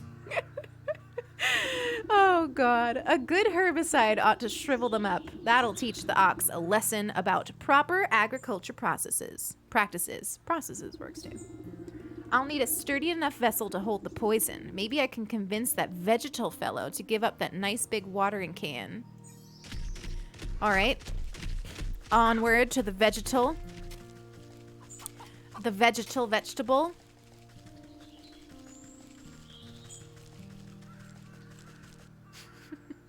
This game is silly. It's like a perfect blend of relaxing, silly, and cottagecore. Where is the vegetal fellow? Is he over here? We ran into him before. There he is. A big gourdman. Hello again. Find out any zing about that ox is up to? As a matter of fact, I have. It seems he's traded his family to a turnip wizard, or field genie, or some other such nonsense. You must mean the harvest master. That explains a lot, actually. Bad business to get mixed up with that sort of fellow. The farmer nervously wipes his brow with the back of his leafy hand. Not that I would know anything about that myself. Listen, I don't have time to exchange farm gossip. I need to borrow your watering can over there. I'd be happy to lend it to you, but unfortunately, I still need it to grow my prize-winning vegetable. The leafy hand, I know. You glance down at the fat head of cabbage, bobbling gently against a blanket of big swaddling leaves. You think you may have heard a faint giggle coming from deep within the fronds. Seems plenty big enough to me. Ach, just you wait. My little baby is going to grow up to be a big baby. It's going to be the belle of the ball at this year's festival.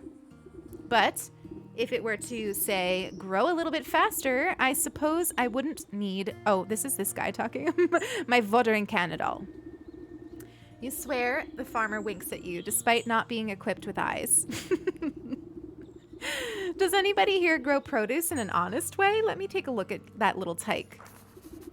You look down at the fattest little cabbage you've ever seen, but if it gets your hands on that watering can, it could stand to be a little fatter. Oh, I need to give it stuff. Okay. As usual, we need to make stuff. Let's see what we got.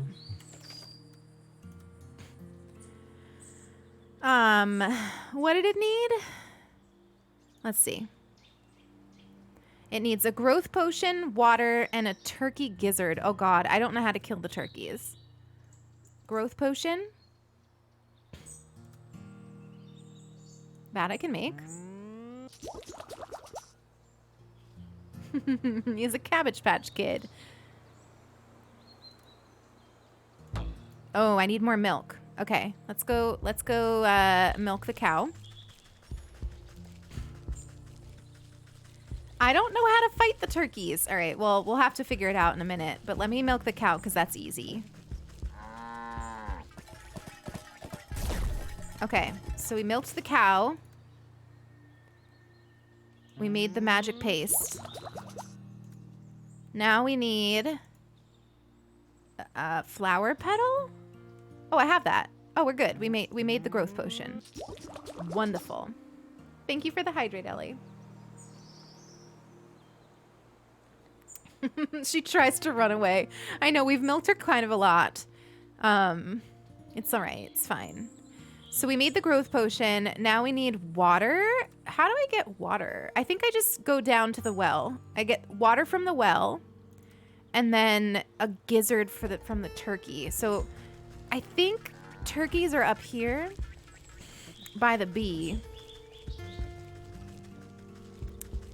Just don't remember how to get to them. Maybe up here? I'm just glad we haven't had to kill any gnomes because I like the gnomes. The gnomes are cute. Okay, here's the turkeys.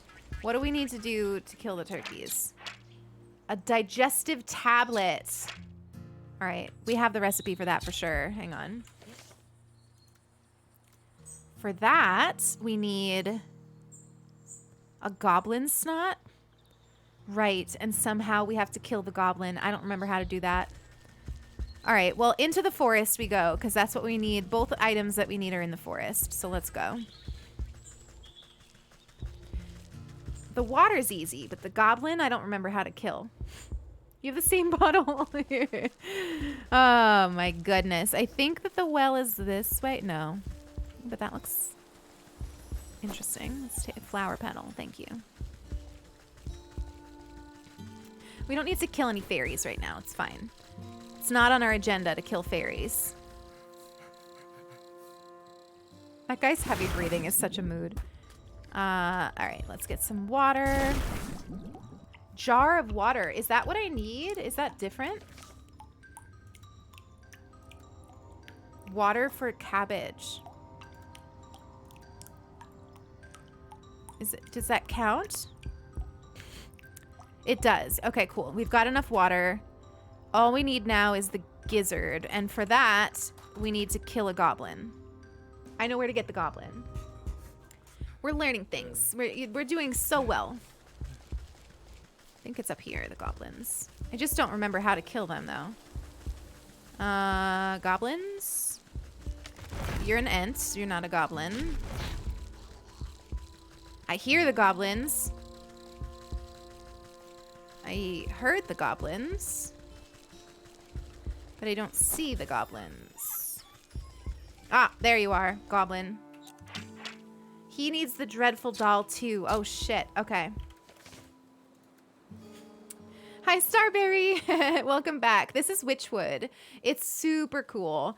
It's like an interesting mix of like cozy, warm vibes, beautiful art, but also kind of silly and also like a little puzzly because you have to like craft all this stuff. And in order to craft the stuff, you have to go all these different places. So it's kind of fun. For this, I need... Oh, shit. I need a bunch of shit. All right. So we need a skeeter snoot. And we need some grasshoppers. And we need some grain. But let's get the skeeter done first. I think actually if we keep walking this way, we'll get to the swamp.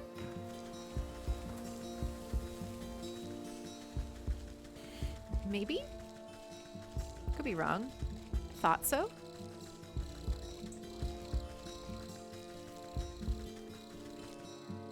It's super fun. Yeah, it's a really fun game. Oh, is this... Where are we? Is this a swamp? Looks like the swamp. Alright. Jay, let's get this up here instead of that. Because we need some skeeters. Where are they? Oh my god. Why is this zombie man there? That's her husband. Oh my god, this game. This game. Where are all the skeeters? Give me skeeters, please. Aren't they usually over here? Oh, there they are. Attack me. Boom. All right, now give me all the shit. Anything else? We got it all? Okay, first things first, we were making this for that. Okay, and now we need stuff from the fields. So we're done with this. We're done with the swamp.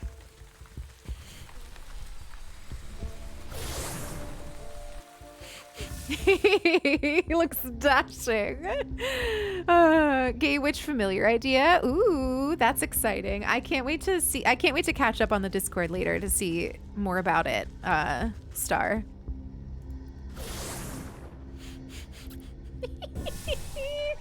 A lot of work to be a zombie. Oh god. All right, grain. We learned how to get grain. We gotta go up here, I think.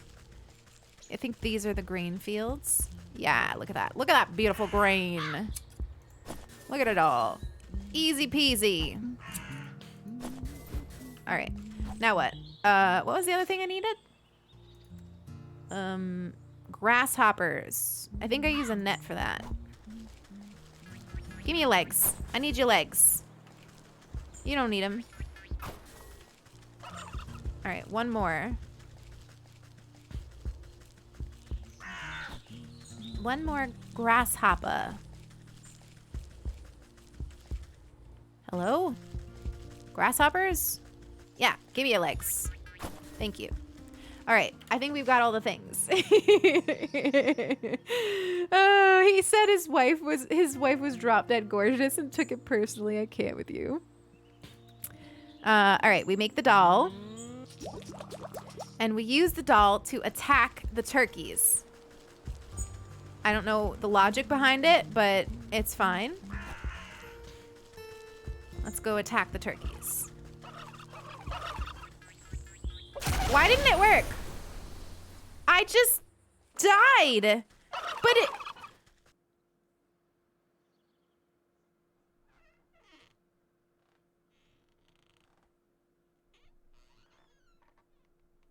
That was so rude.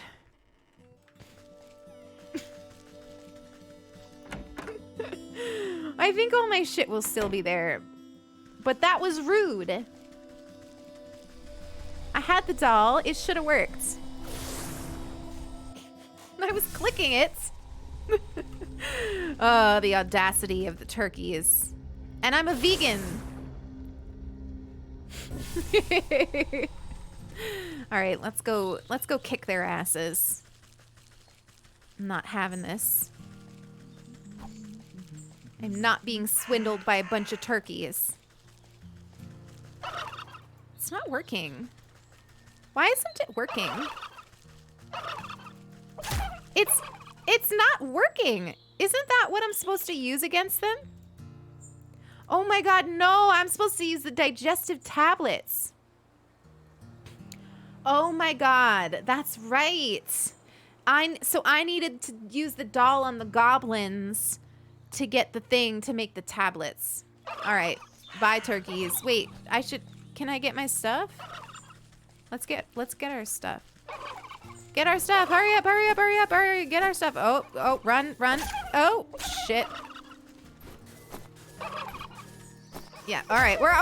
We're good. It's fine. I'm leaving. You don't have to attack me. I'm leaving. I'll use my healing potion.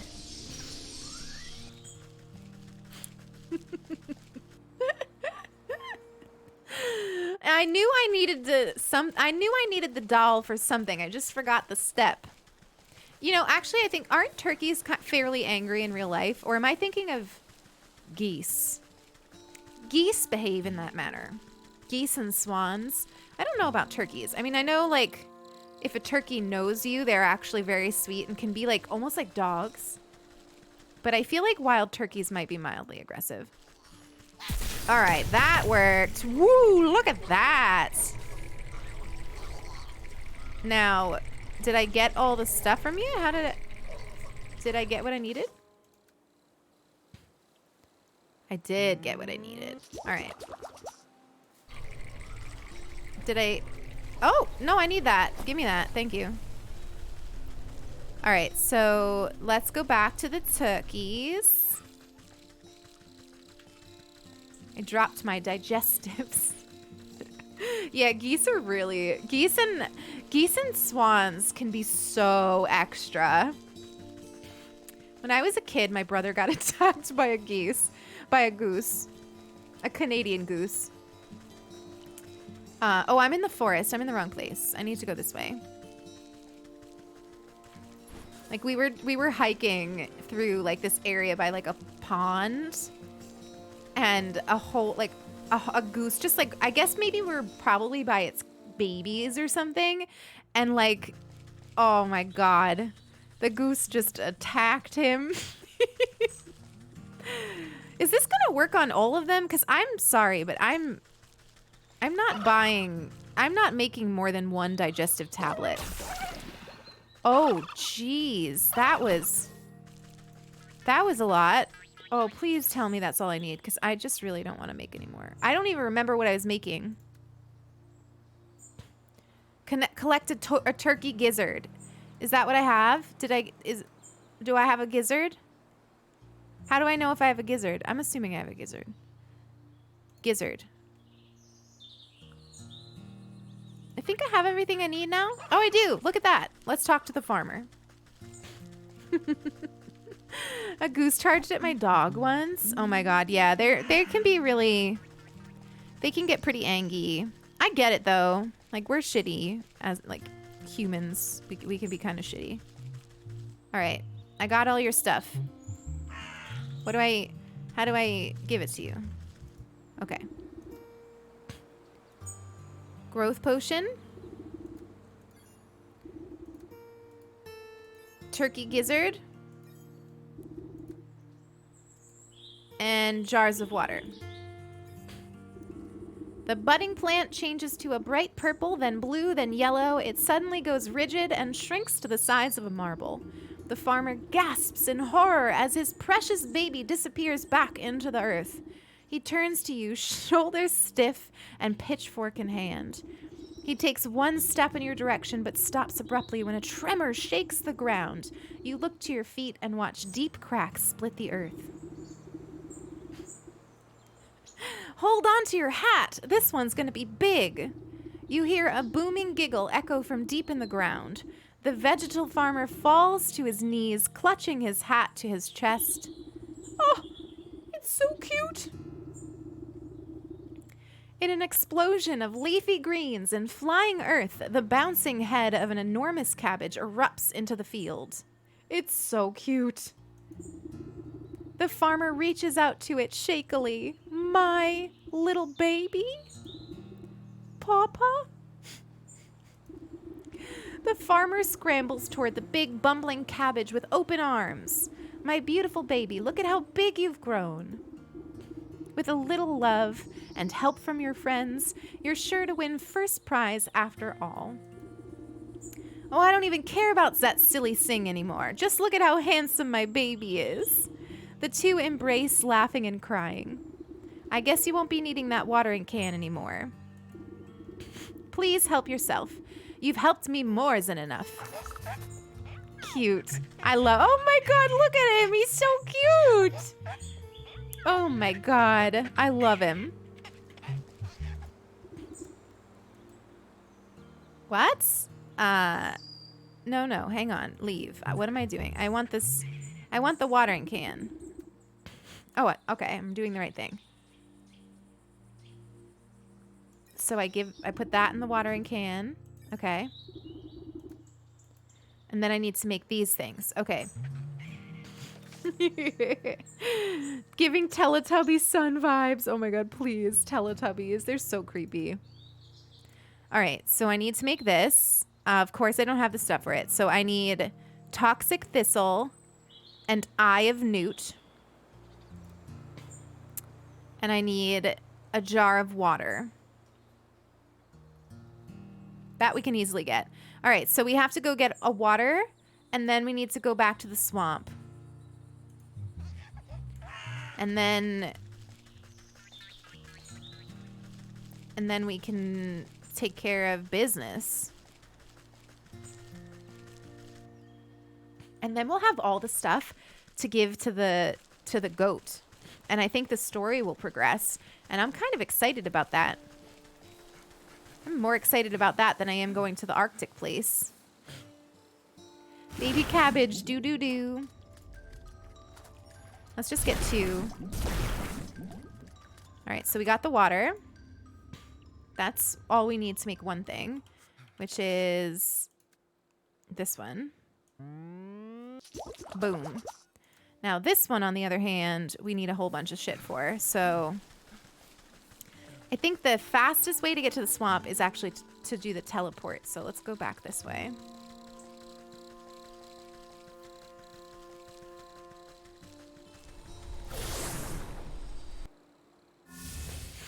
All right, these. Let's go to these.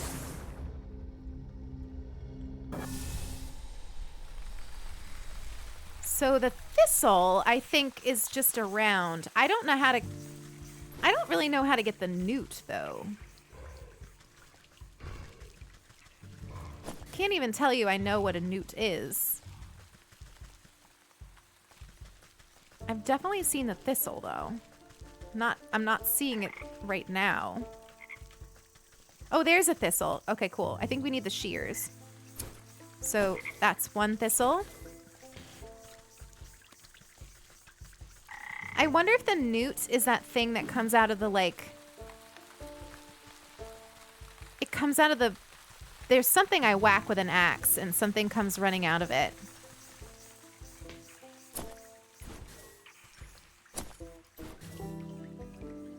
So let's see if we can find that. It's like a lizard, right? Yeah.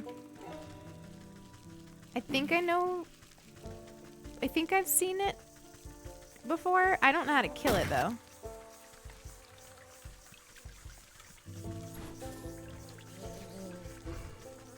Hopefully we have what we need to kill it.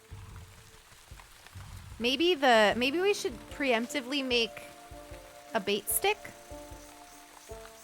Not the bait stick requiring one of my thistles.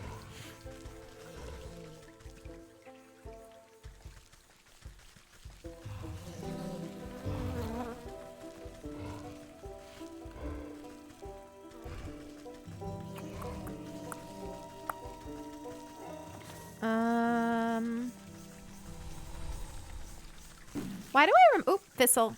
Wait. Oh, shit. All right, I guess I'll get a different thistle. Let's make that real quick. Just heal ourselves up. Oh, I already had one. Oops, it's fine. It's all right. I remember the lizard thingies coming out of, like, wood. Oh, look, thistle. Okay, let's get that.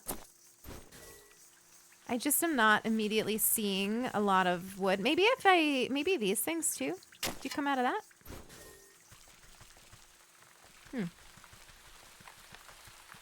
Oh, this. Yeah, here, these. Of course there's none coming out. Can you pick up rocks? It's a good question. I don't know. No.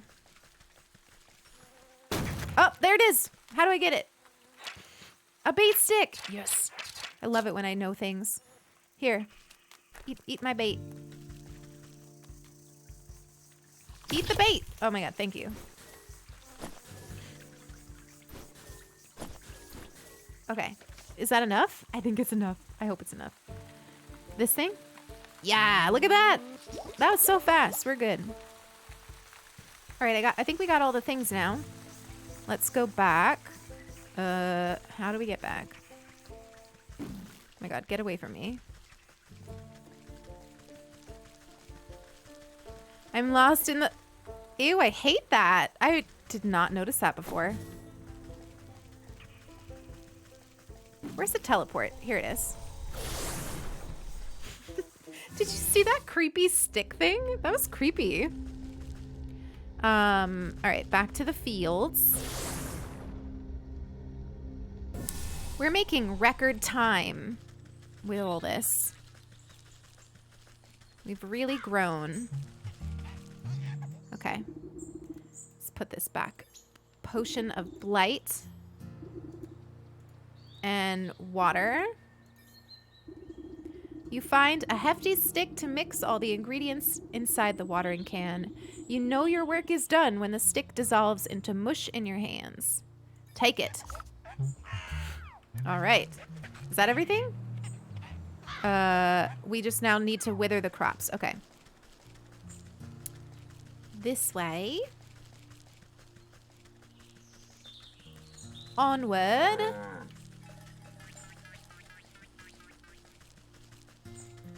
You missed it? What'd you miss? You didn't miss anything. We're gonna wither the crops now. Hey, I thought I told you to beat it. Oh, goodness.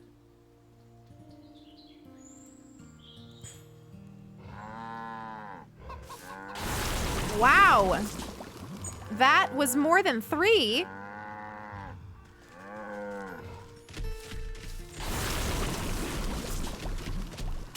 We're mean.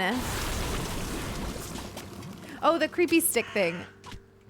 It was creepy. You watch the sickness spreading up the stalks to the very tips of the tallest leaves. Vivid greens turn to diseased browns as the crops bend and droop. No, what is happening? Harvest Master, we had a deal. You promised my crops would never fail. Dreadfully sorry. Looks like my magic is broken, not my fault. The ox throws himself to the ground, desperately raking the soil with his fingers. Wait, let's make a new deal. Please, I sacrificed too much for this. A new deal? What is your offer? Anything you want, just bring my precious crops back to me. Anything? This is acceptable. Worm-like roots suddenly wrap around the ox's feet and begin dragging him into the soil. Wait, I didn't mean... Oh my god, they've taken the ox. The dust settles over the spot where the ox once stood as if nothing had happened. Though the soil looks barren and diseased, a small sprout of leafy green catches your eye. I bet you it's his soul. Gimme. Where the ox once stood, a green tendril has pushed its way through the earth. You watch a delicate blossom unfurl, revealing a stubborn, hard-shelled seed, the soul of the ox. We have all the souls. We get to go back now and figure out what's the deal with the sleeping maiden, I think. Right? Yes, we did all the things. Oh my god, I'm so excited. Let's go see. I'm hoping for lesbianism. I don't know about you, but I'm hoping for lesbianism. Standing at the front gate, the ox's missing wife and son blink in confusion as if they had just burst forth from the earth itself. Here we go, lesbians. What happened? Welcome back. I suppose you don't remember much. He really did it, didn't he? That stupid festival prize was worth more to him than just us. Where is he? Where is my husband? Don't fret. I've already set things straight. He won't be troubling you again, and you've got this nice fertile farm all to yourself now.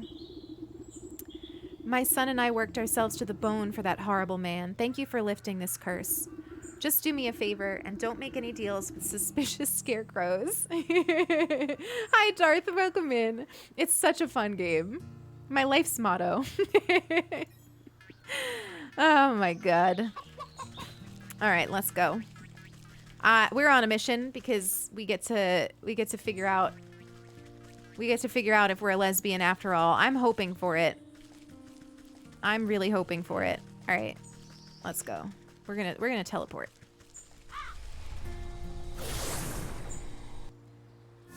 Let's find out what the deal is with the sleeping maiden.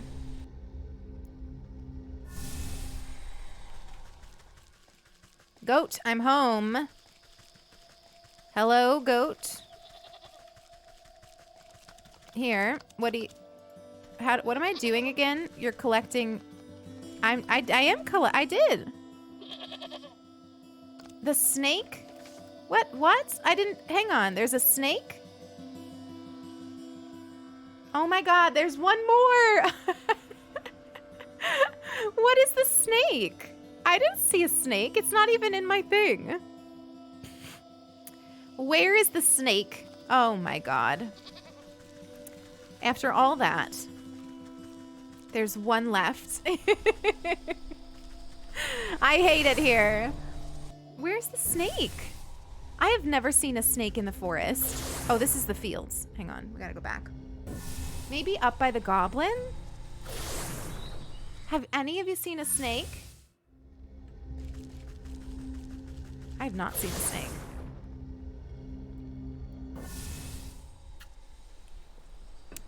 All right, we're in the forest. Let's see. Can we look at the map? Well, look at that. The map does not all that much. Oh, here's a snake. Oh, we got to talk to that lady. All right, I know where to go. That's right. I've been ignoring the crying lady. Damn it, I thought we were done. Oh, wellsies. Oh, well.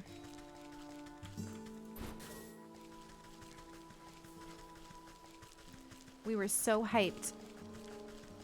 You would ignore the crying lady. Yeah, I mean, she looked like she, you know, had her own stuff going on. She didn't need us getting involved. Here she is. You approach a young woman weeping sorrowfully into her palms. She catches her breath for a moment and looks out longingly over the placid lake. Oh my, sweet songbird, why have you forsaken me to a life devoid of your love? Tears well up in her eyes as she buries her face once again. You consider leaving this melodrama well enough alone.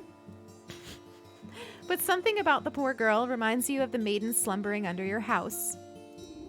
You draw out a tattered handkerchief and offer it to the maiden.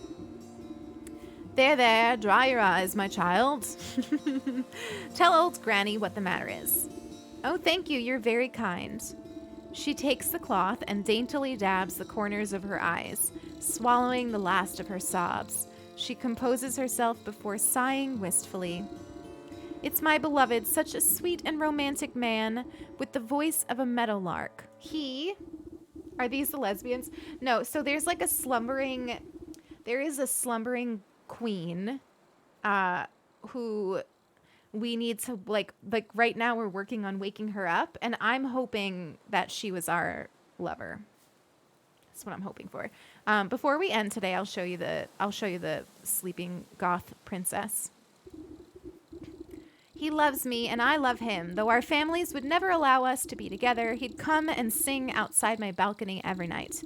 One night, we both vowed to escape and meet by this lake. Her lip quivers. I waited and waited until the waning moon, even past the morning sun, but he still didn't reveal himself. Tough break. Maybe he just wasn't that into you.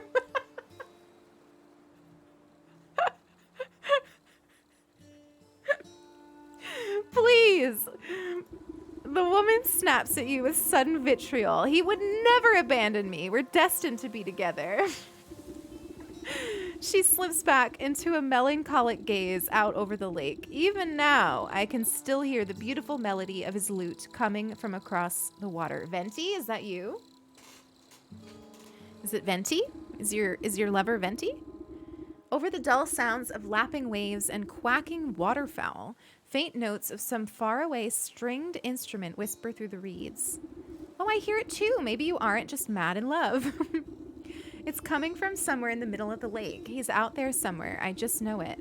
She crumbles into another dramatic bout of inconsolable tears. Now, I'm sure it's just some echo bouncing off the shore. I'll go find where this tardy bard of yours has run off to. The snake. Well, I'm excited for this. How do I get into the lake?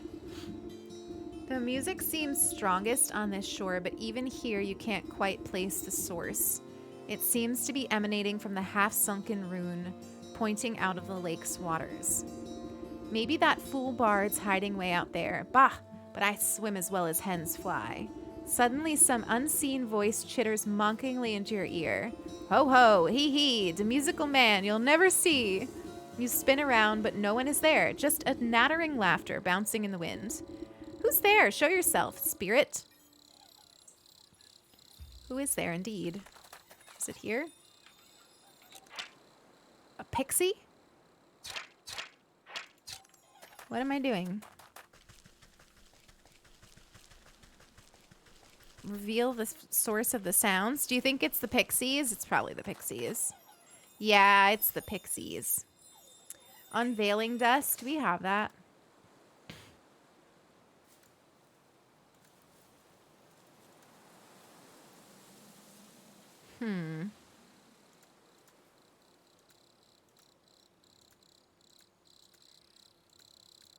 None of these things are called unveiling dust. Oh, unveiling powder. There we go. We have it.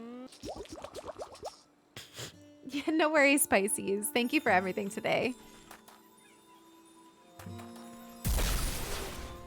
Okay, Pixie, get over here. You snap your hand around the elusive creature and squeeze. Ack, let me go, you knobbly pot. You're crushing the life out of me. You trifling little pest, what do you know about this music? What music? All I hear is the slapping of waves and the peeping birdies. Your wrinkly old ears must be full of bugs. Don't you play smart with me. I'll pop off your head like a daisy. You mean that music? It's the sound of the snakes traveling circus. I thought everyone knew that. Circus stays still, but the door is the thing that travels, you see? And right now, the door is out on the lake, but you'll never get in. You give the wretched sprite a good shake, and a shower of glittering dust sheds off its wings. Tell me how to cross the lake, or I'll make a necklace from your teeth. Ew. Only fae folk can show the way. Dirty fairies built a bridge. Keep all you big folk out, unless the snake invites them in. Aren't you a fairy? Where's the bridge? We're a pixie, not one of those flamby-pamby mushroom herders. Besides, the bridge is invisible to big stompers like you. The creature peers over your shoulder and waves its tiny arms. Oh, look, there's a fairy now. Why don't you ask her? You turn to look, but in your moment of distraction, the pixie sinks its sharp teeth into your finger. You sneaky little blighter. Springing free from your grasp, the slippery monster chitters a laugh and vanishes in a cloud of smoke. You look down at your dust-covered hand. Fairy or not, this bridge must be around here somewhere. All right, well, so we need to get to the fairy. We need to do the snake. I think what I'm going to do is I want to show you all the maiden that we're so desperately trying to save. Apparently, the backstory of the game is that apparently we made a deal, essentially sold our soul to this goat that's hanging out by our house to save this slumbering maiden. And she's like incredibly goth and amazing. And I'm really hoping that it's like our former like love and not that she is like our former self or something. I don't know. Here's the goat.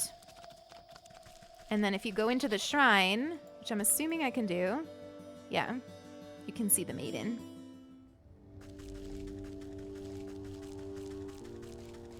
Here is the sleeping goth maiden. So that's our lover, I'm hoping. Fingers crossed, everybody, for lesbianism.